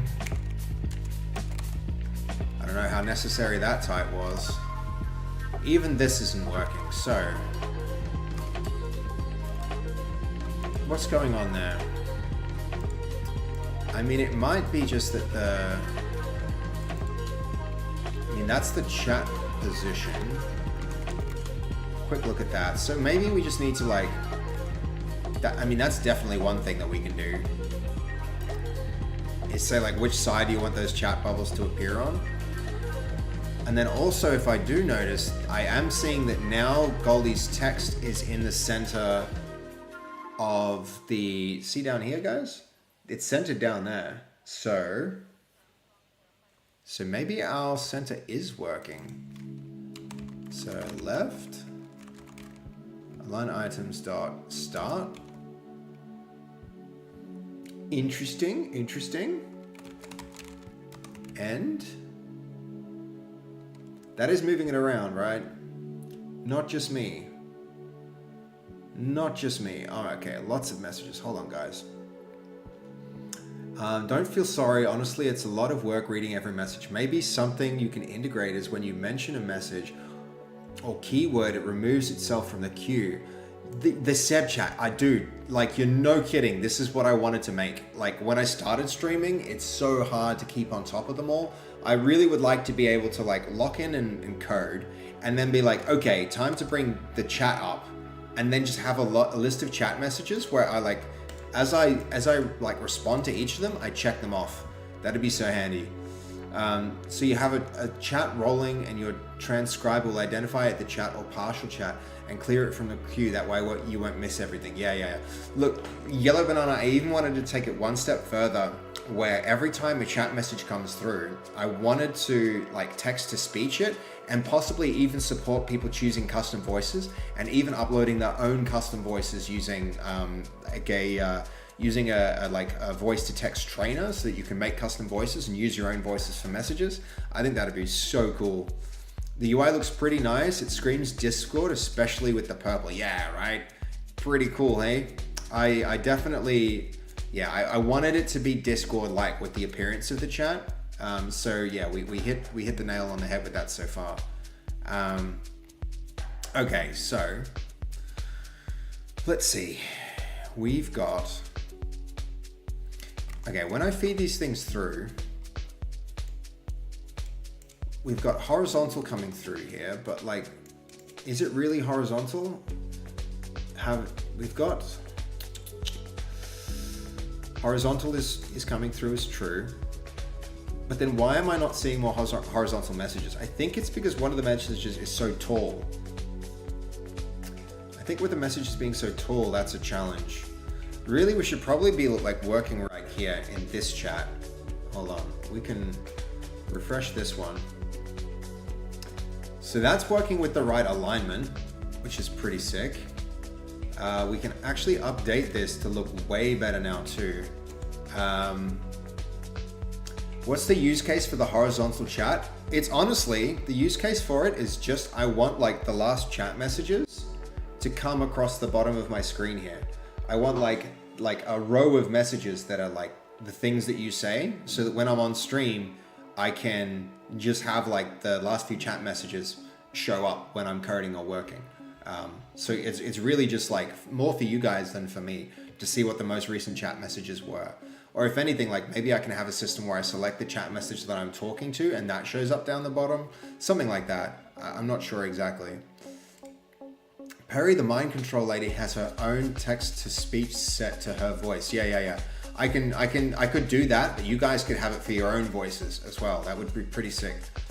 The way I was gonna make the chat overlay have an X to remove it from the list. Yeah. So it's quite queue-based, but it would have the entire stream and never miss a message since they need to click to remove it. I like that so much. That's what I think I want to do too, Fizz. That's what I think I want to do too. What is the use case for the horizontal chat? I think, yeah, okay, we spoke about that. Okay. Yeah, it's moving. I know, right? It's like, I can kind of see, I can see what you like, I lose a lot very quickly, but yeah.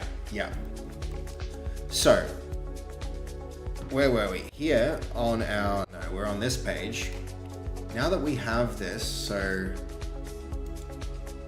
I actually needed align items, not justify items, which is a bit annoying because we've gone and called this justifiers. So let's change it to align. Let's go through, refactor that. We may as well. So that's align.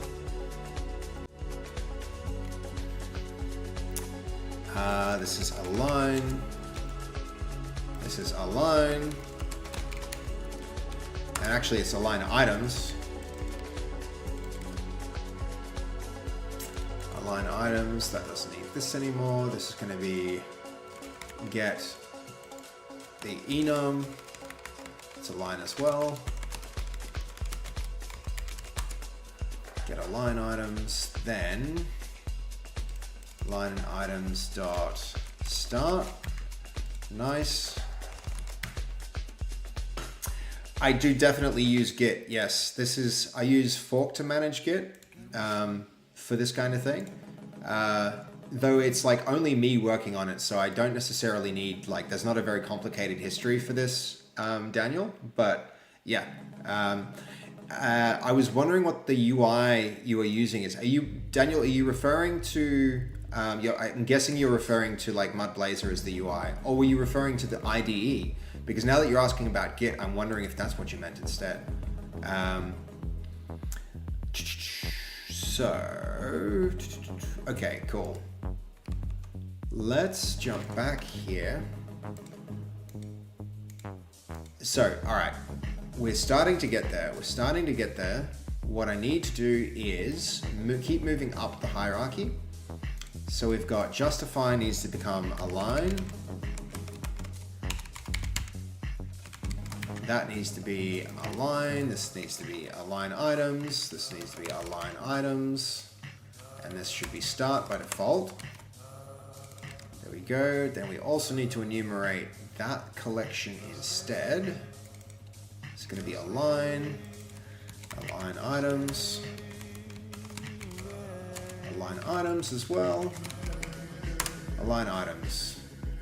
It might be annoying because I'm noticing now that justify is a thing and there's justify items as well, which is a very bad move on the part of the designers of the API to create that kind of ambiguity. But let's have a quick look. Okay.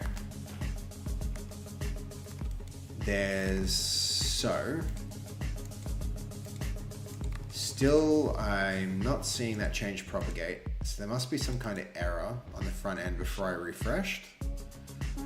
Yes, there is. What was it? Request flex start was not found. I believe I fixed that.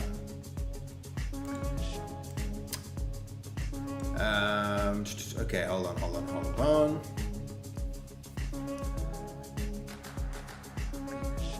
Okay, you guys have said a lot of insightful things that I need to catch up with. Give me just a moment to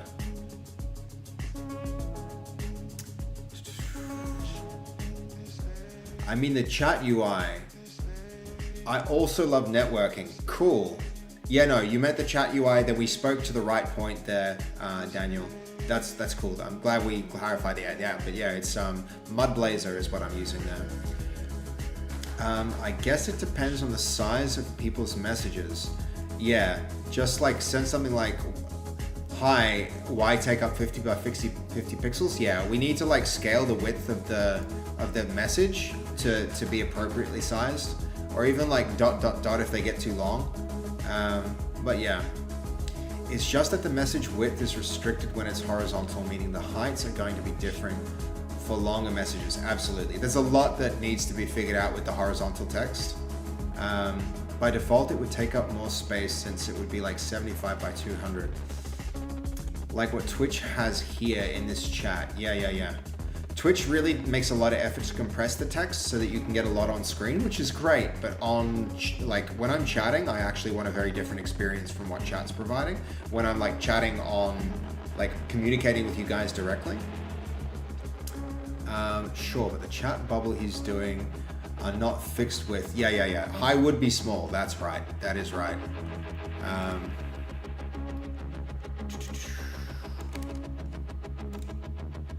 Okay, unhandled error while processing that request. Why would that be? Let's have a quick look at our actual URL. This is what it's getting. The value flex end was not found, and that makes sense. Where is this rendering from? So we've got our align item start. Where could... No. It's not that. It's also not this. That could be from the logs. Justify equals flex end. Yes, this makes sense. So we're doing a parse somewhere. Where was that parse? Align items. Yeah, could be that. Oh, the mapping. When we enumerate those different types. Align items. No, this looks good actually. This looks right. Bind value is align. So this needs to be align as well. Align bubbles. No, just align is fine. We don't need to take up extra UI space with that. This is actually looking okay to me. Align item start. Yep. Let's have a look. So it was actually telling us flex end was not found. The value flex end was not found. What's this coming from? Try parse. So it's parsing. Let's have a look at the... I mean, that's legit. That's a legit error. I mean, this is now align. So we just maybe didn't... Yeah, we didn't copy our URL params properly. So there we go. Let's recopy this. Let's put our custom background color that we liked. That little bit of alpha there. Flex start for this. Oh, these aren't working. Okay, that's a problem. That's our thing to fix next. Because then we can bring that back into chat. So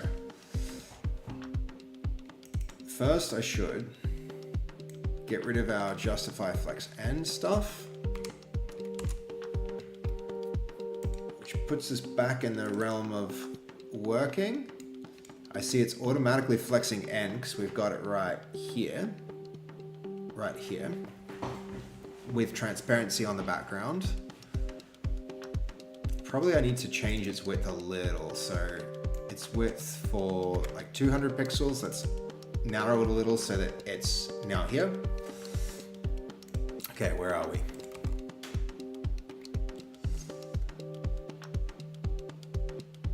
Background color, we've got our chat bubble. All right, I need to like refocus and rethink. Line item start is fine. Let's go back here, refresh that. Yes, okay. Why is it defaulting to Start is the top edge of items are aligned to the top container. Okay, align items is getting its value from...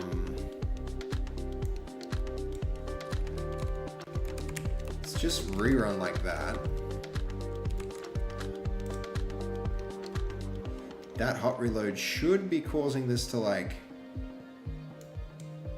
fix itself up. But it's not. Okay.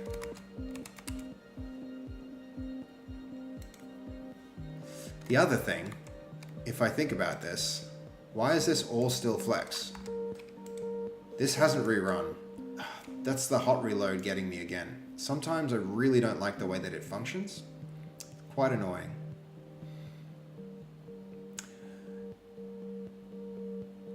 Sure, but the chat bubbles he's doing are not fixed with... A high would be small. Me when I go to the gym, am I right? Automatically flexing. Me too, me too.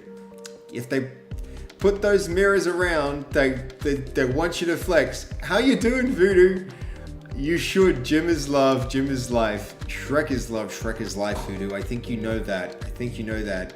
Though it may be the case that gym is also love and life as well. Very possible. Very possible. How you doing, dude? How is TD? Shrek equals gym. Very true, Voodoo. Very true. Alright, what the hell's going on with this? Let's see. Let's go have a look here. Why won't this restart? I'm so over this thing sometimes. Okay, chat page. And it's line 70 that it has an issue with. How long is it not being compiling then? Because this change I feel like I made fairly, you know, a while ago. I don't know why this has suddenly become an issue for it. Very strange. All right, rerun.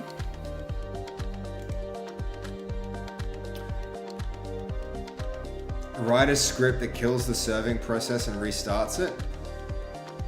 Regnetic hot reload, dude. Very true. Held the message for...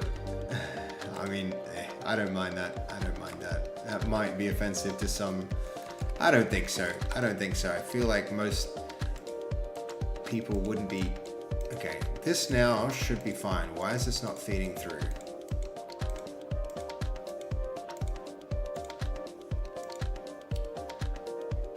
Where were we when we saw the chat message sync, chat overlay? Okay, chat messages. This is why. No, get align enum. Yep, feed that through. Please hot reload nicely. Yay! Maybe I shouldn't have celebrated so soon. Why is the value not propagating? That is now the question. Get the align enum. Auto mod is weird sometimes. Yeah, I don't know. Twitch, I know, it's fine. It's fine. No ill intention. I think that's the most important thing. Auto mod is my mortal foe. Yeah, look at that. I've got 2 experienced mods here in the chat, guys. 2 experienced mods. Very handy. Especially when it gets a little overzealous with its modding. Okay, there we've got Goldie saying hello world. That seems pretty good. But its alignment is right. So, that alignment right, this should be changing in real time, but it's not. So, this should be simple. If I go to page, I've got align. Align is our parameter. Align is being fed through, no it's not, that's the problem. Align needs to be align. Not passing variables. That is always going to be the problem. align.toString as well. Chat messages. Oh, should I? Probably I should be parsing this so that this depends on the nice, like the right type instead of the parameter. Doesn't matter. Doesn't matter too much. Could be neater, but fine. And did that hot reload? It says it did, but did it really? Did it really? Because if it did, wouldn't we be seeing those changes right now? Align .toString chat messages. Let's just like print what it thinks align is right here.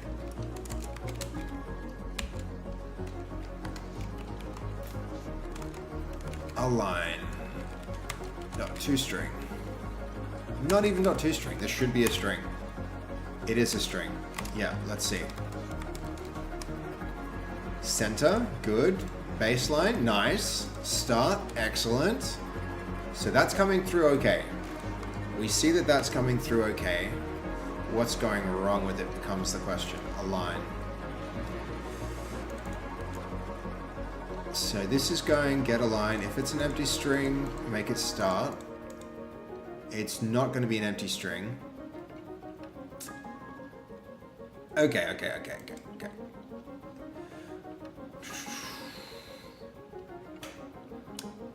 Okay. And Seb was making a swear jar as well. Yes, yeah. That's right. We should know profanity filters because we were making a swear jar. He made a swear jar himself and he put the neck of the red variety in there. I did not put that in the... I did not consider that to be offensive. Maybe it is to some people, but like... I don't know. Still in progress, not done yet. Honestly, I should fix it, like finish it, Goldie, because it won't be that much work to finish off. I really, really shouldn't be. But I got like side quested with this chat thing. You weren't able to get to sleep? Well, welcome back. Welcome back. You can be sleepless with us if you feel like it, Jacob. You're always welcome here. It wasn't that much work. It was a little bit, but I mean, why does Vac not get modded, but Redneck does? I don't understand. Yeah, look, you're all getting away with a lot of swearing right now. But, you know, you can't make an omelet without breaking a few eggs, so we have allowed swearing into this community, that is for sure. Okay, that text, we just saw that it's coming through. So why is it not getting put in here properly? If the string is null or empty, align start. I mean align end. Otherwise, parse it to align items and then use the string. That we should see. This hot reloading, I swear it's not working, guys, because we removed, no, we didn't remove that. I lied. Let's also get align enum, see what happens there. That's working just fine. Just fine. Why would that not be converting to... Alright. What are you doing?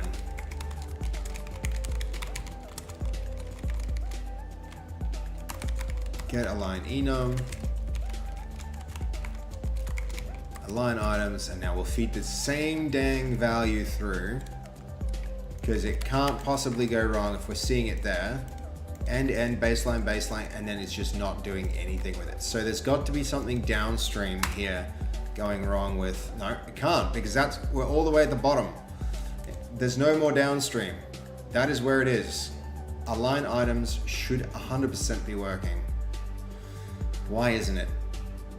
Why would it not? Baseline, start, center, man.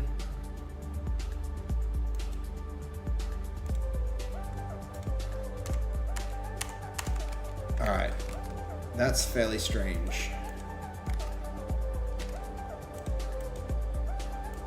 So let's just like hard code this to start. Or center. See what happens. Nothing happens. Do I need, is it watch run doing this? Shouldn't be. Twitch protecting Americans? Yeah, right. Some Canadians as well. Redneck is classed as race, ethnicity. Yeah, fair enough, actually. That's why I guess. Yeah.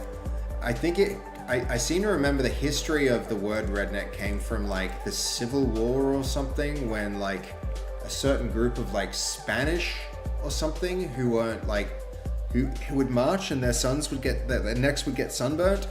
And so that's why they called them redneck. It was, yeah.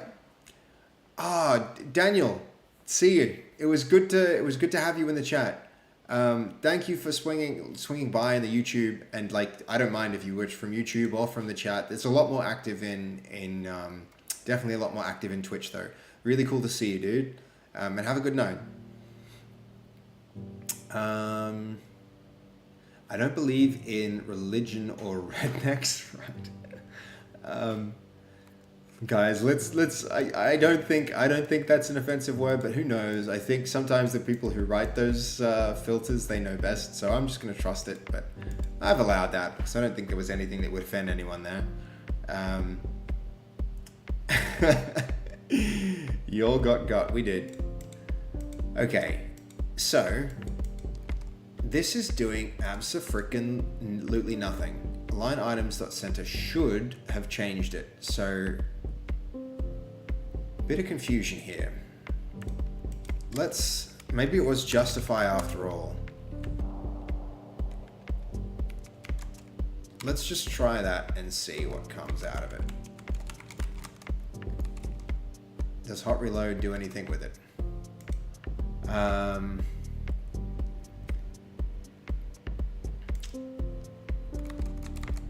What are we doing?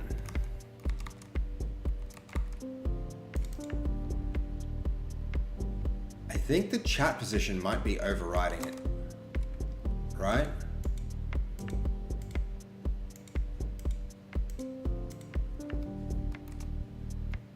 I think that's what happens. So chat position, which only supports start and end. Oh, I guess we change it and refactor it one more time.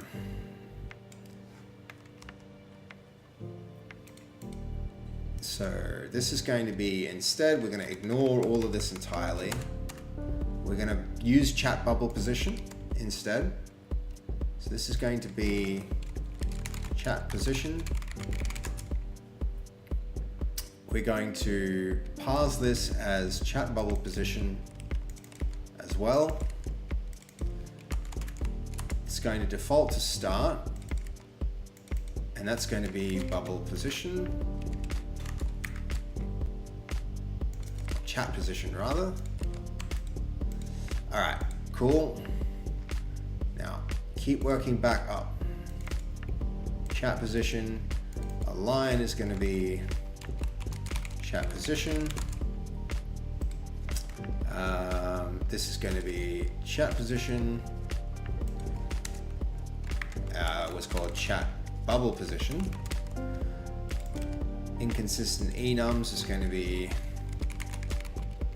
chat pause. We'll keep the strings short there.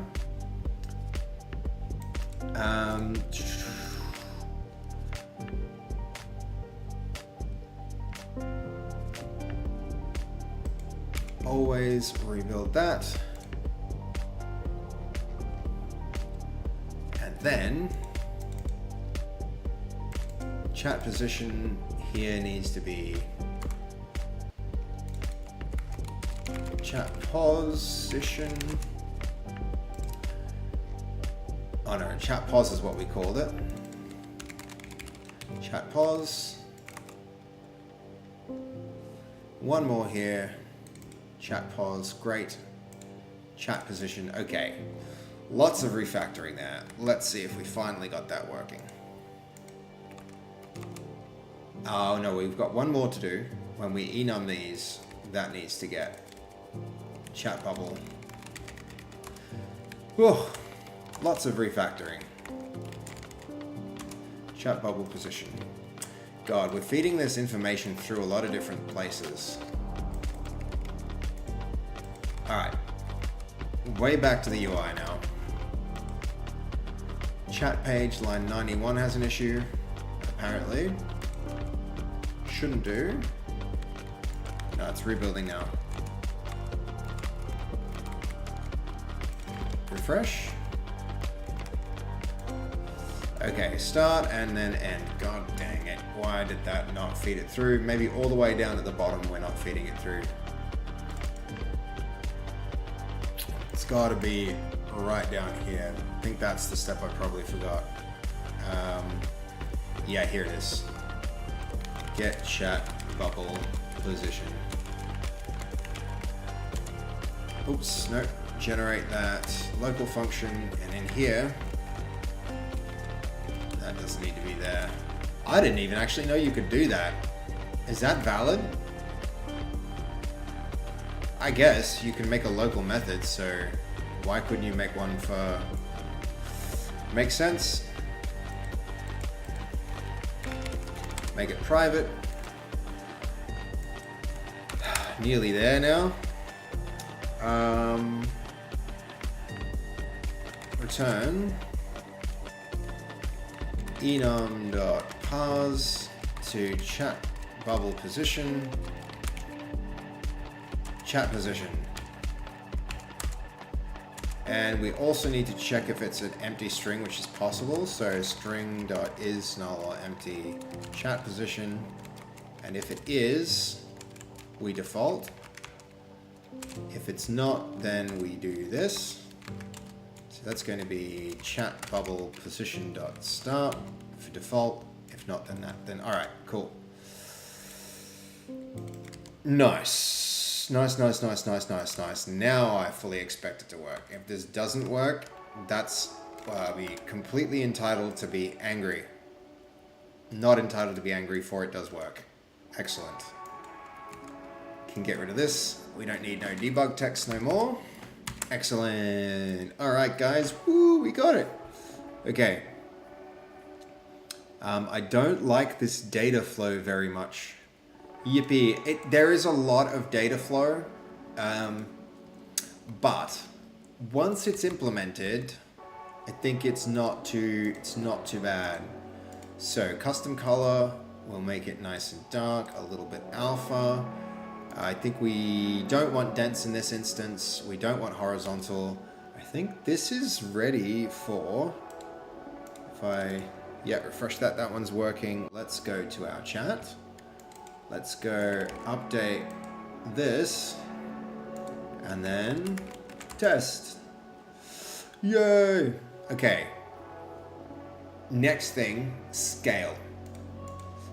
So there's something that is supported in style. Transform, I believe it is. Scale 3D. And then we can make that like 200%,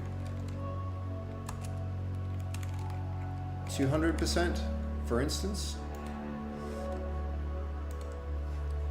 Scale, no, not 3D. Scale, yeah, just scale. I believe that might be what we're looking for. So let's have a look here.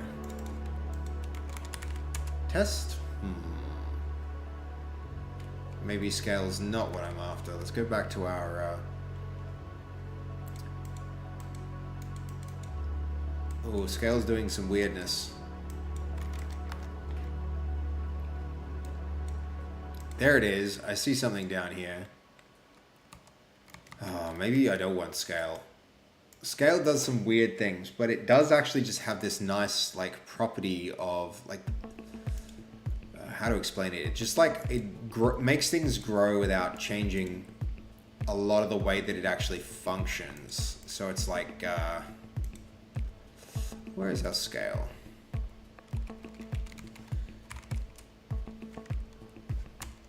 Where are we? Where are we? There we go. So let's just try 100%. So if you have a look what happens with scale, it like shrinks and grows the whole damn thing. The problem that we're getting, could you zoom?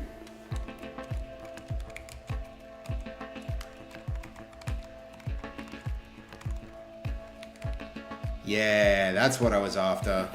That's what I was after. Thank you, Verstragel. Vruchtegagel. Oh, hard to say, even for a Dutchie. Yeah, that's what we want. That's definitely what we want. Zoom. So, style, zoom, 200%, and then we feed that zoom value through, because this is going to make it really easy for us to like have a look at chat and adjust the scale of it quite easily, especially when I make this a URL parameter, because that means if I put the URL parameter in here, then it'll be very easy for us to be like 200%. Cyber Steffi, how you doing? Oh my gosh, I was checking your stream out today, hanging out and having a look. It's the coolest stream I have come across, like hands down. Like I'm not even like, I just go there to get inspiration. So big shout out to Cyber Steffi. Her stuff, like, God, guys, if you like what I'm doing here, you're so gonna like what she does. She does it so much better. Her stream is the most dialed in, juiced up UI you guys have ever seen. And she builds the coolest stuff on her stream, and she has the best music. Am I hyping it enough? I don't feel like I'm still not hyping it enough. You're on your big, yeah. Right back at you, Steffi. Right back at you. She's got the coolest like cyberpunk aesthetic, guys. Like today she was checking out going to like a Ghost in a Shell exhibit, and like, man, that's my favorite anime, hands down. So like very, very aligned on stylistic, like, you know, like I love your style. So I couldn't recommend her channel more, guys. If you're into my stuff, you're gonna be into her stuff. Go head over there and give her a follow as well, because like, yeah, I hope I'm talking this up enough, because I'm just so impressed by the quality of her UI design. It's really, really nice. I wish I could do user interfaces like she does, especially web stuff. But that's really cool. Check out what we're working on, Steffi. We're kind of like getting our stream looking a little bit better and making our own custom integrations. Mostly, I think you're using a lot of Framer, but we're using a lot of we're kind of just like coding it ourselves. So thank you for the raid, and thank you for the follow, by the way. We've got Toast from your community here coming through and hitting us with a follow as well. I super appreciate that. And thank you so much for gigantifying with your 30 bits. That's awesome. That's really, really cool of you. And I love your gigantic emote. That's just sick. How cool is that?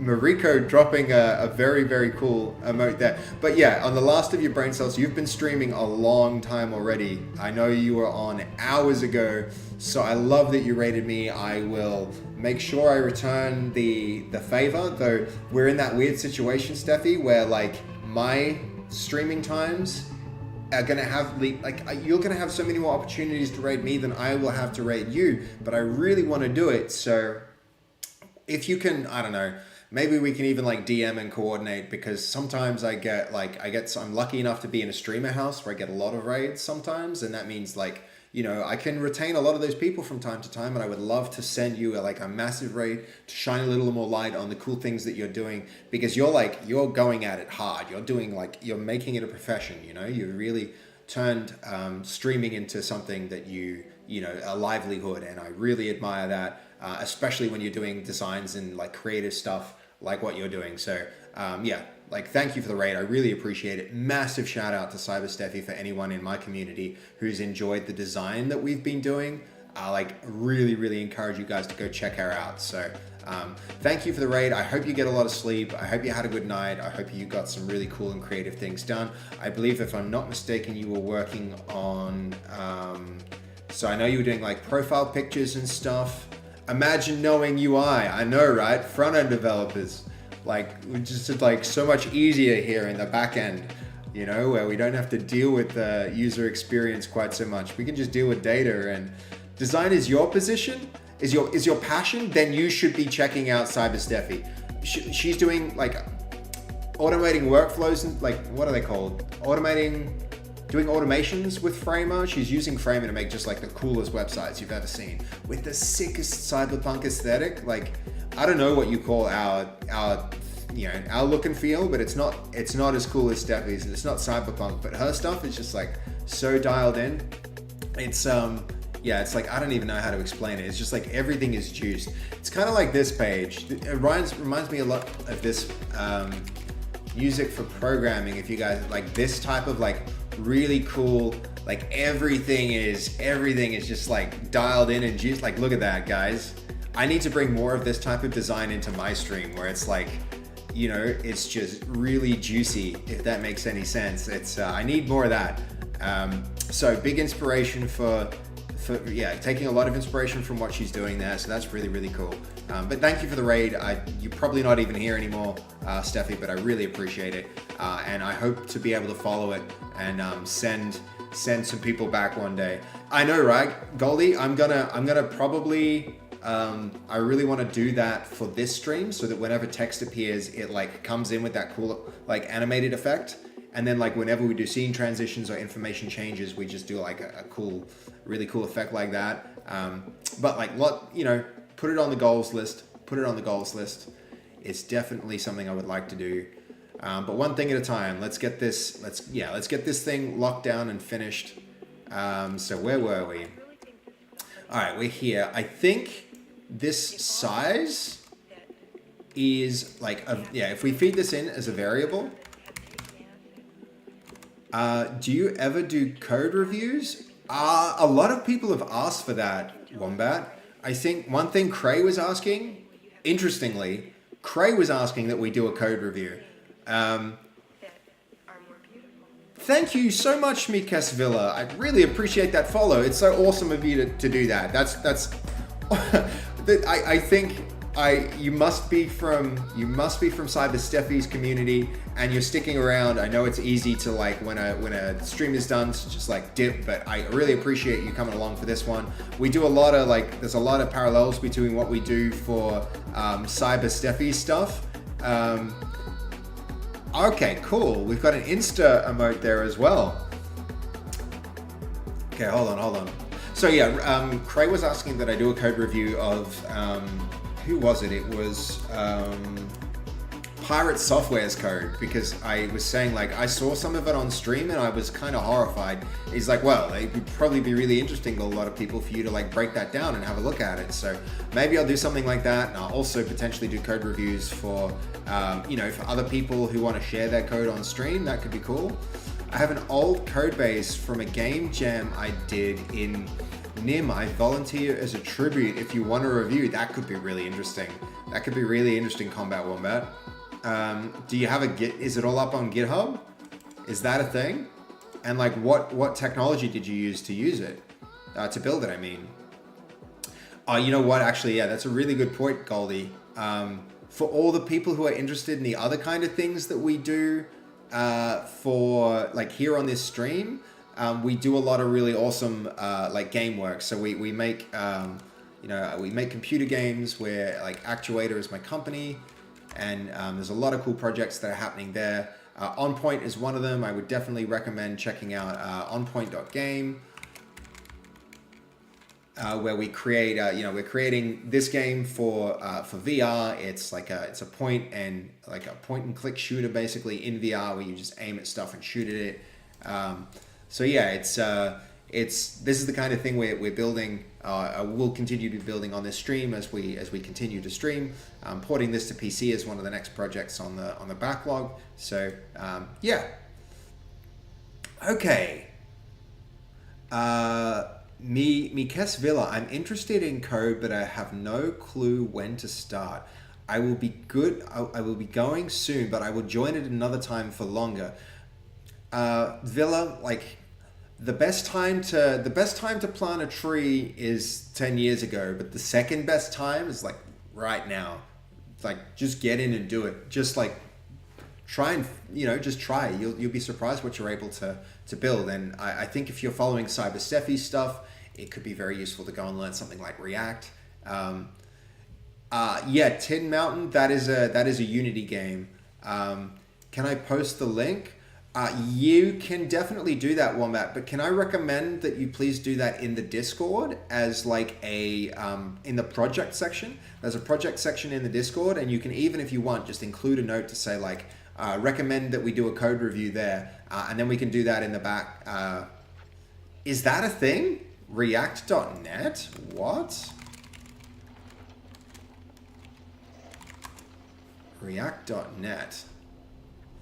React.js.net, a React integration for ASP.NET MVC. Oh, that's interesting.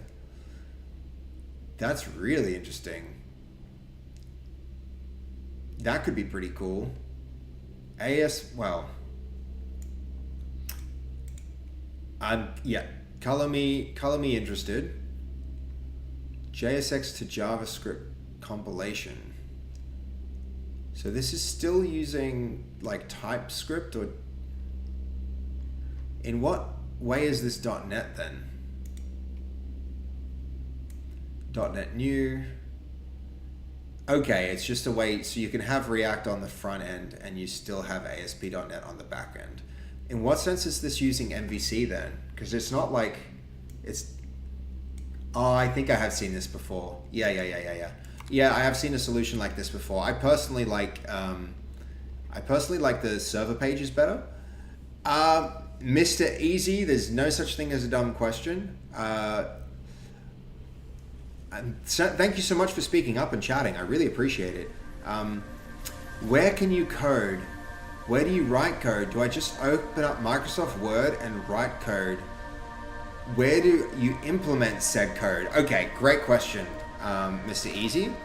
So, it depends what technology you want to use, but it can be as easy as this. It really can be as easy as this. So let's say if you wanted to code in .NET and you've installed the .NET development environment, so you want the SDK, so SDK, so if you go, SDK stands for Software Development Kit. You just search that, so Microsoft has it available here. You can download the .NET SDK and install it. So once that's installed, it will also install what's called the runtime for you, which lets you run applications that compile, but you want the SDK first and foremost. And then, you can get very complicated with IDEs. I'm currently using an IDE called Rider. IDE just stands for Integrated Development Environment, but you could use something simple like a text editor. It could be Notepad. It could be something like Visual Studio Code, or a variant of that, like this one is called Cursor, which has some AI integration into it. But essentially, if you want to code, the easiest thing to do is, once you're here, we can just start a terminal, like a command line. It could be a command prompt. I'm not gonna use my fancy terminal. I'm just gonna do CMD. That's like cmd.exe. Then you'll get a window like this, and from here you just go .NET new console, and what it's going to do is create all the files you need to run an application. So we've got things like here. I'm not even going to do this with a complicated IDE. I'm just going to open Notepad, and from here we can just take this, and we see that we've got now console.writeline hello world, and then from here I can type .NET run, and what it's going to do is compile this, and then it's going to end up running it, and you'll see hello world prints out. So then you've got the basics of your application. So 1 + 1,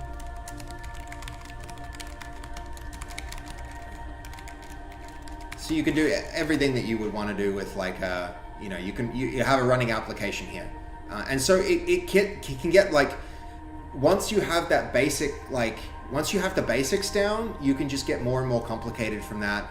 But it doesn't need to be complicated. It can be really, really simple. It can be very simple to get started, and you can do some very powerful things in an application that's as simple as that one. You just keep building on layers of abstraction until you wind up with very complicated things like chat apps, or things that do real-time subscription, or all of that. all of that is just like, you start on very simple basic things and you build up from there. So that's essentially like a, good primer for how to get coding, if you're interested in doing it. Color me vomit colored. What do you mean? When you'd use a plain text editor, not Word.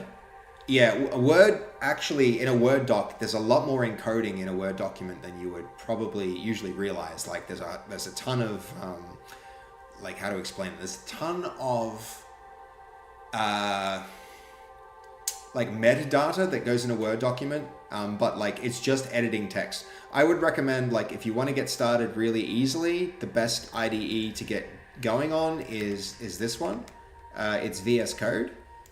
So look up VS Code, Visual Studio Code. That's a really easy one to get going if you're going to be doing web development. If you're going to be, if you want to be doing, it really depends what you want to make. It really depends on what you want to make, Mr. Easy. Like, go and find tutorials online. That's a great way to start, to get started. Just go find a tutorial and follow it. Depending on what you make, you know, even like AIs can guide you through the process of getting the right tools if you ask the right questions as well.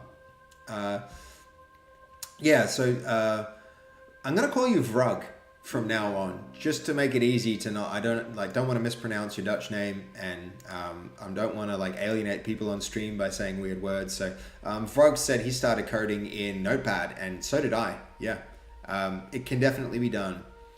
Even better, Node.js. Yeah, Node.js is a good environment if you want to do web development with JavaScript. But I kind of agree with Combat Wombat. Like, I don't personally like JavaScript runtimes, especially when you start. When you get started, because JavaScript isn't a particularly opinionated language. It lets you get away with a lot, and you don't want that when you're starting. When you're first starting, you want it to be strict with you. You want it to be like, when you type something that's wrong, you want the compiler to catch the problem. And JavaScript is not a language that does that. TypeScript goes a long way to helping make that easier, but at the same time, it doesn't get rid of all those problems. You guys notice that it says happy coding in there? It just said happy coding in the binary. That was pretty cool. I really love this kind of like design in websites. But yeah. So I would say go with an opinionated language that has more compile time errors than JavaScript does to get going. Oh, dude. Sorry, Mr. Easy. I've just clipped it. I did clip it. I need something on screen that tells me when ads are happening, because I feel like I probably do this fairly often. So we'll go over it once again really quickly. Okay. 30%. Simtex, are you sick? Dude, sorry to hear that, man.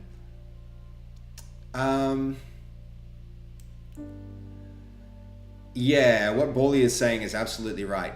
Bigger problems into smaller problems, and you can get like, there's a famous quote in programming that says there's no problem that can't be solved by removing a layer of abstraction.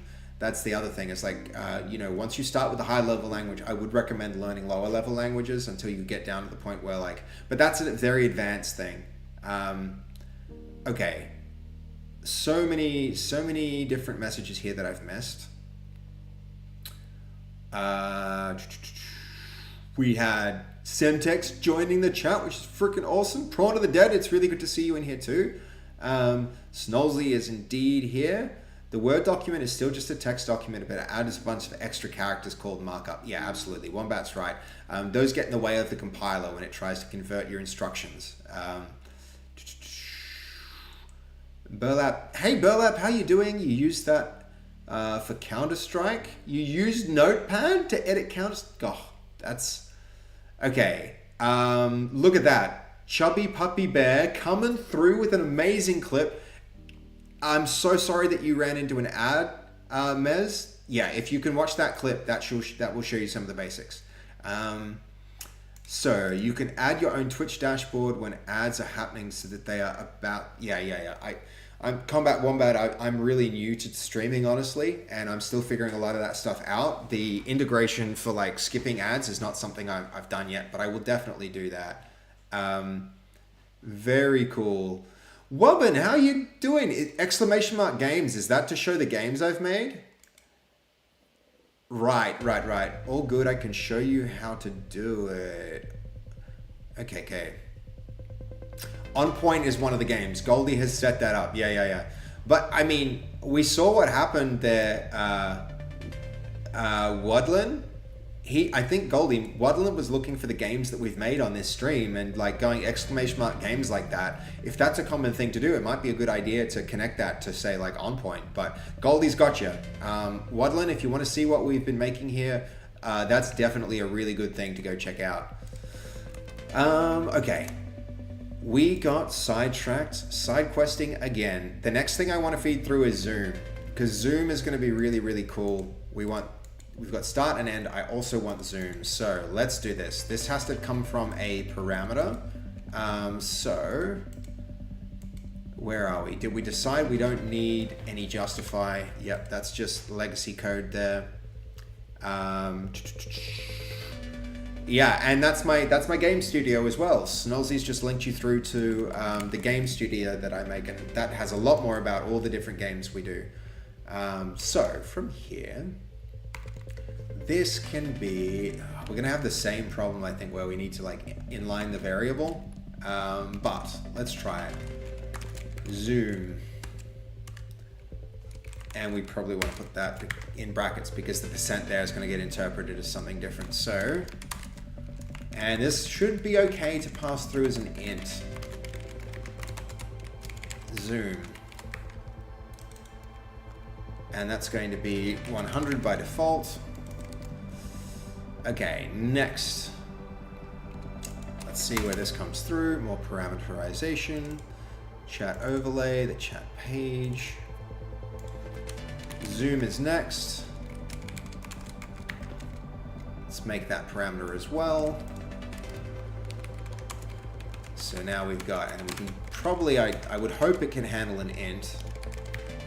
Zoom. This could be 100. Zoom is our parameter there. From our page, what do we got here? So private int zoom equals 100 for our default value. And here we need to also be able to, and zoom is equal to zoom.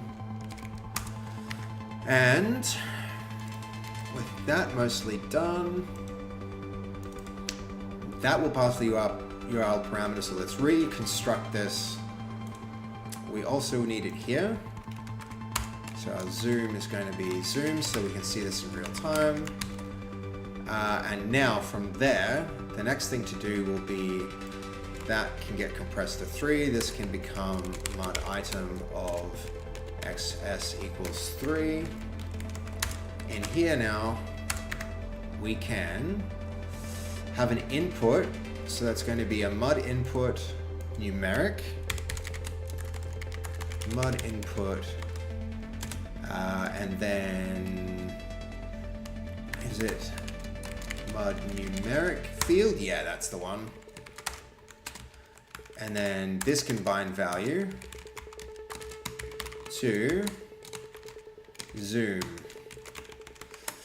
Now I think also we can support t equals int, and that might be enough. So let's go have a quick look at our API. There's our numeric field that happened to be here. T equals int, that's good.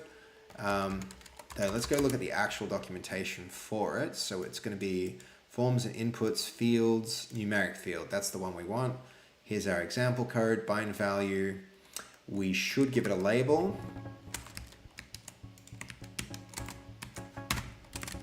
Okay, label is going to be zoom level. And let's see if our hot reload supported that. I see we've got our error, annoyingly. And the default value doesn't seem to be updated there. I think that's annoying because unless we never bound it, no we did. We bound it here, but if we go to chat, refresh this, that might be 100% zoom potentially now, but let's go look at our UI. Where is it? It's here. Refresh there. It has not hot reloaded. Is there an error?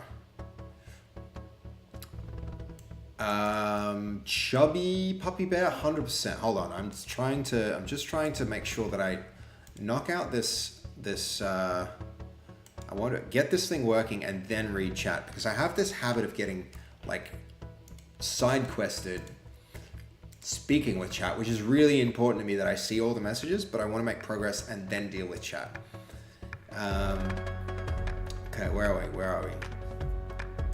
I have made mistakes. Mistakes were made. So let's go back there to see what it actually doesn't like about this. It's going to be that inlining thing again. So we'll get zoom, make our make this. Hold on. Yeah, that should be fine. That should be like, we should be getting a method there.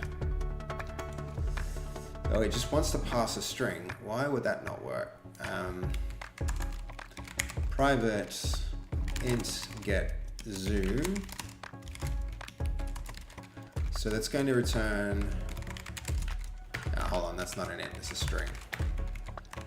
Return, and we'll do an inline here. That zoom goes in here, so we've got that value. There we go.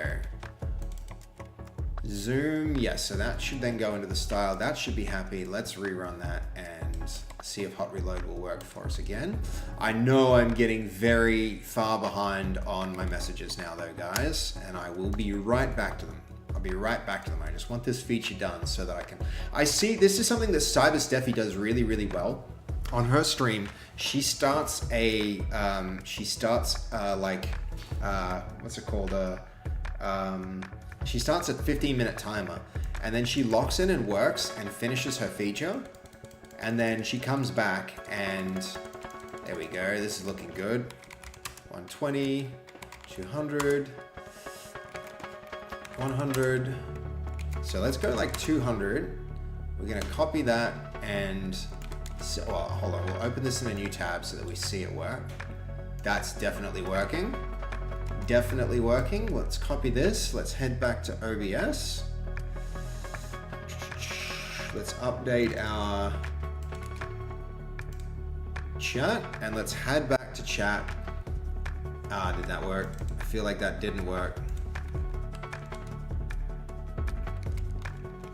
There we go. It did totally work. Totally worked. Okay. Now, custom color. We'll color pick it. Make it that nice black that we wanted. Tune its alpha a little. Recopy that. And even like 250 for this one. There we go. All right, guys. I feel like we're getting somewhere with this. We're getting somewhere with this.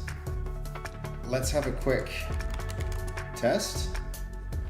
Not bad. Not half bad if I'm looking at chat messages to do it like this. Pretty cool. So there we go. Hi Goldie. Yellow banana testing. I see. I like the tests. It's pretty good. I think, we had some cool ideas about different stacks and having like rows of text. But honestly, I should be able to deal with one message at a time. We need to automatically scroll to the bottom now. That's another thing we definitely have to implement there. It's fucking awesome. Hell yeah. Nice display picture, right? Jacob's got a pretty cool display picture. But this, I think, gives me a chance, right, to deal with chat messages one at a time as they happen. So if we're in just chatting, then we can all complement Yellow Banana's cool display picture together. Until Wombat comes along and says something that pushes it off screen. I really have to I really have to make it scroll to the bottom. So that might be the next thing that we do, because that's not even like a should it happen. It's like 100% that has to happen type of deal. But yeah, okay. How do you even do emote support for this? Everyone has awesome display pictures? Yeah, everyone has awesome display pictures. You know what? We can even like, let's 300 this thing. Because now we can almost deal with like one message at a time, right? Everyone has sick display pictures. Now we can see them. So the emote support, and that's a really good question, Combat Wombat. The emote support is something that we'll need to do via APIs. And so Twitch has an API that allows you to query if a component of the string is an emote essentially. And so what we need to do is like we delimit, and what I mean delimit is we take the strings for every message and split out each section of it, and then we go and do a check if that section is like for every word we'll send the string through to the API, and for each word it will tell us if it is emote or not. And if it is an emote, what we'll be able to do is we'll be able to take the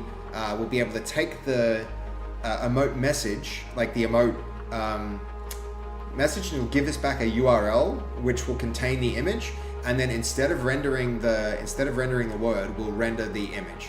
So we can do the same basic flow also works for like 7TV, and like I know there's another system with emote support, and that's what we're just going to integrate with those. And so that's how we'll be doing those.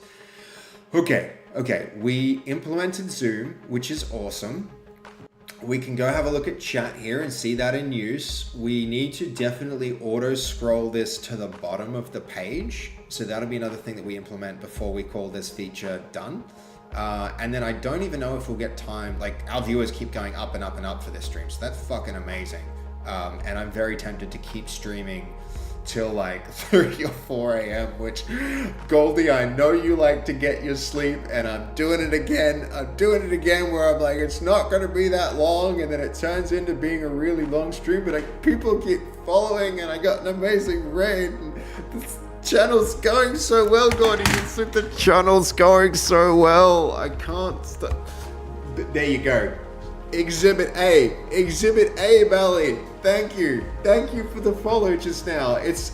We've had about 10 follows at least this stream, which is fantastic. Yeah, it's incredible. It just keeps going up. I really appreciate the follow, Belly. I love that you like what we're doing here. That's so cool of you. And okay, bye sleeping schedule, right, Woblin? Right? Am I right? It's very hard to stay on top of it. Bad Seb, no, for sure.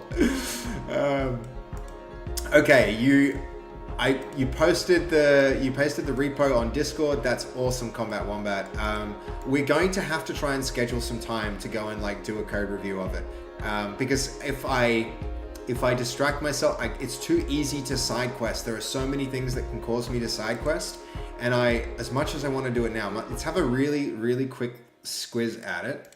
But the reason I want it to be on the Discord there is it will help me have a thing to circle back to. But I see it there. So okay, it's a text adventure engine thingy. That would be pretty sick. Let's have a quick look at the.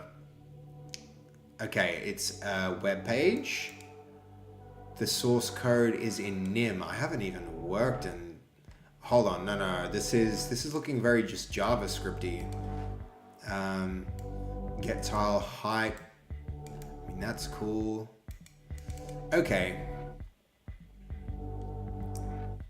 Get full room description. Man, one of my favorite all-time things was I loved playing this game, and I actually wrote a parser for it.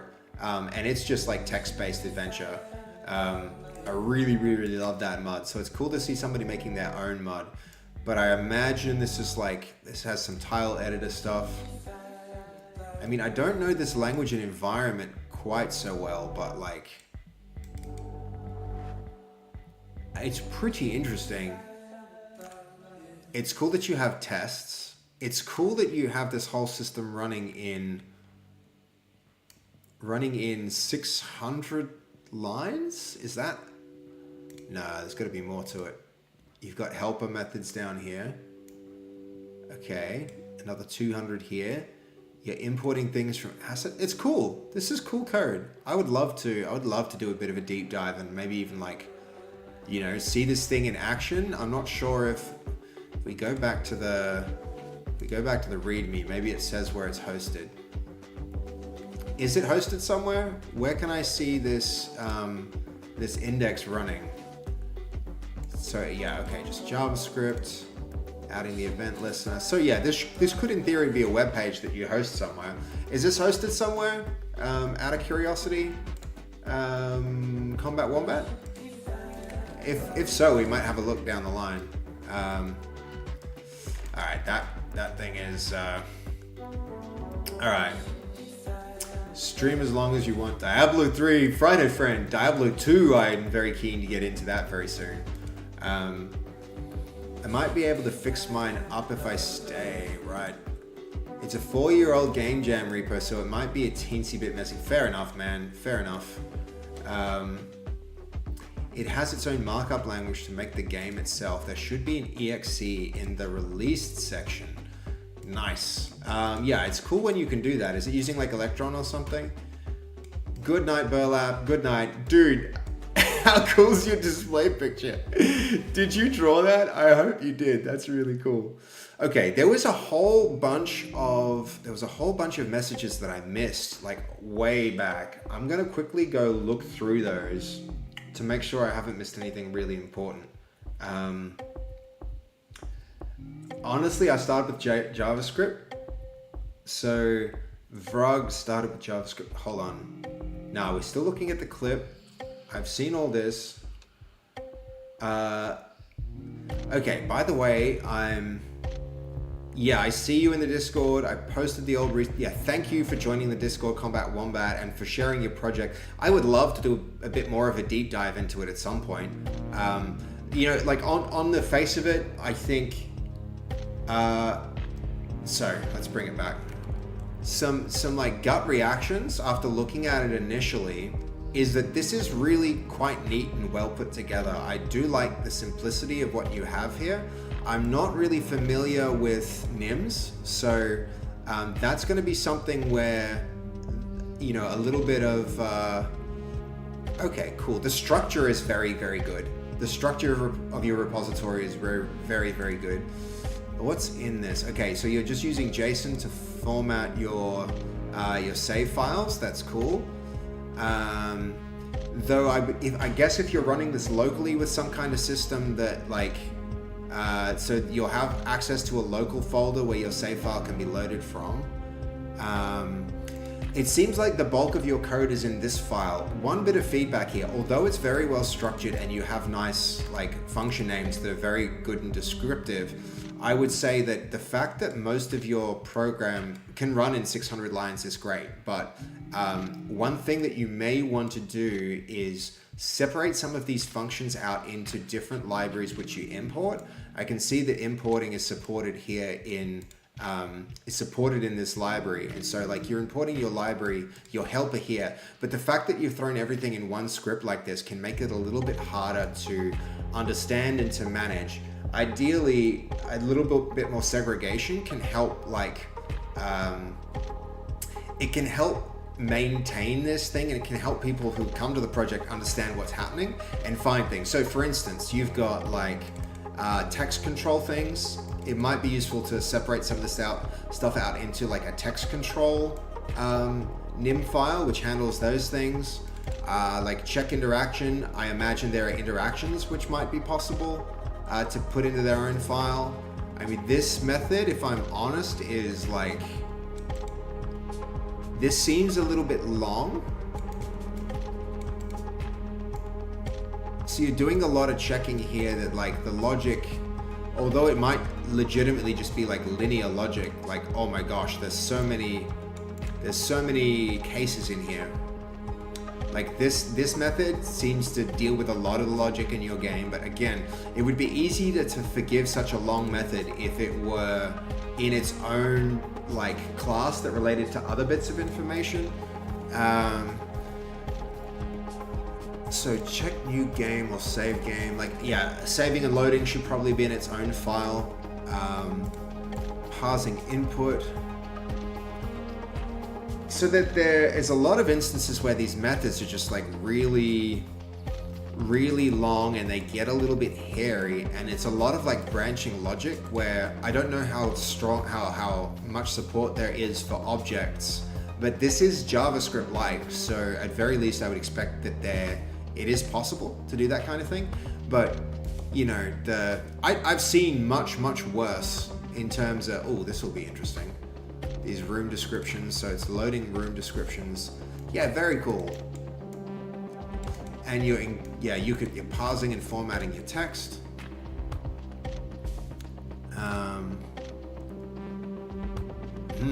Okay. There's fonts, there's exits, door to the bedroom, door to hell. Interactions. Oh, this is pretty cool. Interactions are difficult to manage in games. Yeah, very interesting, quite cool. I don't often do that because it takes time. It takes a lot of time away from other things in the stream, but it's a cool project. Those are my gut reactions. I'd say try and make it more intuitive as to where the code in your project lives, so that it isn't all, like, the majority of it doesn't live in one file. The reason for this is, like, when you're working with multiple programmers, having discrete areas where you should intuitively go in order to find something can really help. It can also help, like, with collisions on source control. It can help with just like structuring logic, and it can mean that, like, you start to, I'd say that's definitely a thing to go and check out. Okay, what's the IDE that we're looking at? Kinder, I'm so sorry that I missed this message. I hope you're still here. We're looking at an IDE called Rider. So this is Rider. It's a JetBrains.net IDE. You have so little that's public on your GitHub. Nah, fair enough. Like, sometimes, like, I have a lot of stuff that isn't public on mine. And Chubby Puppy Bear. I was just getting ready to head to my second job. Unfortunately, I typically need to sleep between my first and second, which is why I haven't been around so much lately, but it's good to catch a glimpse of you and hopefully leave a bookmark for others to use as a starting point for reference. Chubby Puppy Bear, dude, I hope you're still around. This is a huge message. You took a lot of time to write this. I'm sorry I didn't see it immediately. If you don't mind, would it be okay if I suggest another source and community that they might find helpful? The founder has an immense amount of integrity, perspective, and experience. I think the person who asked might have left, but the name of the community is called 100 Devs. Maybe you've heard of it, or you can check it out and see if you would be okay place for newcomers to possibly start. I've got to head to work now. All right, that's awesome, Chubby Puppy Bear. I'm sure somebody saw that in the chat, and they'll find this if they need to. It sounds like a really good thing. I'm so sorry that I missed your message. I feel like if you've gone, hold on. Is there what means of whispering here? I might need to do that directly in Chubby Puppy Bear. Let's head across. Where are we? Chubby Puppy Bear, there we go. Whisper.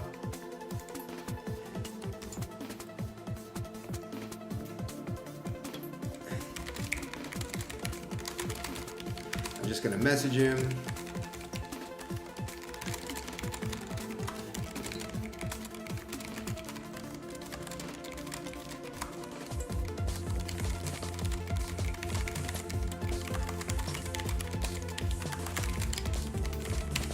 Cool. Man, it's very hard to keep on top of it. I don't think I've fallen quite this far behind on chat messages before. I am indeed a side quester, Prawn. VS Code is great. I'm using Rider. Thank you, Combat Wombat, for updating, for letting Kinder know. So, emote support. Oh my god, I'm so far behind. 4-year-old game. Alright, we're still talking about that. Combat Wombat. Okay, cool. We're all the way up to speed. Just nested switches, yeah. Like, you know, types and stuff, I think when you have too many nested switches, it's a good indication that something's gone wrong in your design. All right, lots of messages. Okay, I'm up to speed. Where were we at?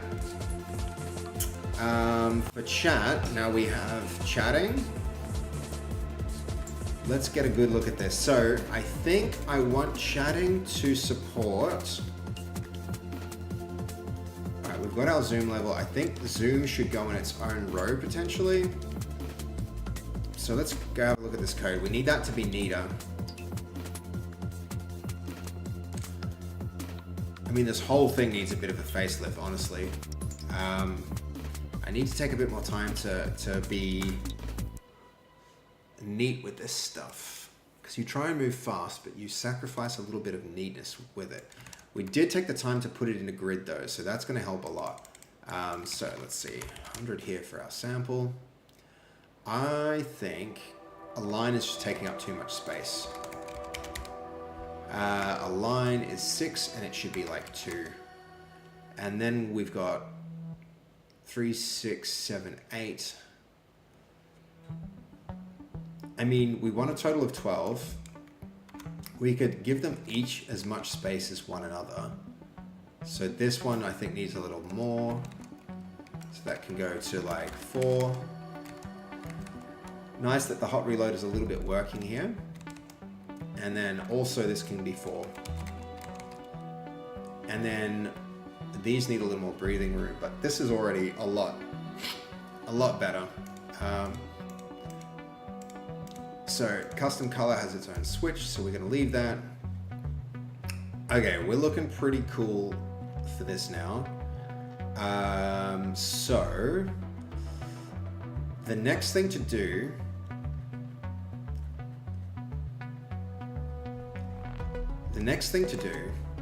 will be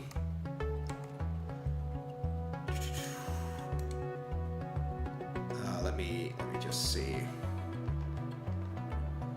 I think the next thing to do is to force this text to go down to the bottom of the page. So when we're chatting, we don't get into this situation where messages just like, when the height gets to 100%, I want the text to push up, not down. So this can be done. I think it needs to be done on in the overlay page. So right here, instead of doing this at a high level, I think we need to do it like inside of chat messages, potentially even.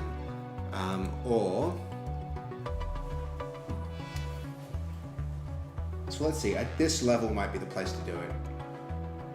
Because if we're doing it here at chat messages, what that means is we can keep it rendering as it was on this page here.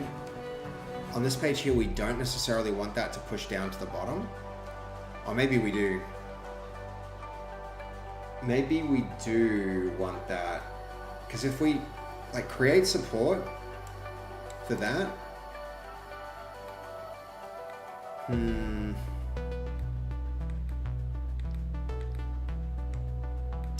maybe we, I'm not sure. My temptation is to put this as a fixed height and then automatically automatically scroll down to the bottom, just so that the overlay works. Where are we at with it? I think, so test here.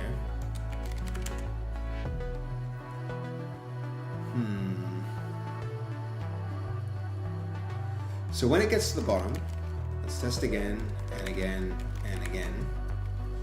I think at a point, hey Simdex, thank you for joining in with the tests. I think at this point, what I just want it to do is scroll to the bottom, but I don't want that necessarily to be the case here, where we want to be able to scroll up and down and have a look at stuff, right? So we want to be able to go up and down, but then when it's working as an overlay, if it's horizontal, yeah, when it's vertical, okay, so that's the thing. So here we go. When we're in this page, if the layout is vertical, so if horizontal will do one thing, but if it's vertical, if it's not horizontal, what we're gonna do is have a, so we need a div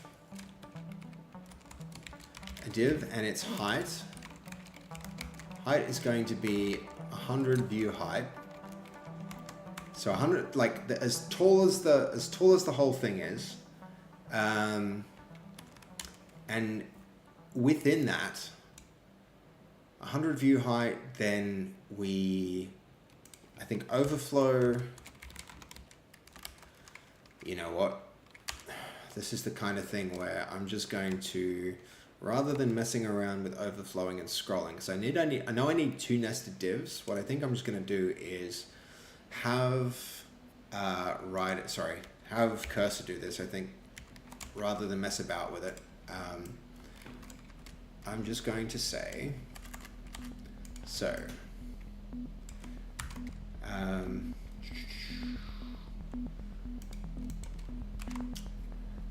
If the height of the page exceeds 100 VH,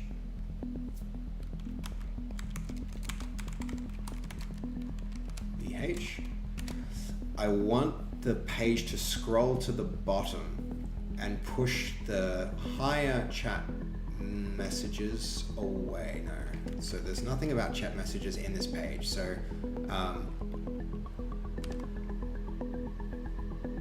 I would like chat messages to be aligned to the bottom of the div, and if it grows in height to exceed 100 VH,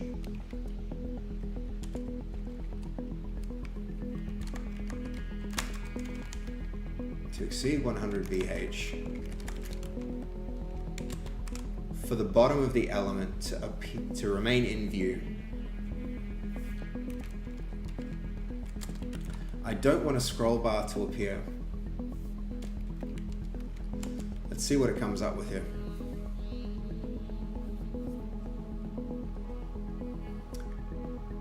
Yep.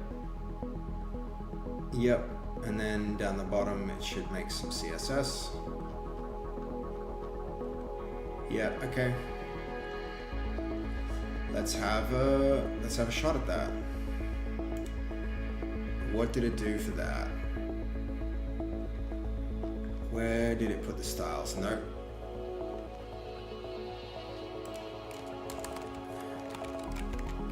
Style and style.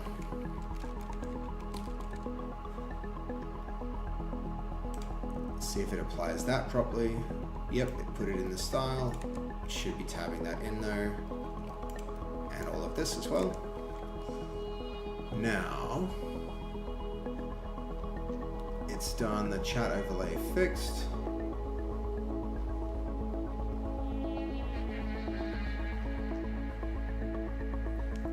Is that good? We've got our class. Yeah, let's have a look. See if this works. So that's going to be, actually it's going to be here. If I open this in our new tab, the text is down the bottom. Great. Testing. That's not going to work how you want, I think. It just pinned the chat to the bottom. Yeah, that's what we do want though. That's what we want. More testing. Because if I refresh here, yeah, now chats are going to stay pinned to the bottom, which is, yeah, exactly what we're after. Because, yeah, test, yeah, great. Combat Wombat, thank you, Fizz. Excellent, now I can read your messages, and as they go, they're just gonna, like, scroll up like that. Very nice, right? Yep. I feel like this is a good way to, let's go, right? I mean, even I think the height can go higher, so this can be like, if I adjust its position, those chat messages, yeah, this is working pretty well. Like for bigger messages, what's the gap? You think I ought to compress it a little bit more? I mean, we did also, like, right in our API, in our configuration settings, we built in support for this. So I can where is it? We can go dense mode, and that will get rid of some of the gap. So what was the API there? Oh, it doesn't matter, I can just do this. Dense mode, and then let's go back to chat. Okay, one more time. We'll need some more testy stuff. Is that dense? Hold on. Zoom to 50. Dense is false. True. Dense needs to go true. There we go. Okay, where were we at? Maybe the gap doesn't seem smaller. Oh no. No, the gap isn't much smaller, is it? I mean, this is also, it's just cool to see that we can support this. So the dense, we can make that false again. So we have nice big text. Big text. Like that. Okay, so yeah, you might be right about that gap. By the way, do you want some juice for the chat messages? I mean, if you have some suggestions, I'm always open to suggestions. Combat Wombat. So where are we at?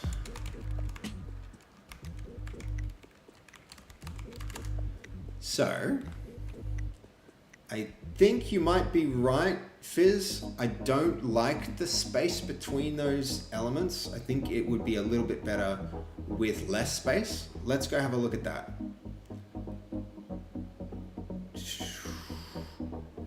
This is a steroid-free chat.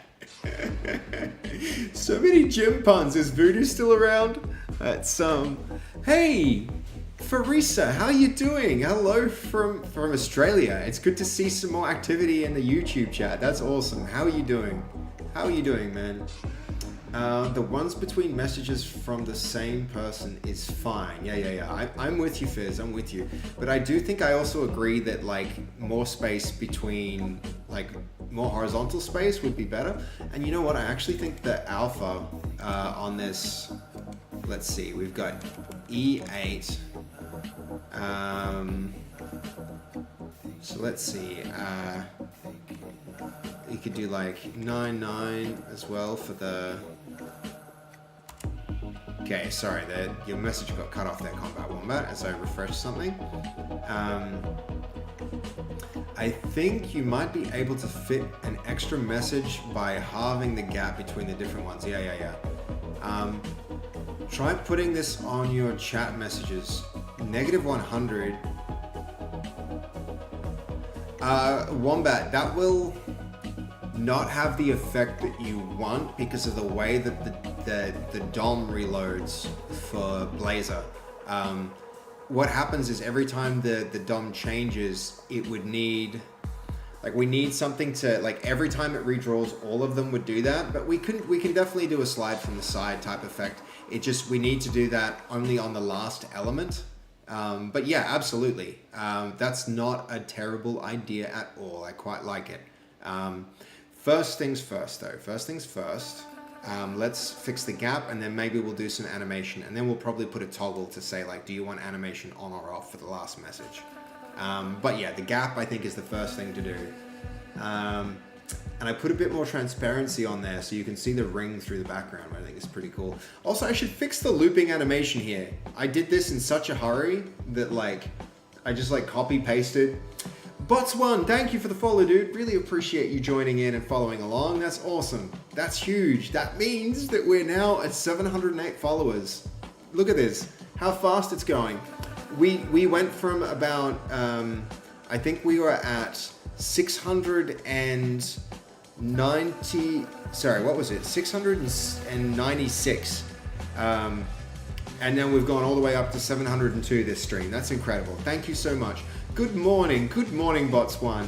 Thank you so much for coming and joining in and following on your first view like this.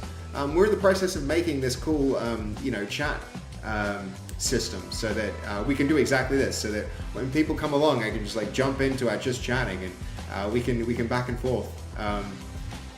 Yes, tip of the hat. I'm sorry, we haven't integrated our remotes yet. But you can see in the stream chat, Goldie's giving you a you know, a little hello, sir. But yeah, welcome, man. Welcome. Animate class on the last message. Otherwise, yeah, because what would happen is every time it re-rendered, then they'd all animate in. So like, you're right, Combat Wombat, we could do that. I am gonna like keep that code sample handy, and like we can animate it in so that it goes whoosh, slides in, and make it another parameter as well. Where are we at? So the space between items. I think the space between items is the way to go. Let's have a quick look at that. That alert was from bots 1 following a bit ago. When I changed scenes, it's like, thought it'd still hit me with that. That's crazy. But this also, I'm curious, does this mean now that does our horizontal text work better as well? We're gonna have a look at that because I'm not sure yet. This, I still need to work on that. So it's only showing the last message now. It needs to I need to fix the layout for this and keep it compatible. All right, where are we? Let's go back here. Chat messages. There's horizontal space finding its way in some way here. So I think this might, if I take a look at our code, this is the code that lays out each of our chat bubbles and our chat header. The space between these is fine. This is where the avatar goes in. It's each of these groups, let's have a quick look at, I think the step 1 is to go look at the API. So this is going to be, mud stack actually. It's our stack that's creating this space. We could also go have a look at where the actual, like, maybe there's an element somewhere here that's creating a lot of space above. So where is it? There's a little margin there, but I guess there must be a margin at the end. No, there's not. So what's creating the gap between them? So that's the grid. Is it this? Yes. Gap 3. So it has to do with the gap that's inherently in mud stack. So we can gap 0 pixels. Let's just have a look at what happens if we do that. It's gonna have a freak out because apparently I made some kind of error here. What doesn't it like? Oh, it doesn't like that. So, oh man, this is annoying when this happens.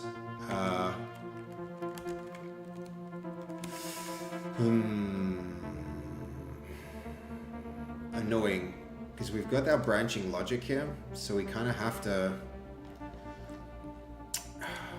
Let's do it like this.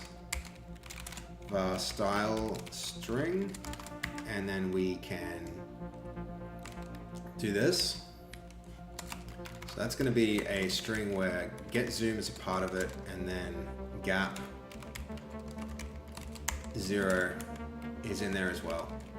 And now we can just pass our style string directly in here, which is annoying because we lose our highlighting doing this, but that's the way to do it. All right, cool. I don't know if we want to bother like making the parameter for the gap between them something that we choose, or we just decide we want no gap all the time to keep it nice and compressed. I think probably no gap all the time. I guess you could use something like, yeah, okay, I can see you can do a bit of CSS, Combat Wombat. I'm like, yeah, I'm tempted to do something like that, but let's head on back here because this should now be fixed.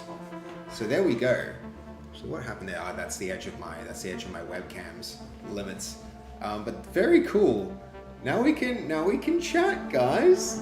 Now we can have a bit of dialogue. Mohammed, how you doing? It's good to see you again. Welcome to the YouTube chat again. It's really cool to see you here, man. It looks like you've turned into a regular viewer. I love that. How cool is that? I'm sorry that you're not here in chat yet. Apparently there are some content policies that say that Twitch doesn't like it when you mix chat channels, but like, I don't know if I might just build in support for it anyway. But yeah, look, Goldie's saying hi. Oh, so I'm sorry, like I haven't got emote support yet, but he's waving. It's really cool to see you here. I would absolutely love for you to code formatting to code here. I would absolutely love for you to add code formatting to code here. Oh, yeah, I see what you mean. I think, yeah, I know what you mean. Like the way Markdown does it. I mean, we could do something like Markdown support for chat messages. That would work. That would work. But it would also encourage people to drop really large chat messages in the chat here, where, I don't know, what do you think, Goldie? You're like right there, super active. I can code it in Python, Mohammed, absolutely. Right now though, we're using .NET, we're using Blazor to do our code. So let's see, this can also, just to make it nice, I'm gonna put that right there. I think there's a 500 character limit on Twitch. Yeah, Bots is right. You can't write really large messages. So we could probably add Markdown support that does like code formatting and renders it nicely. But like, you know, it'd kind of be, yeah, like long chats are a bit much. Like before, there was another really long message that I was really grateful for, but it also took a long time for me to stop and like read the message from Chubby Puppy Bear. He's so helpful. He's been really like regular in viewing, so I wanted to take the time to like read it and get back to him. But you know, you could see how the flow of the stream can be interrupted pretty in a pretty big way by needing to like jump back and check those things out. But oh my god, guys, how good is this chat? It's pretty cool. I'm tempted to like do that next step and be like, okay, I'm going to integrate like a slide in for the last message, because I quite like Combat Wombat's idea there. That's not at all a bad idea. I'm kind of into that. Kind of into it. And it wouldn't be too time consuming, I'm pretty sure. So let's do it. But first, I think we're at a really good state. So I'm going to just like check in the changes. So added additional parameters to chat and improved formatting.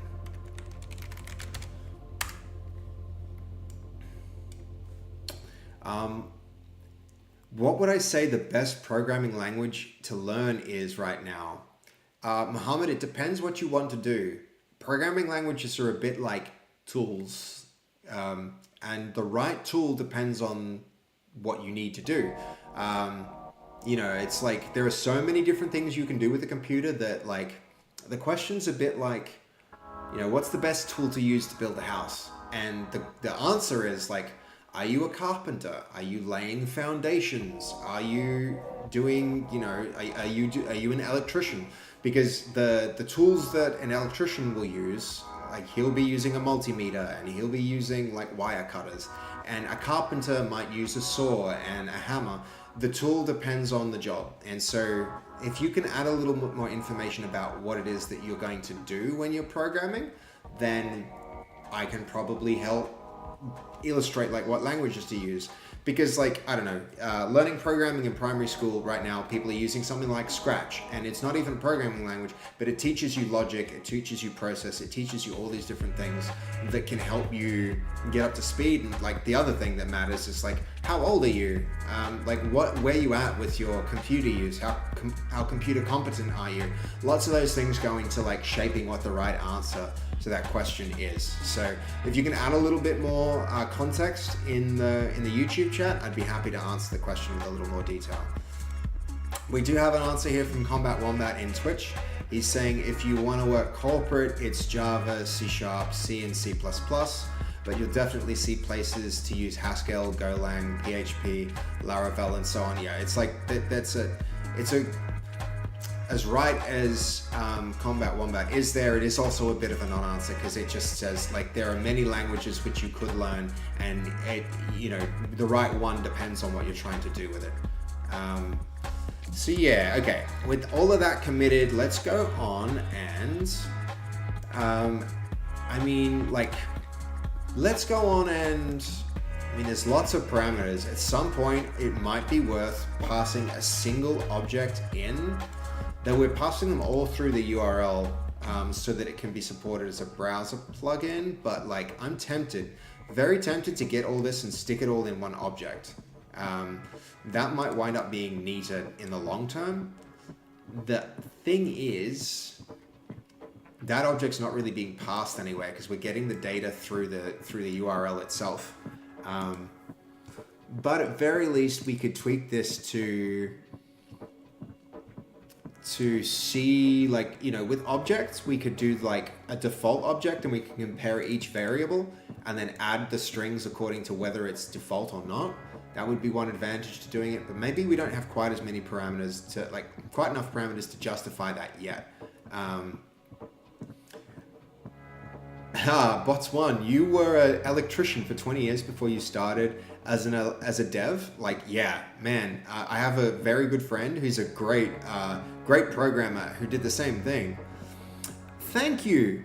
Fly, I'm gonna call you Fly. Welcome to the channel and thank you for following. I really appreciate that, man. We're making here. If you want to jump into the chat, this is what we're in the process of making. We're doing some coding. We're making our own custom chat right now that allows us to like, you know, chat and interact in a more interesting way than we could by default. But you could make it a struct or a record and do some defaults. Yeah, that's what I'm saying, Combat Wombat. We could definitely start to convert this, but the thing is, it's still a URL, like the data is getting from our configuration into our OBS overlay as like URL parameters. I think for that reason, you know, it might be simpler to just keep it as URL params for now. But the thing is, like, what we could do is like base64 encode the parameters or something like that down the line and just like compress it so that, or even just like send through. A lot of these are binary, like we could binary encode it. We could do a lot of things to like, but right now I kind of like the fact that I can do this, right? Let me show you what I'm currently capable of doing with the URL as it stands. So here's my OBS, and here's the configuration. So as we don't have too many parameters, we can actually just like all the different things. If I want to change the zoom level to like, you know, to 50, all I'd have to do is put 50 in here, and now the whole thing like re-renders and improves in the way it appears without me having to, you know, I don't need to exit, I don't need to go into any configuration thing in order to rebuild it. And so I kind of like that. So I don't mind keeping the URL parameters like this, and for that reason, just having them as variables straight in the script still makes sense for now. We may refactor that later, but okay. So next thing to do, chat messages. We can now, from here, it might be worthwhile going and adding some style. So where did I add style before? I recently added style, but there are so many different ones in the solution. I don't know if here it is, chat overlay page. I think I'm gonna put all of my markup above my logic. So we'll move the style up here. I don't want these comments, they're not useful. I don't know why the hell we want that Z index. That's some stupid suggestion. That can all stay. Yes, so let's save that. We can see it's freaked out again. Let's go have a look at chat. This is also freaked out again, gosh knows why. The other thing I need to start doing is making some persistence for chat so that every time I reload it, I don't lose all the messages that you guys have said. Jacob, your whole family are electricians? They're all awesome? Yeah, dude. Oh, why did that have an error now? No state change. That's weird that it would do that. Unless that's how long the rerun took. All right, silly. All right, where are we at? Are there actually errors here? I think we're good. Okay. So, Oh wait, it's rerunning again. Let's have a look. I don't know what those errors are. Maybe I need to go check them out in here. Attribute. Oh, this is a clean your solutions folder situation. Clean solution, I think, is going to resolve this.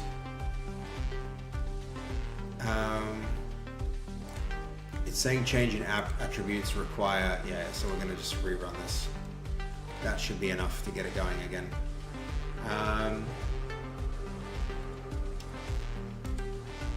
Yeah, it doesn't really leave the file it's in, right? What are you referring to there, Combat Wombat? You mean the style? No, I like to try and keep style with component, and otherwise I'll manage the styles through like global styles that you can manage in other systems. I want to learn game development, by the way. I'm learning C++ right now. Mohammed, excellent. Stick with C++. If you want to work in Unreal Engine, so if you want to make games that look visually good, or you want to make your own engines, if you want to like work with things like Raylib and like if you want a lot of control over your game and you want to build your own stuff, I'd say that though is much more advanced. If you want to work in Unreal Engine as a beginner, then learn C++. If you want to work in Unity, then learn C#. Godot is another great engine that supports C#, but you know, it has its own language again that is very good to use. I would say right now the thing you should be focusing on is learning the basics of programming and trying to do that in engines. So if you want to learn Unreal, which is where C++ is very good, I would say try using blueprints, because that teaches you some of the concepts of programming without you needing to learn any of the markup as well. But you can't go wrong with C++. That said, it is one of the more difficult languages. So absolutely, Mohammed, try and learn C++. It's a great way to get into it, but it is more difficult than some simpler languages. Like I'd say C# is even simpler than C++ because you have to deal less with memory management, and there are even simpler languages that are more like scripting languages and programming languages, such as Python, that can be very effective ways of learning when you're just getting started as well. But it's less good to learn games with that. I would say if you want to learn game development, the easiest language to get into is C#, because it has automatically managed memory. It's just in time compiled, so that means you catch compilation errors as they occur, so that like the compiler will get a lot of the problems for you. It teaches you things like object-oriented programming if you use it like that, and it's supported by some of the biggest game engines out there. So that would be my advice now that I know that you want to learn to do games. So unless you want to do high fidelity games, in which case I would say stick with C++ and learn Unreal Engine, but otherwise I would recommend probably C#, which is the language we're using now to build this whole tool.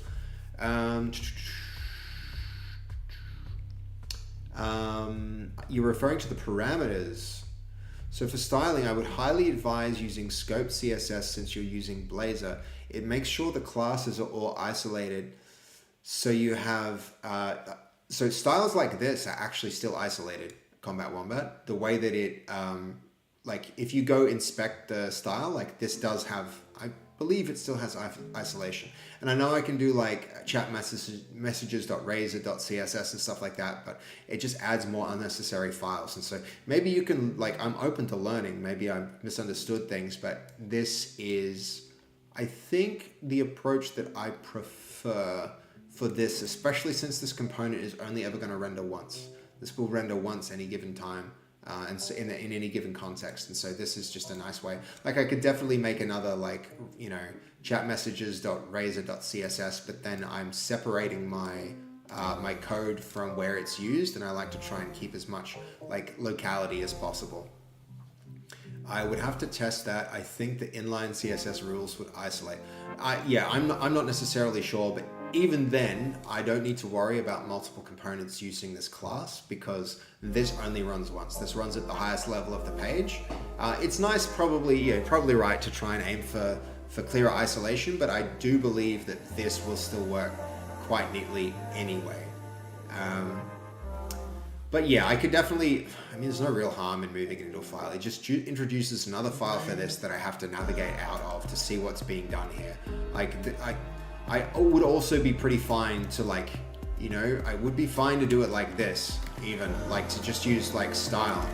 And then, because there's so little to just like stick all of that in style, I'm like, I know a lot of people hate that, but I don't necessarily mind that, especially in situations like this. But yeah, it's always a trade-off. I think right now this is where I like for this particular case. But I hear you. I know that you, yeah.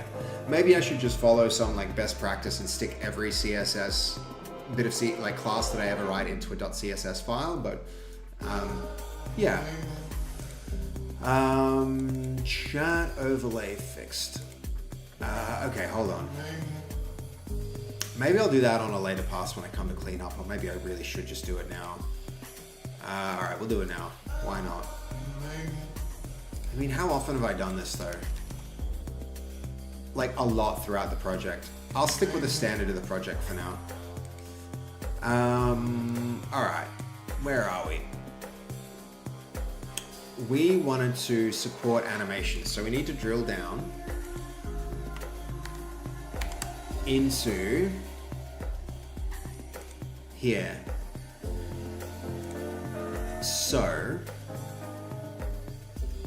it's the, I think we want to animate here on the bubbles.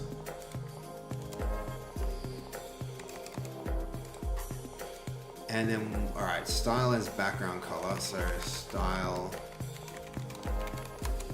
string. Then we're also going to here, going to have our background color. And we're gonna have that be this.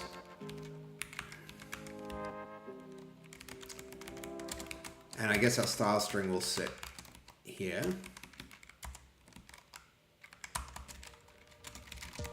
It's gonna be background color, and it's also gonna be our,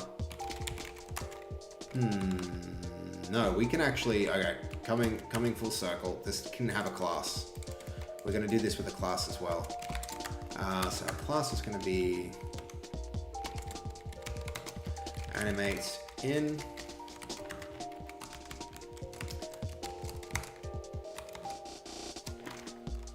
So from there,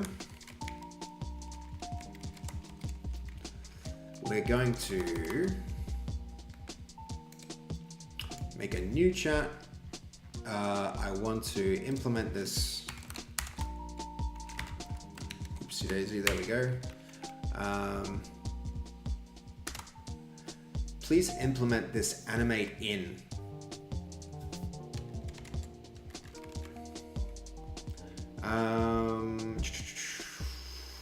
What else do we need to do? Let's do it for everyone and then see what happens, because maybe the DOM recognizes that the new element is there and doesn't replay the animation. I've seen that happen before, but in my experience, you need to like, yeah, and we could also do that CSS to say like on the last element, do that. We don't want this, heck no. And we don't want that. Keep in mind that we're working in a .razor file in a Blazor solution, so the styles should stay within the Razor file.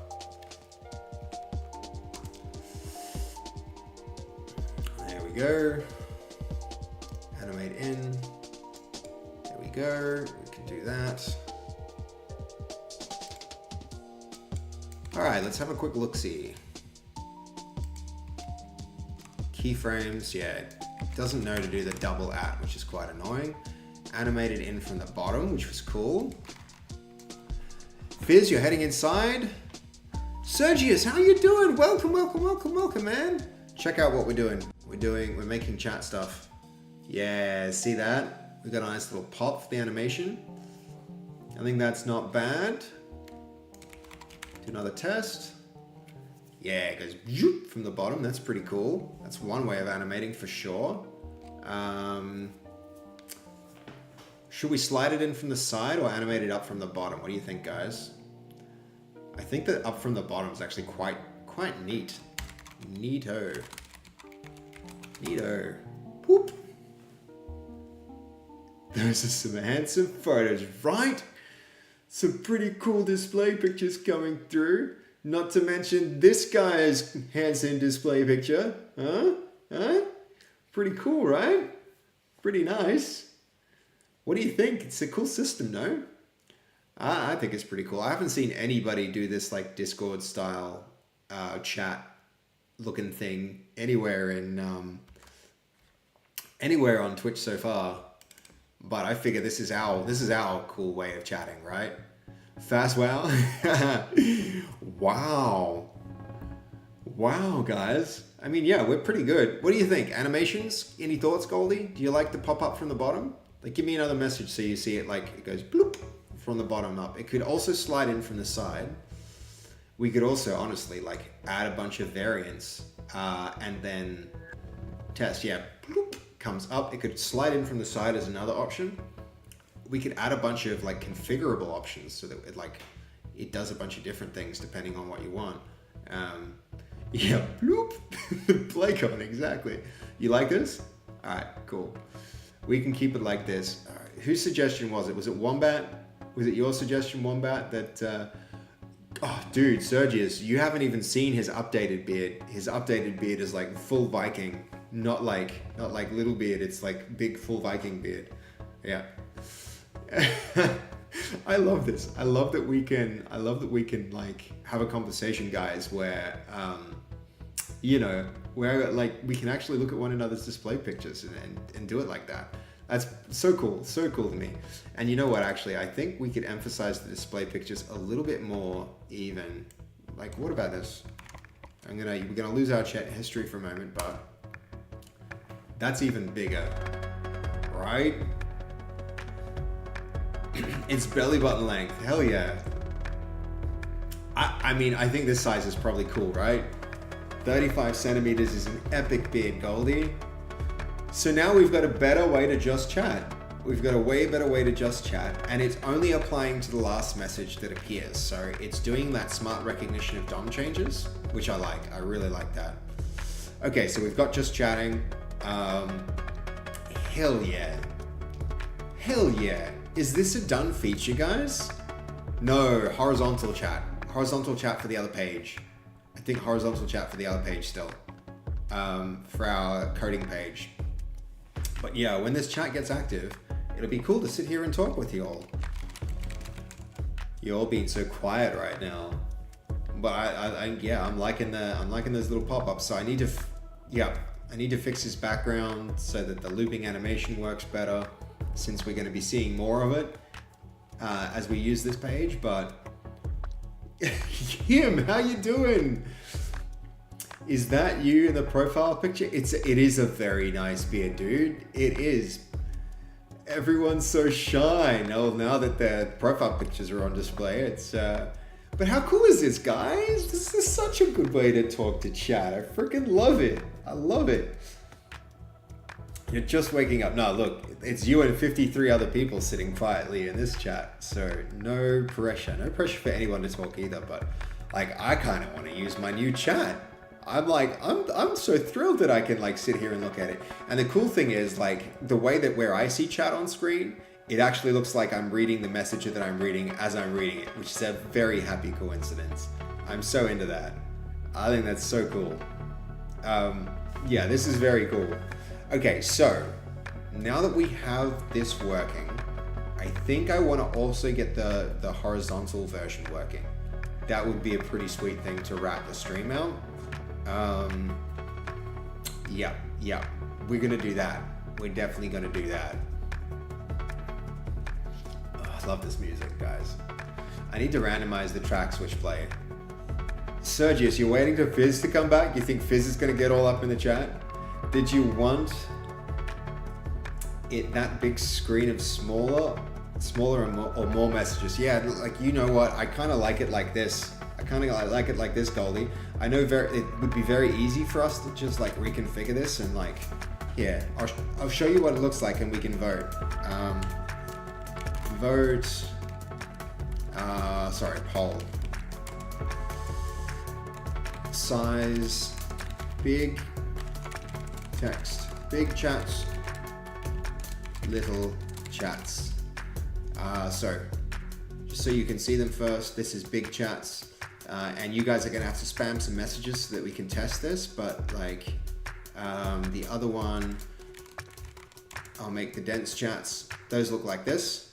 So spam me a few messages, guys, and we'll get a, just thank you, Goldie. Yep, that is good. That is good. That's a lot of tests. We need some variety of chats though, for this to really work. But I'll start the poll anyway. So there's a test for me. We got some Goldie stuff. Hell yeah. Hell yeah. All right. So there's the little chats. Oh, I also need to fix the time because I'm not feeding the time through. It's like, can you read live? I can read live.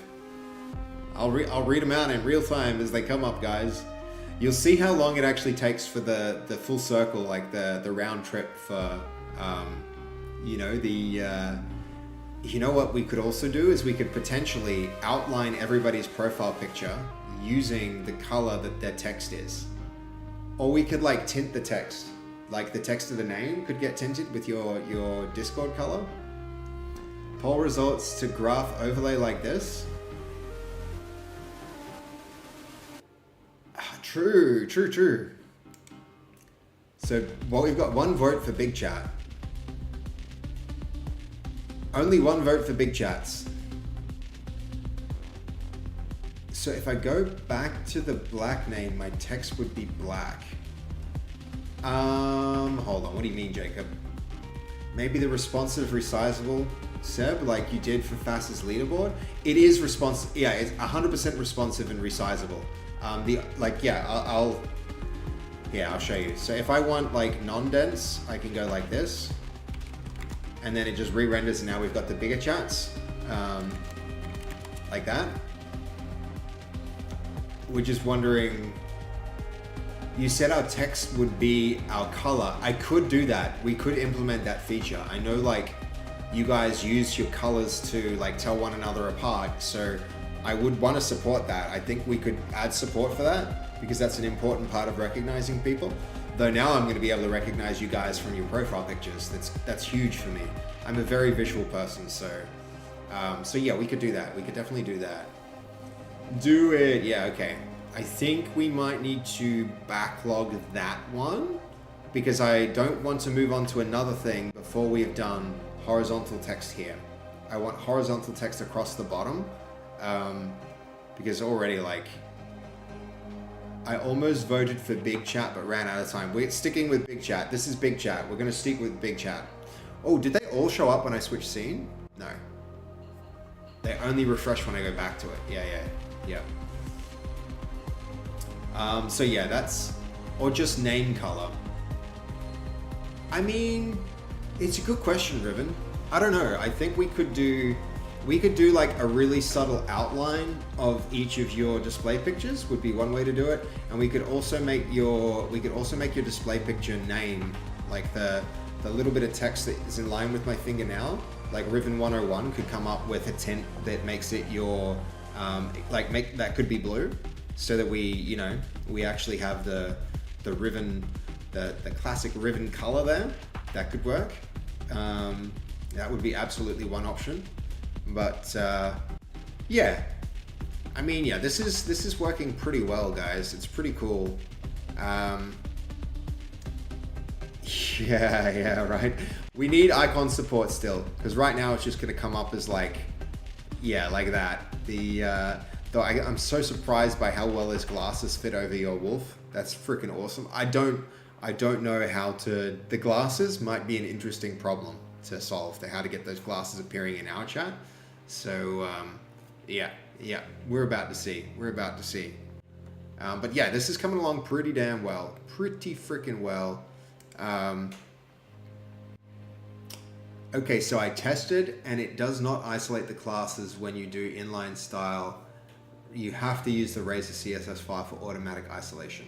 Yeah, cool.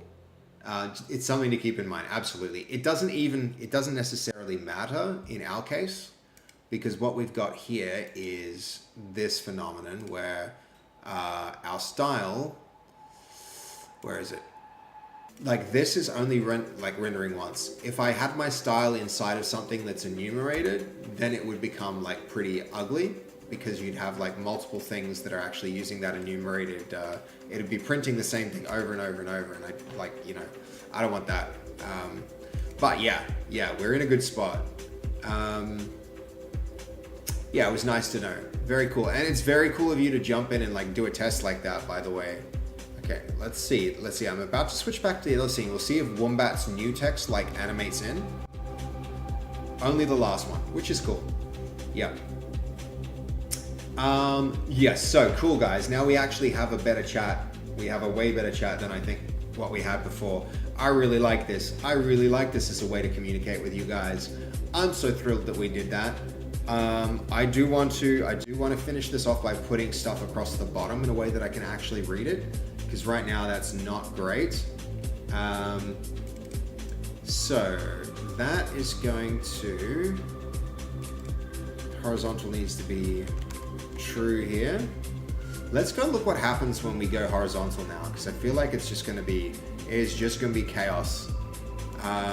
That we should add a check-in to say we've got some animation. So animate in the last message received. Cool. And now let's head back here and have a look. So, this is gonna be ugly. This is gonna go really, really, really cramped. Ready, set, go. Oh my God. I don't even know what to make of that. So, when it's horizontal, let's see. So this isn't even showing this is showing the last messages, not the first messages. So, in our overlay, we've got our chat overlay fixed. We need the same thing. I mean, let's see, what is it even doing? I think what it's doing, these names take up a lot of space. That's one thing. This is expanding its height, which is not great. Have a quick look here. I mean, that's not too bad. That's not too bad. Hold on, let's like make it dense and then pop it out into a new window. That's looking better. So that hello world there from Goldie, we need another Chaos Wins. Blake, how you doing, man? Okay, hold on. This is now spacing them out. It should do the same. Let's see. What's actually happening here? Oh, that's too bad. I thought we could keep this up at a higher layer of abstraction, but I think we need to push this down into chat messages. If you want to do horizontal, I like to use display flex direction row. So you'll notice we are using Mudstack, and this already has, so Mudstack is, you know what, I'm just gonna link you Wombat so you can go look at what environment we're actually in here. So this is how we're using C Blazor. This is how you handle that stuff, like, you know, rows and reverses and all the stuff that you would see in this flex stuff. All of this flex stuff, you're not supposed to handle that directly in the context of Blazor. We're working in Blazor, so we're using C Blazor as our component library. So the neat thing to do is consistently use it like this. So yeah, you can go have a read there, because you're absolutely right. If we were just using CSS, we'd be doing all of that stuff, but we're not using Flex in that way. We're using C Blazor's components for that. Yeah. Okay. But we are in a situation now where this stuff works real well. The components are fixed. It goes left, right, bottom. I think by fixing these, this allows us to, so this is going to be dash vertical. I think I want another one for horizontal. So let's, we have our, we have this parameter. So we can do, actually I don't think we even can. Yes, we can. I don't want this to get too complicated though. The class can be,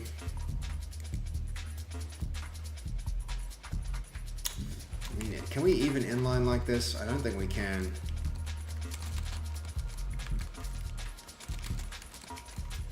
Oh my god, we can. I don't even know if that's gonna work, eh? We're about to find out. So if it's horizontal,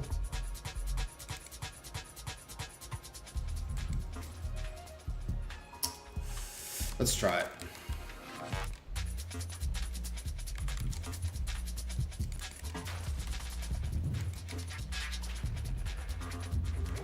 We don't need to do the whole thing. We can just do,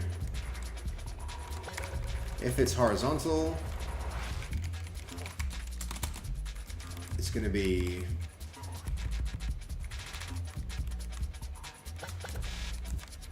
I'm not sure, but this is what it's going to be for all those vertical options.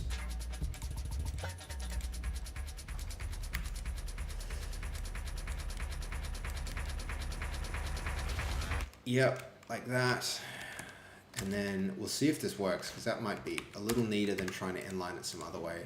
And then the other one is top. So if it's, this is actually going to be nothing if it is horizontal. Otherwise, it's going to be 0, I think. So if it's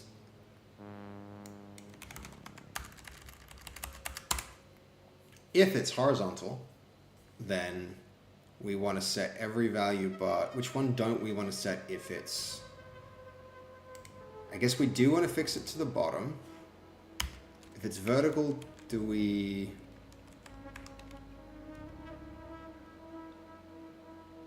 okay, I need to wrap my brain around this.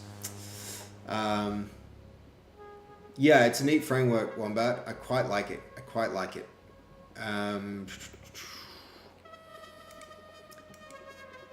Top, left, right, bottom. If it's horizontal, if it scrolls horizontally, then we want the top, we do want it to stick to the top. If it's horizontal, do we want it to stick to the left? Yes. No, we want it to stick to the right. If it's horizontal, do we want it to stick to the bottom? Yes. So in these cases, we don't want anything. But if it's, yeah, cool. That'll do it. So let's have a quick look at the page now.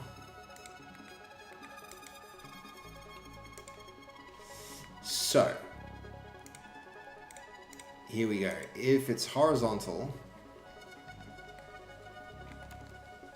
this is going to happen at a different layer of abstraction. That's going to be here.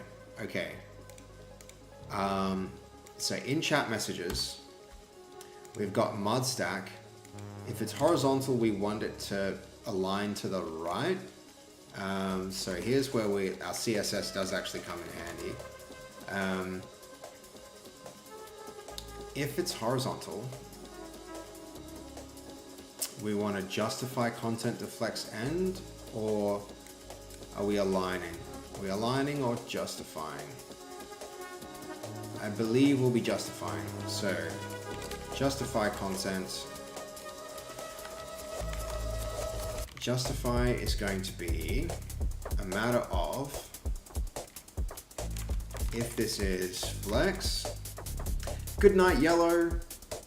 It's good to see you, Banana. Have a great night. It's nearly 4 a.m. Yeah. Same time zone for me. I'm going to be wrapping up as soon as I get this last feature done, and I'm very close. So you're not missing much.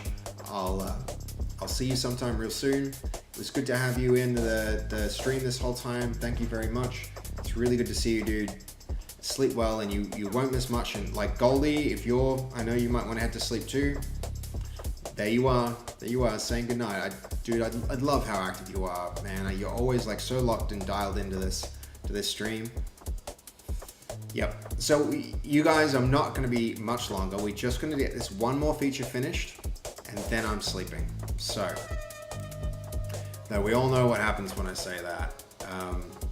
So horizontal. If it's horizontal, then we're going to justify is so justify by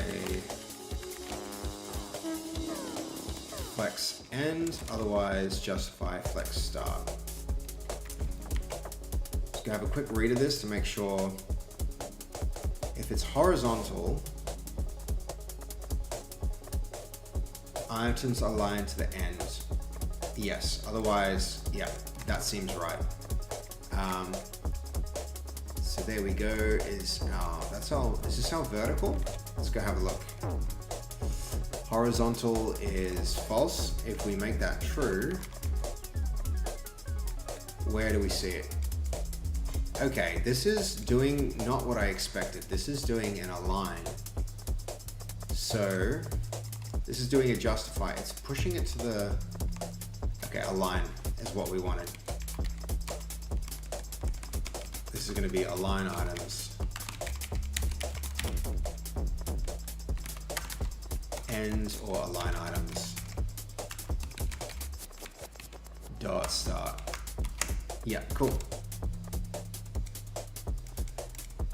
There we go. We're still seeing. Yo, how you doing, GY Media? I am still going, dude. Yeah, let me show you what we've got up to. We're making this chat, GY. So if you drop a message, you're gonna see it here in a really cool and fancy way. So now I can engage with chat when I want to like stop and talk to chat. I can be like, yo, ooh, yeah, it's pretty slick, right? It's pretty slick. See the nice like animations and yeah, it's pretty cool, man. I'm liking it. I think we're gonna be able to add all sorts of slick features to this. I cannot wait. Just you wait. It's gonna be so good. It's gonna be so good. All right, where are we? Okay. So here's all that. So horizontal is on now. Stuff runs. Okay, this was open ages. I mean, hold on, where am I even? I don't know how long that's been open. It's been open a while. Let's get it back up. If I refresh this, I'm gonna want it to be dense. I want it to align to the end, I guess. I am gonna make this horizontal. Yes. It's looking good, isn't it? I want custom colors for the background. I'm gonna make them like that. The zoom level, maybe I want them a little bigger. Actually, no, I probably want them smaller, like 90. I feel like I really do want to like squash these to the right so that they look a little like, you know, so that they run that way. You know what? Looking at it down here, like literally I can see them down here. I think they need to be bigger. I do think they need to be bigger. Maybe I don't go dense mode. Maybe I go like this so that they actually take up enough space. I think we do that. Do we turn the avatars off though? I think avatars on. It's interesting that changes the layout though so much. What are we seeing here? Start versus end. I mean, probably.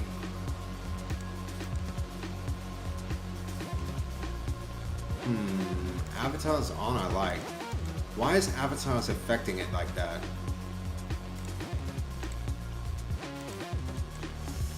What do you guys think? Should the messages go this way or that way? I think probably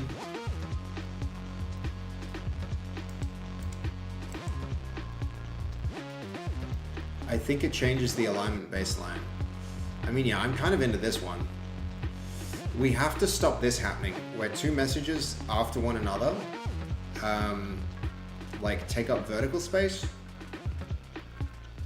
I think if horizontal, then we don't want to, like we have to make the, yeah, gosh, we have to make this happen. So these chat bubbles, we've got the avatar, we've got the header. I think if it's horizontal, we have to make these like stack horizontally instead of vertically, which will be that'll be a little challenge. But we can, nothing we can't do. Already, let's just try this and plug it into the to our bottom bar here. Because I think that's already looking pretty, like way better than it was before. Test. There we go. More test. Yeah, now that's the problem. Is like, I have another message that's below this one and it's pushed all the other ones down. Right to left. You think right to left, Goldie? Okay. So right to left. This is okay. This is right to left currently. Yeah, we need to change this now so that this system here. Let's think. This horizontal system. Each of these chat bubbles is redrawn, so we go for each chat bubble in the chat group. All right, so this here, mud stack. This mud stack needs to contain all these. Let's see if that breaks anything. Because row is going to be, if this is horizontal. Row is if it's horizontal.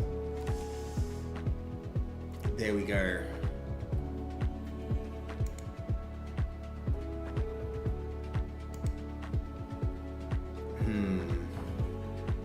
That does mess with its layout a fair bit, doesn't it, guys? Hello world.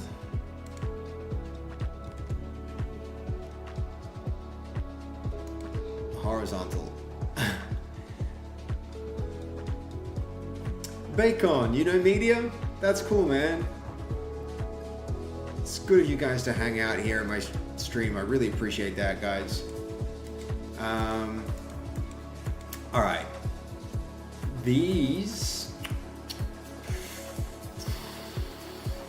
why does that mess it up so much?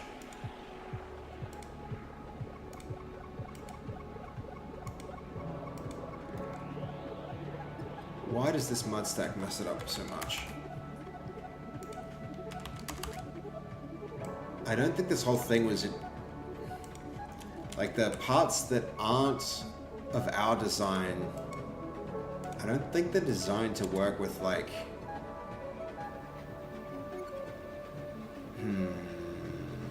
Let's go have a look at this.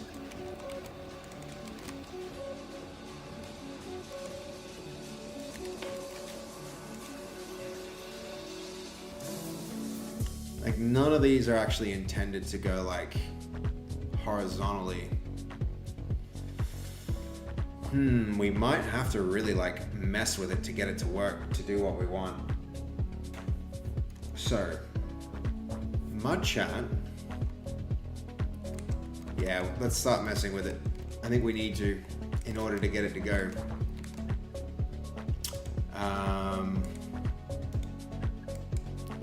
So we've got mud chat header, and all of this is in like one of these, right? So, place items at the start. Alright, so that's a grid.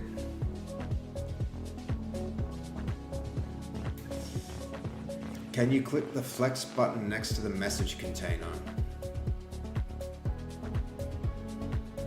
The message container. This one. Saying that there's flex here. I don't even know if this is where they introduce flex. It's already looking prettier than your UI. Thanks Prawn, I appreciate that. Like this is definitely working vertically, but I think there's some container here that has these two elements. So it's got to be this mud chat container. No. I think it's doing some fancy grid stuff. That's what's happening. Where is it?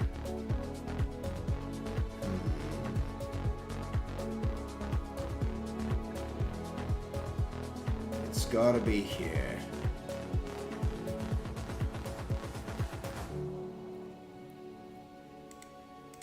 I don't know that that's... Display grid. Yeah, this is what it is. Mud chat needs to become display flex. And then it runs horizontally. We could also turn off the avatars.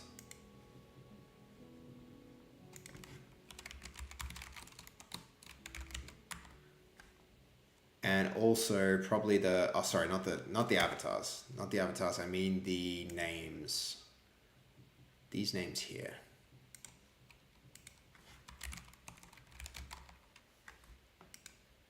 And now it's running horizontally, but it still gets crowded. I think maybe on this horizontal thing, that won't be a problem. But this may be more challenging than initially thought, guys. Might be that when it's horizontal, we just like render with an entirely different system. Could definitely do that. Could definitely do that. Rather than trying to like fit a square peg in a round hole and make this support multiple things, there could be like a chat messages horizontal that doesn't like introduce the complexity of trying to deal with like alignment here. Yeah. It's already looking prettier than your UI. Oh, it's for the avatar. Yeah, it's using grid, Wombat. So it's not flex, it's grid. And it's putting the avatar to the left of a bunch of stuff, which is like a cool layout, but yeah, we're not going to be able to do quite that ourselves. Your UI looks like if Sloth from the Goonies tried to have a facelift with a corkscrew. Loves a challenge, yeah. I think we're probably going to implement this horizontal bar completely differently from the vertical one. So this is going to be chat messages horizontal. We'll have a new one which is chat messages vertical. And a part of me doesn't want to do that because there'll be a lot of code that can be shared between these, but at the same time, guys, it might just be needed than trying to like introduce this like horizontal stuff everywhere. Because we're kind of like, it's kind of working, but it's also just like square peg round hole, I think. So horizontal, that looks fine, but at a point, this is the point where it goes wrong, right? Because see how Goldie got pushed down when we did that? Sorry, you should be seeing this. Goldie got pushed down when we did that, which means now he's not on the same row. What we could do, well, we could do it like this.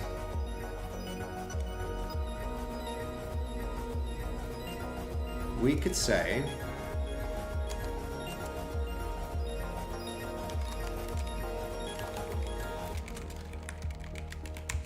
horizontal, so group is horizontal, group dot take one, no, even group dot last, otherwise group, and then this can be just a new collection. I think we can even do that new fancy C# initializer like this. If we so what is group actually?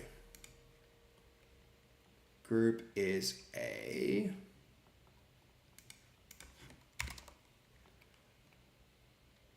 list of chat messages. Where's it come from? Here, list of chat messages. So this is our chat, our this group, no, layout group.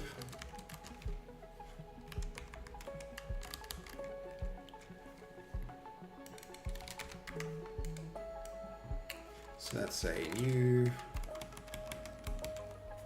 why doesn't it like that? Right.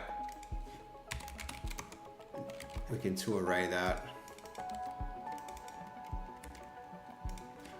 And then we can, in theory, this means like Prawn of the Dead. Hold on, I can just do this and check your message out.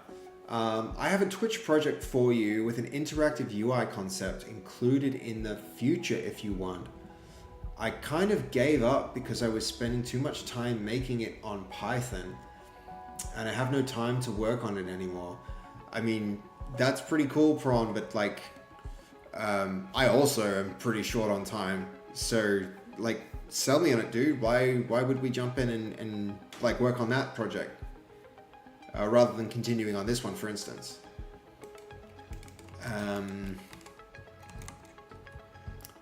Okay, there we go. Now what I can do with this is, if it's horizontal, we probably want to like ... some of these long messages so that, yeah, have a look now. We're getting to the point where we're actually, let's see, if I change this to that,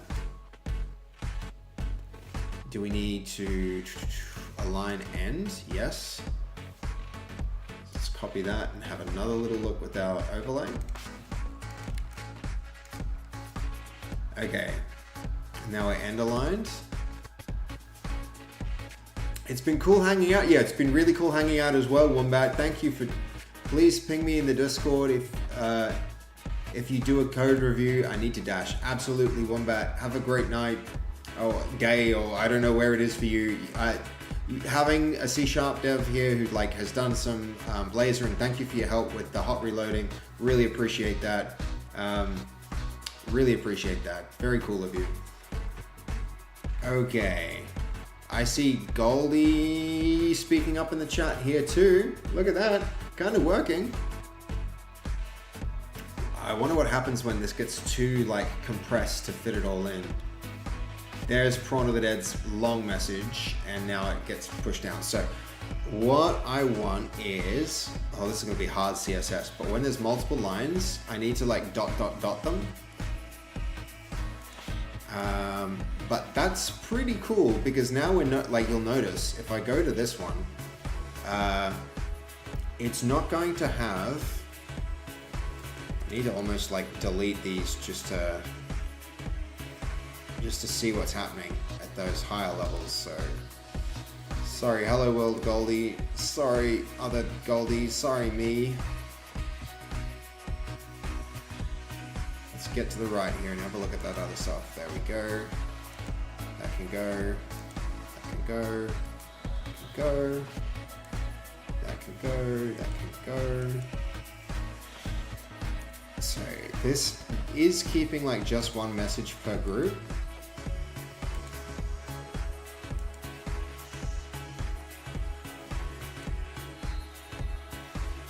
Okay. So we need to like, if there's more than a certain number of, yeah, we probably need to truncate these. I'm usually pretty conservative when it comes to ideas, but I figured you might have fun with it in C#. Ah, I see. Prawn. I mean, like, but it's mostly implemented in Python right now. Is that right?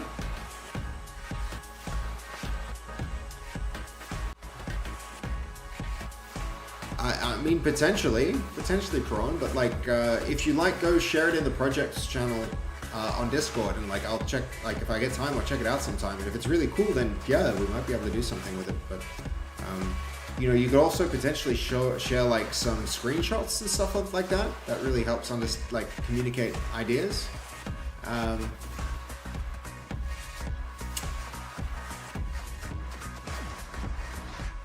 Okay, you sort of built the skeleton of it. No UI yet.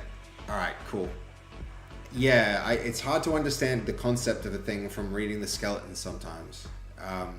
And if you got stuck on it, like, sometimes I find just like working from, like, getting functional stuff working first is a really great way to operate. Like, start with functional code and work backwards to the, like, you know, do a minimum viable product. If you're stuck with it, like, instead of, like, here's a suggestion with your project, maybe instead of having a lot of code where it's like lots of back end and no front end, what you could do is say, okay, I'm going to start from scratch with a new Python project if that's the environment that you're working in.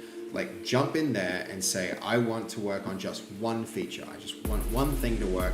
Implement that one thing and take the parts out of your application that aren't, like, of your big application that doesn't have a complete feature into your new application that focuses on one small feature. And then do that over and over and over and over until you build up something that has your, like, a full working feature. And once that's done, repeat the process with the next feature. And as you go, refactor your code base so that it's easier to maintain in the future, and so it's nice and clean. And then take it, like, you know, rebuild it one feature at a time. Because if you're having a hard time, working with it, that might be why. And it's a really good way to keep momentum in a project. Like, it can be overwhelming when you have a lot of legacy code, especially if none of it's working and you don't have anything functional. It's best to, like, start with one functional thing and then take it from there, if that makes any sense.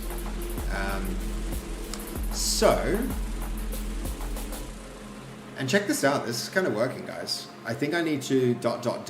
some of this stuff so that, like, down here it isn't working. Hold on, I'll circle back to your, let's have a quick read here. So it's not so much the fact that I got stuck, I just don't have much time to work on it anymore, and I thought about abandoning it because I have bigger interests. Then, Prawn, you should just make it open source and see who likes it. If it's a really cool project and it can help people, make a good, like, README explaining what it does, put it on GitHub, make it public, and then see who runs it, like, who runs with it, dude. Like, we might not have time to work on it on this stream, but at least that way the project doesn't get forgotten, you know? Yeah, I would recommend doing that. True. Yeah, dude. It's a cool way to do it. Like, may as well, if it's just going to go to the graveyard, the code graveyard, never be looked at ever again. Like, doing it like that means, like, I could jump in and do it, or anybody could who really likes it. You know, it might be worth, like, going a few places and posting about it, showing what it's capable of, so if somebody's interested, they can pick it up and run with it. Yeah, that's a cool idea, dude. So I don't mind this, that it just takes the last message when there was a sequence, because it helps keep it on one line. The other thing is I am actually going to have to truncate longer messages, like Combat Wombat is suggesting, to make sure that it does sit on one line. So we can do that here, and we can say message truncated is equal to horizontal. If it is horizontal, we're going to have chat.message. I don't think truncate was a thing. He suggested that, but, like, we can take dot.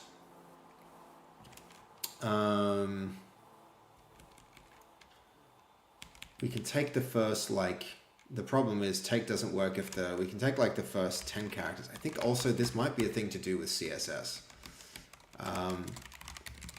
Truncate. And then in here we can make a new class and call it .truncate. And then, yeah, rather than doing this, I'm gonna just do what we sometimes do here and jump across to, there it is. No, there it's not. Let's get cursor back up.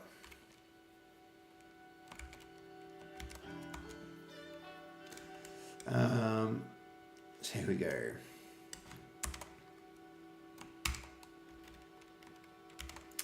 I also want this text that has the truncate class attached to it to show ellipses when it hits a certain character limit of about 50 pixels width.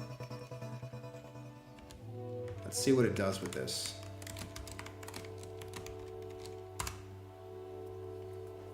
See what it implements. Nah, no problem, Prawn. Like definitely, if you choose to do that, Prawn, then I would love to go and have a look at it. Maybe even on stream sometime. So make sure you post it in the projects channel, dude.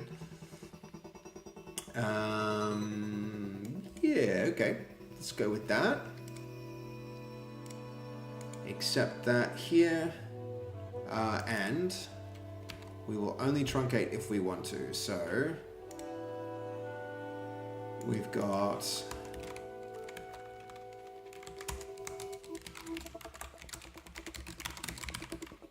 truncate class is equal to horizontal. If it is horizontal, truncate.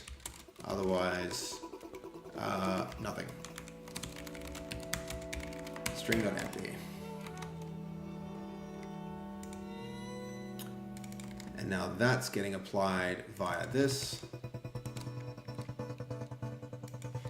Var classes equals animate in and truncate.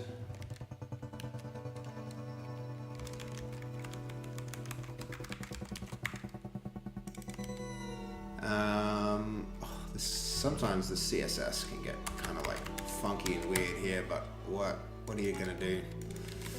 There we go. Okay. Dude, that's sick. Look at that. That got truncated. All right. You gotta head off to bed. Have a good one. Absolutely. Absolutely, Prawn. Thank you so much for hanging out in the stream. Thank you for contributing. I really appreciate it. And good night.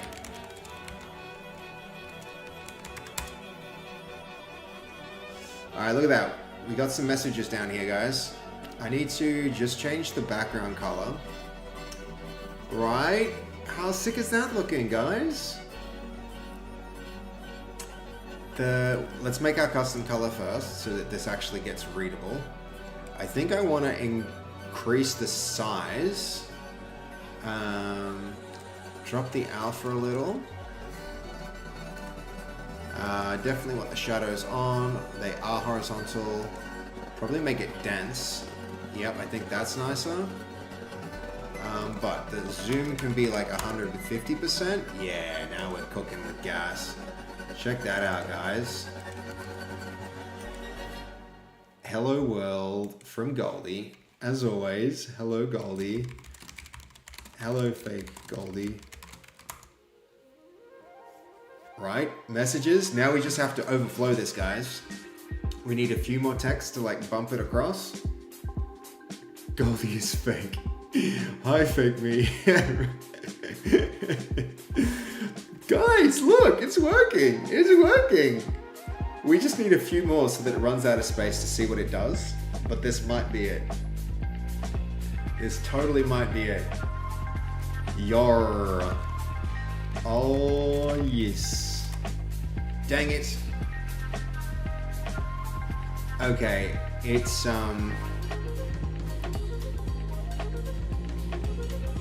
let's go. It's, I mean, nearly let's go. Nearly. I need a dip. Yeah, okay, cool. So it's wrapping when it runs out of space. So it's wrapping when it runs out of space. Why would it be wrapping when it runs out of space? Pause champion. Almost. We're getting there. It's getting there.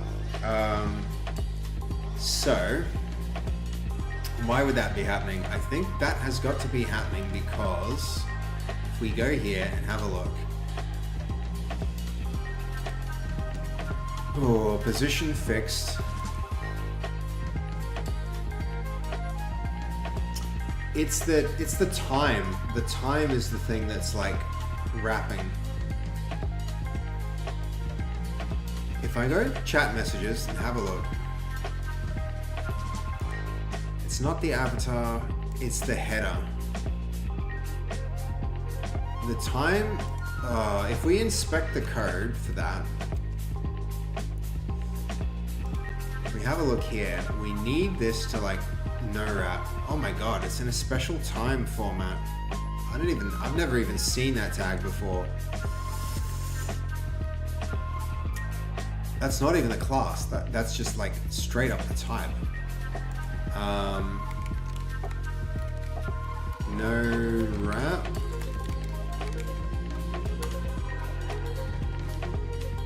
I mean, what's it doing there? No, we don't want that. Maybe let's.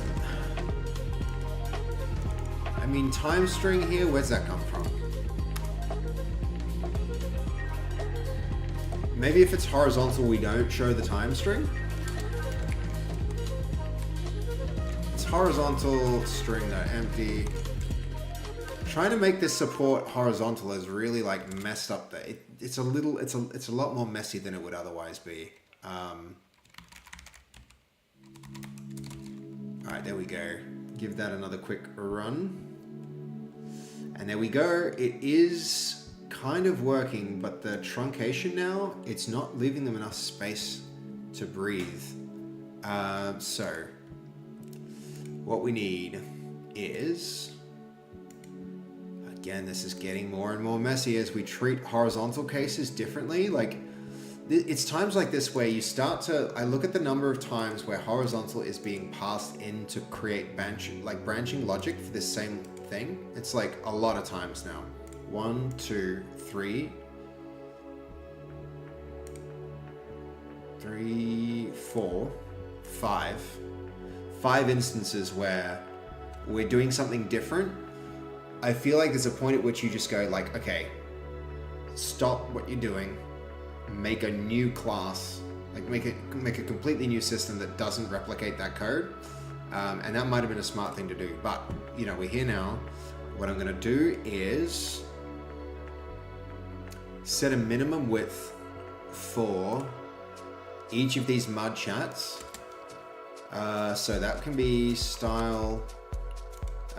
So var horizontal min width is equal to, if it's horizontal, then we're going to go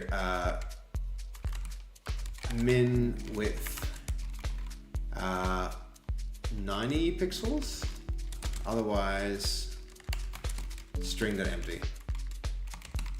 And I just want to like, for future me looking at this, I want to be like, yeah, this is a bit messy. The fact that horizontal is used to create branching logic this many times is a good point at which it's worth splitting. It's worth splitting this thing into other stuff at this point, I think. Though, yeah, that's worth keeping in mind. This probably should have been two separate components instead of one component trying to handle everything. Yeah, good lesson. All right, we're nearly there. And that'll be a great place to wrap the stream with our custom string. I think that means next time we'll come back and we'll be able to, I think tomorrow I'll be playing Monopoly with like a bunch of other like friends, guys you probably know, and I think I won't be streaming tomorrow for that reason. Just cool beans. IRM, yeah, that's it, Jacob. IRL Monopoly, pretty keen for that. A few more messages are gonna push this across, and we'll see it really squash me. Seb, if you flip the table, I will send you $10. I'm sorry, Jacob. I value the friendships with those people a little bit more than I value the $10, I'm afraid. It's, okay, we're getting there, guys. We're getting there. It is getting rather compressed, Maybe the min width needs to go up. Hold on, I can do that. That minimum width can be like 150 pixels. Let's see that rerun. Fudge, I tried. You tried. You gave it a good shot. You gave it a good shot. I don't think the event will be streamed, period, from what I've heard. That good. That's fine. I'm fine by me. I'm actually kind of happy with that. This is pretty cool, guys. This is kind of working. I think the min width needs to be like way bigger. 200 pixels. Is that even re-rendering? Yes, it is. Cool. 250 pixels. First pay up Seb, then Seb will flip the table. No. We're not going to be taking any money for table flips. No. I see what you're trying to do there, Sergius. No, thank you. I will not be flipping no tables, but that's pretty cool. Guys, it's working. It's working. Okay. Look at that. Look at that. When you add somebody, it's like, yeah, that's interesting that it comes through like that. Let's go. Right? It's pretty cool. I think that's awesome, guys. It's, yeah. Okay, hold on. See how Goldie's text got a ton of space. So maybe what I'm doing wrong is min width. This needs to be max width. There we go. Max width is, and then maybe we can even make this a little higher. 350? No, okay. What about like max width, sorry, min width, 50 pixels, max width. So let's change the min to be a little higher. 80, 90, max width 300. Are these re-rendering? 100, 1000. Okay, less zeros. 100, 150. No, I don't want that space on the right of Snolzy's time. Like this gap here, guys, that little gap to the right, I don't want that. So I don't know exactly how to do that.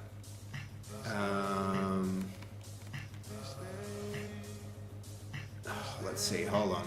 What's causing it to truncate? Max width, here we go. Truncate is already causing that. There we go. That's what's doing it. So let's see. All right, 50 pixels. No, 80 pixels. The max width is 80. The min width, I don't know that we want that actually. 90. Hold on, we're getting there. I think I'm getting there. 100, 150, 200, 250. I think those names need to truncate too. That's the other thing.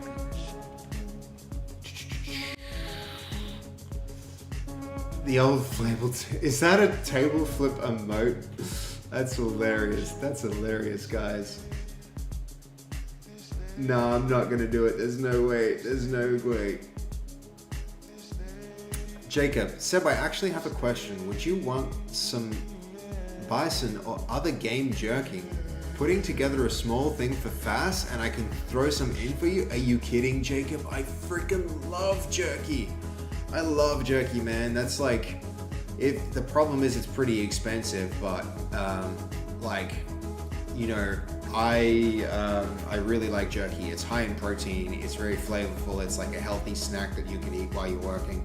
I used to have a friend who made jerky, and he like went full down the rabbit hole of like buying his own meats and cutting them into slices and seasoning them. And he had this like thing with a heated fan and like a box that he, you know, he hung it and then he dried it out and Like his house would always smell like jerky because he was processing it. But the amazing thing was he would always send me home with like bags and bags of jerky, and I freaking loved it. It was so good.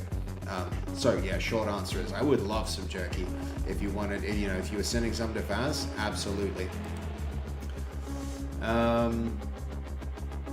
Okay, it is kind of working with table flip. If I can find some deer or moose jerky, I will grab it for you. Thank you, Jacob. There's no need to, don't feel like you need to, but I do actually really like jerky. Just like beef jerky it doesn't have to be anything complicated. I'm perfectly happy with beef jerky. Okay, notice the text down here, guys. It's not enough to like show the messages.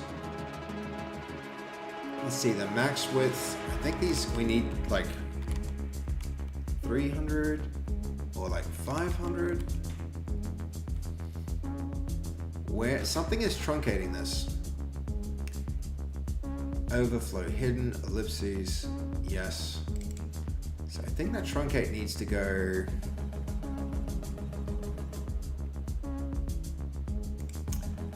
Honestly, I think this. Where could it be? There is something truncating, so let's just double check where truncate comes in. So that's where the truncate gets used. Truncate class gets put in classes, which is the chat bubble. Okay, the chat bubble is getting truncated, but then we were also trying to do some truncation here with the whole thing, so that makes sense. So hold on, I'm gonna undo till we get to the point where we actually had a truncate here. So that max width is gonna be like 90. Truncate is being used in truncate bubble. Truncate bubble. I know, right? Riven, I'm freaking hungry too. That's just thinking about it. Oh, and it's like 4:30, so I feel like we're getting very, very, very, very close with this.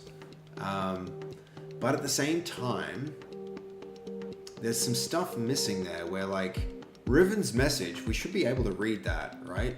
What was Riven's message? Riven said, damn it, now I'm hungry. But if we look here, it just said da.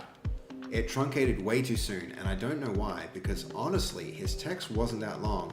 Snolzy's message was also pretty short. He said, it hates the table flip, and all it got was it. I mean, that's not cool. That's not what we want. So this 50, I think, is too small. This 50 needs to be like, oh, sorry, that 90 even. Let's see, if I make it 100 and it reloads, what happened to it? Where'd it go? Refresh. Hello world, cool. Good morning. I am late. Now I want game meat. Elk would slap right now. Nah, it's all good. It's all cool, Jacob. That's all good, man. It's only 4:30.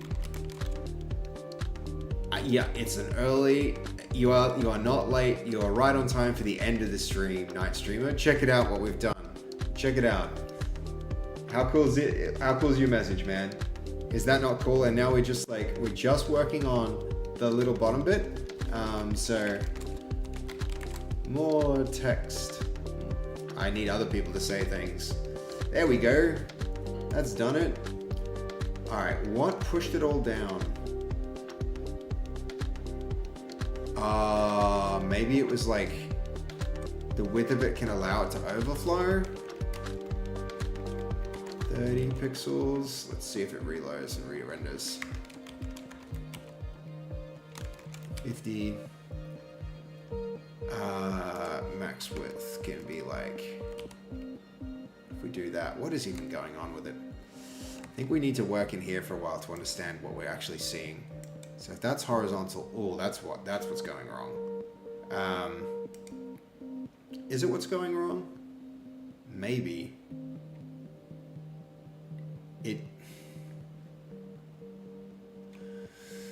What is happening there? That's here. If it's running horizontally, it sticks to the top. If it's running horizontally, does it stick to the left? No. It should expand past the left. If it's running right, if it's running horizontally, should it stick to the right? Yes. If it's running horizontal, it should stick to the bottom. This all seems good. So when this overflows, it should push off the right side. So that means for these elements, the max width of the text could be something like 80 pixels. That's no problem. But then, so this is the min width. So where is this thing? If I like, let me expand its height to see what's going on.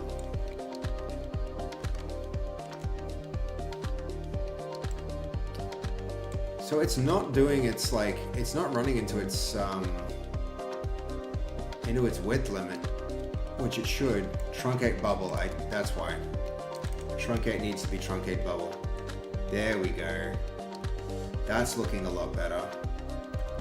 So now with that done, I should be able to make the minimum width like 50.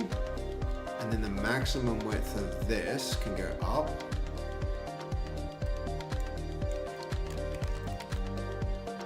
That should be expanding though, guys. Truncate bubble. Min width.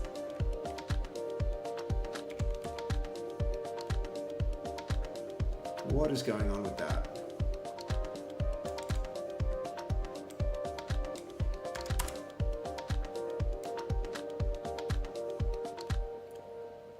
Can go right here. Am I seeing the chat bubble on the right side get cut off though? That should not be getting truncated there. So close. There we go, looking better. Test. Horizontal.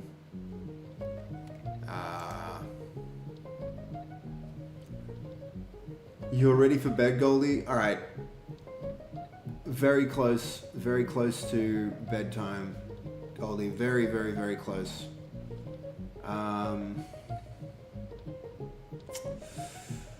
What if?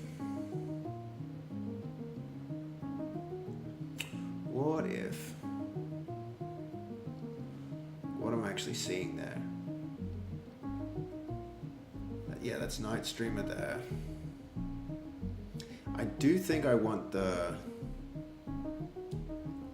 like show names and show time might be an optional thing. Maybe like showing names here we don't want. So where is the name? Name comes in there. Group channel name, okay. This is another potential, like, if it's horizontal, don't show it.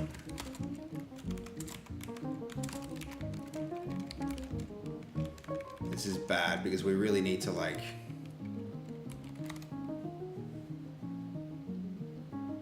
that's looking better, but the min width really just needs to like increase. Very soon, Goldie, very soon for bed. I'm also tired and I would also like to sleep. So the min width needs to go up. Is it okay? 150. That's the thing though, I don't want... I think the min width actually needs to... Yeah, I'm getting it. I'm starting to wrap my head around it. I'm trying to compress the wrong thing. What I need to be doing is the speech bubble, the truncated bubble. That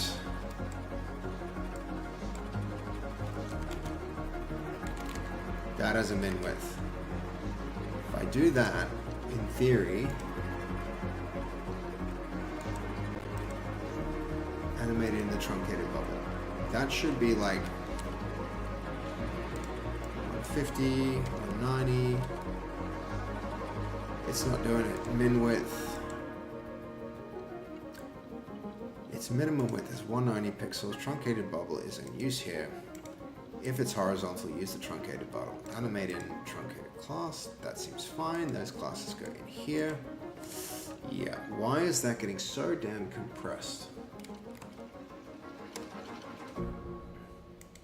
At least it's the weekend. I know, dude. I probably need to keep a better stream schedule, honestly. It's very hard to like, we haven't even done an 8-hour stream, you know? It's been a 6-hour stream, which has been great. It's been fine, but like, oh, there's an error. Okay, why would horizontal show an error? The index must be, okay, substringing. Group channel, oh, of course. I mean, there's an error been hiding there this whole time.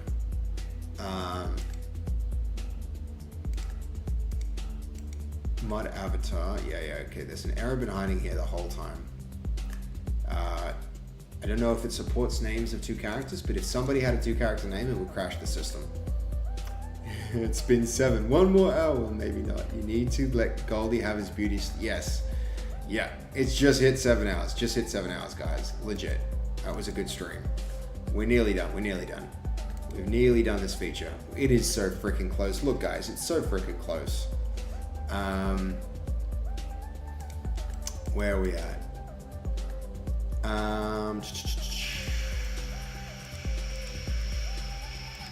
So, that's a legit error.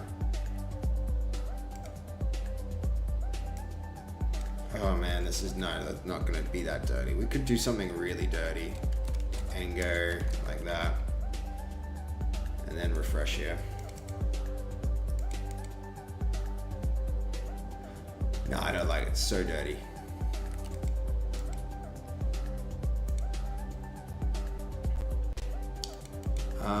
Okay.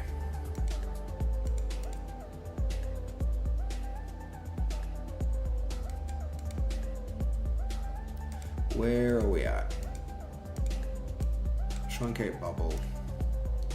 This should be dictating the width. It's the names that's pushing the height. Is that what I determined? That's why I made this change. Yeah, we're gonna rewind that a little.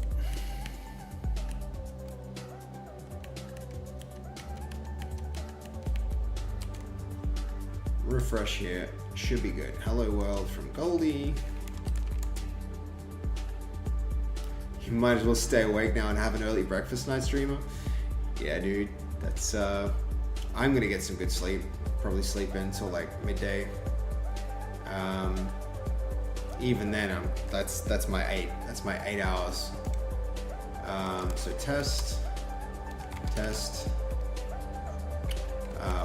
Well, somebody else needs to message because it's not going to let me have multiple messages on this row. I do think, honestly, I'll probably rebuild this.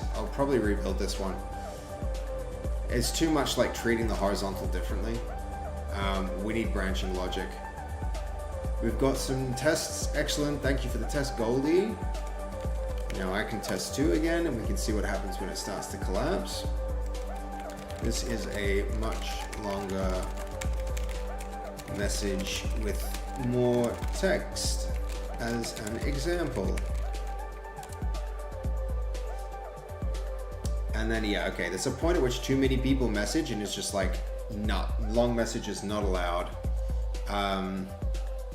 What should be happening is it should be just like extending off the right.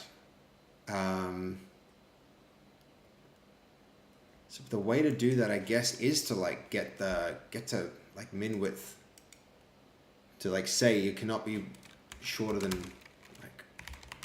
Is that actually like this change there should change it if it's hot reloading properly. I mean, it says it succeeded. 200 pixels. Okay, and then it pushes the text across, but it doesn't give the more, like the larger text space. Yes, it kind of does. I don't want that empty space though, so I think that's better. But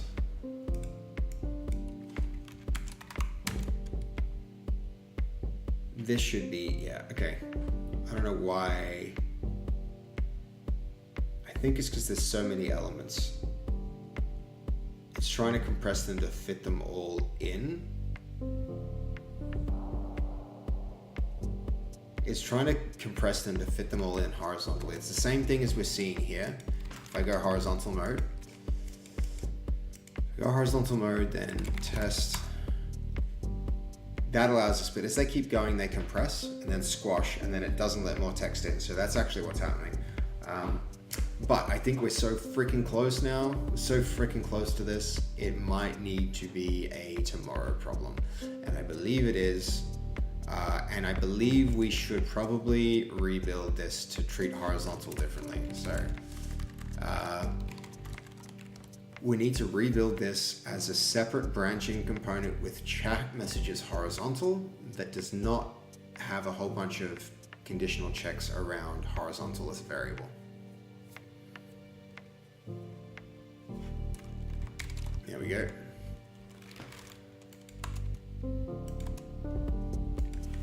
This is our to-do for next stream.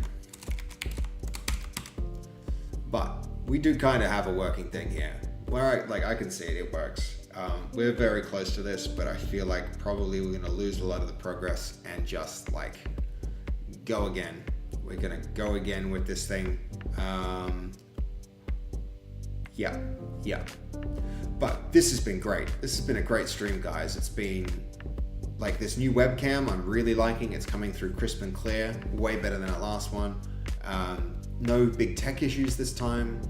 A really good stream with a high number of organic viewers. Absolutely love that. That's fantastic. Let's find somebody to raid, guys. And look at this. Look at this. Yes, bedtime night streamer, bedtime. How cool is this freaking... Yeah, very productive. How cool is this chat, guys? You want to see that, Sergius, on the what that looks like rendering here? Is just like truncated a whole bunch of it, and we've even hit the point where it can't fit like people in, so your display picture's getting cut off. Not good, not good. But this is pretty cool. Oh, and it's even overlapping here. It's even flop. Oh, we've got some more work to do with this thing. A little bit more, but not much. That's a very, very, very, very long string, but it's good of you to think of that. Also, before you go, remember to read the mod chat after stream for some updates. I'll do that, Goldie. I'll 100% give it a read. But how great, guys. I think this was really, really, really cool. The fact that you can configure this so much yourself just makes like, you know, I reckon Fast might even use it on her stream potentially. Who even knows? Who knows? But I do like this one. We've really explored what can be done with the chat messages. I'm really excited that we hooked into this. We hit our 700 follower goal. We're up to 710. Isn't that amazing? If there's any lurkers who enjoyed what they were seeing today, like these follows make the world of difference to a growing Twitch account like this one. So no pressure to follow if, you know, but if you're there and you like what you saw, we'll be doing plenty more of this. So with a 7-hour stream, absolutely, yeah, big W. Though going to 5 a.m. is like not ideal. It's not ideal. It's not the best, but at the same time, like I had a lot of fun and it was really, really productive. So that's cool. I'm gonna check my code in, and then I'm gonna let's find a person to raid. Let's find someone to raid, guys. So hopefully we've got like. Let's see, we can even, let's head over to here.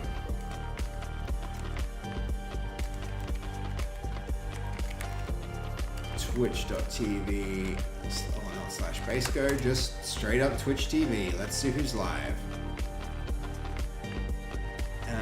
Oh no, I do want to actually use mine because, so we are going to go back there. Hold on.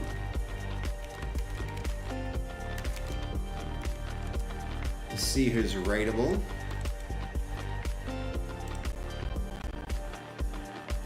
Oh man, it's really like not many people on.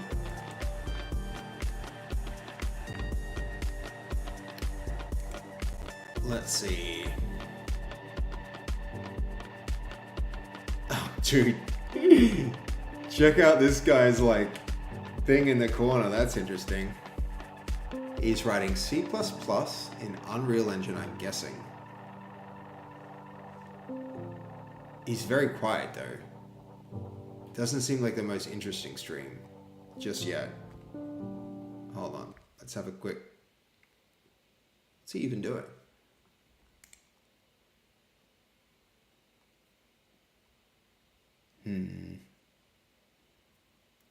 He's doing blueprints.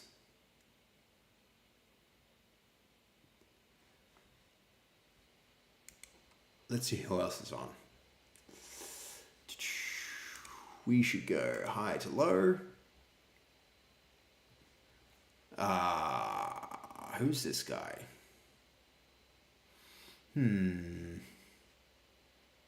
Is this a VTuber making... I don't know.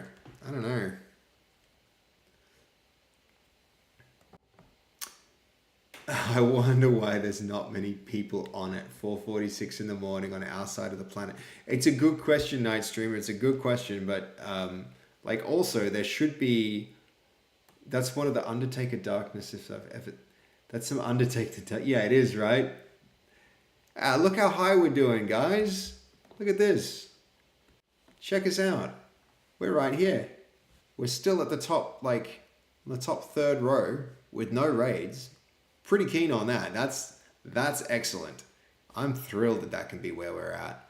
That is so freaking cool, guys. That's so cool. Hell yeah. And how good do our little, like, things look down the bottom? It's coming up really nice on stream. I'm so into that. Alright, what else? Let's see, like, Unity. See if we've got any people doing Unity development here. Got a VTuber making dresses. I don't think this is Unity to me. This is definitely Unity. What's he making? Guys? Ooh, that looks fancy. Let's have a look. RTS dev. That's less good UI. I like the first screen, but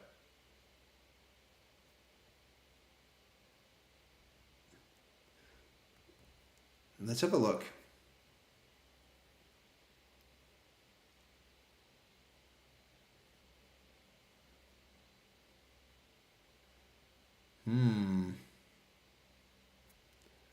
What the heck?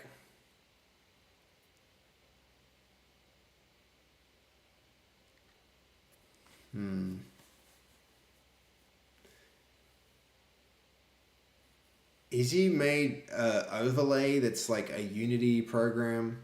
That's interesting.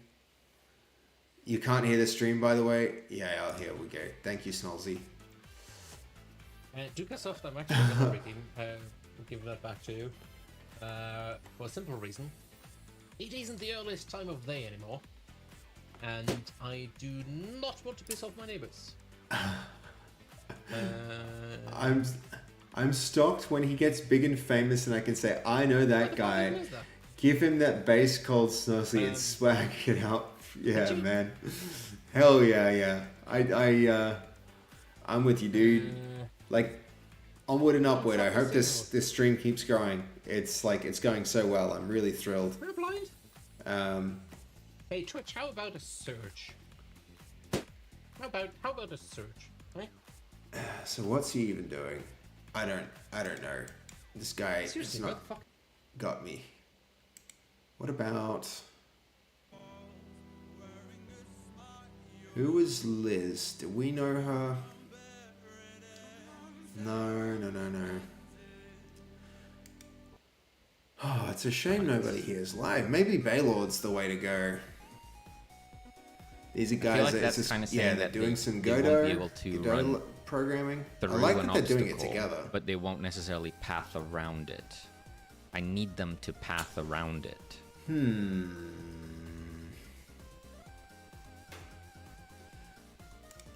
think we just need to go back to browse and see what we can find here. High to low, we don't need any tags. No, that tag can go. Okay. What's she doing?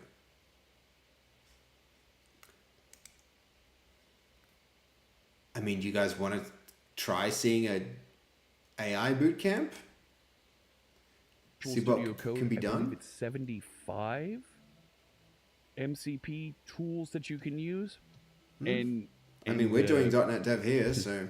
The thing that's going on there that's kind of tricky is the GitHub MCP that comes installed with Visual Studio Code is itself 30-some tools. So you're limited then to only another 40 that you can bring in. And each time you add another MCP server, it may have dozens of tools, and you then have to pick and choose which ones you want to add. Okay. So he really is doing AI development. Tools, for this endpoint. All right. Anybody got suggestions? For the free GitHub tools and models that I'm using. Good night, Snolzy. Definitely limits. No problem, dude. Copilot, glad you were along for the ride. Goldie, do you have a suggestion for who we rate? There are limits that are enforced, and it's typically because of the size of the request that comes in as you tell it, hey, look at all the tools that I have.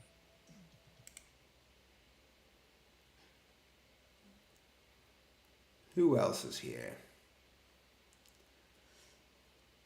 You don't, sorry? Yeah, it's a hard thing to do, finding good people to raid.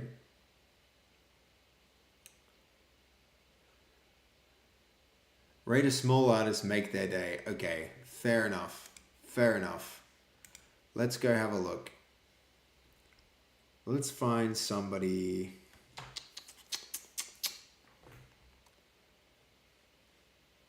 I mean, these two nerdy nerd guys, like, what are they doing? That seemed cool. Do that. To find a shape. What game are they even making, though? That's the thing. Cat Cafe game. Automake games. Let's check that out. Let's see, back over to systems, okay? But he's also very much husky zoomies. Like he just has this like. He's always living at the front edge of whatever's happening. We always joke that whenever he's following us around the house, he always. Is that Game Maker? At the, God damn. Whatever's happening, whatever's going on. Oh, gotta go home with like absolutely. It's been really. Have a great weekend, Math. Good night. He even like he likes to like. Oh, you gonna raid this guy? That he ushers us to bed when it's time to go to bed, and he'll like. It's also weird. I want to see what his game is. But he leads by he likes to follow, but he also likes to lead. So he'll like walk in front of you, like he's leading you. But then he's like stopping every 2 feet to turn back and make sure you're still there. Bots, it was so cool having you here. Thank you for jumping in earlier, and thanks for lurking. I'm also gonna be heading off really soon. So have a great night, dude. Oh, yeah, cheers. Yeah. Let's see. I do have it in the game that you can overwrite his name to be whichever, because I kind of want to give this Mother 3 ability to like find your name, your favorite color, your favorite tree. I don't know why I'm so indecisive with raids today. And also just that sense of like, that's just what the life for rescue dogs is. It doesn't matter what you name them, because their name's going to change to whoever owner they have. So this guy was interesting. There's nothing to even discuss in here. What's he doing? Right. There's nothing to I think Jai is the language. It's a supported like that's pretty hot right now. I think this guy's like contributing to language like development. He could be really cool, but I don't know. That suggestion wasn't terrible. Automate games. Let's do that. I really was hoping to see something like quite cool and interesting. Let's see. Got Husky. We've got this guy's prototyping in Godot.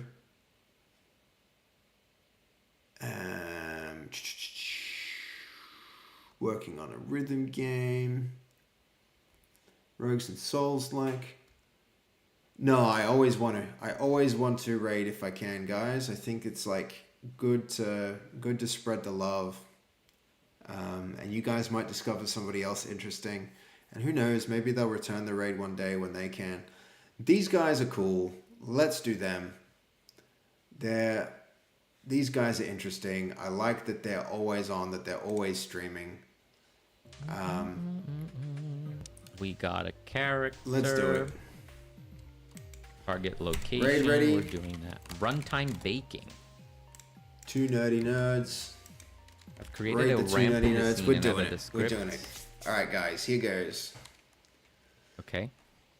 This is kind of holding up. This is kind of holding up a little bit. It still needs work, but like it's getting Yield. close. Getting What close, is guys. Ooh, if he doesn't know yield, he's in trouble. What? If he doesn't Is know that like yield, an await. he's essentially. no. What? Oh, I've no. never seen anyone using yield. How have you never seen that guy? It's fine. It's fine. Here we go. Raid incoming. All right, ready It's an up, await, guys. Right? Yeah. Ready up. It's not the same as await. Have a great night. Huge stream, guys. Very productive. I'm not gonna give him It advice. returns if the value, then he continues. doesn't know Yeah. that. It's pretty much. It's an fine. await. It's fine. It'll be fine. I've just never seen someone use yield in GD script specifically. Right.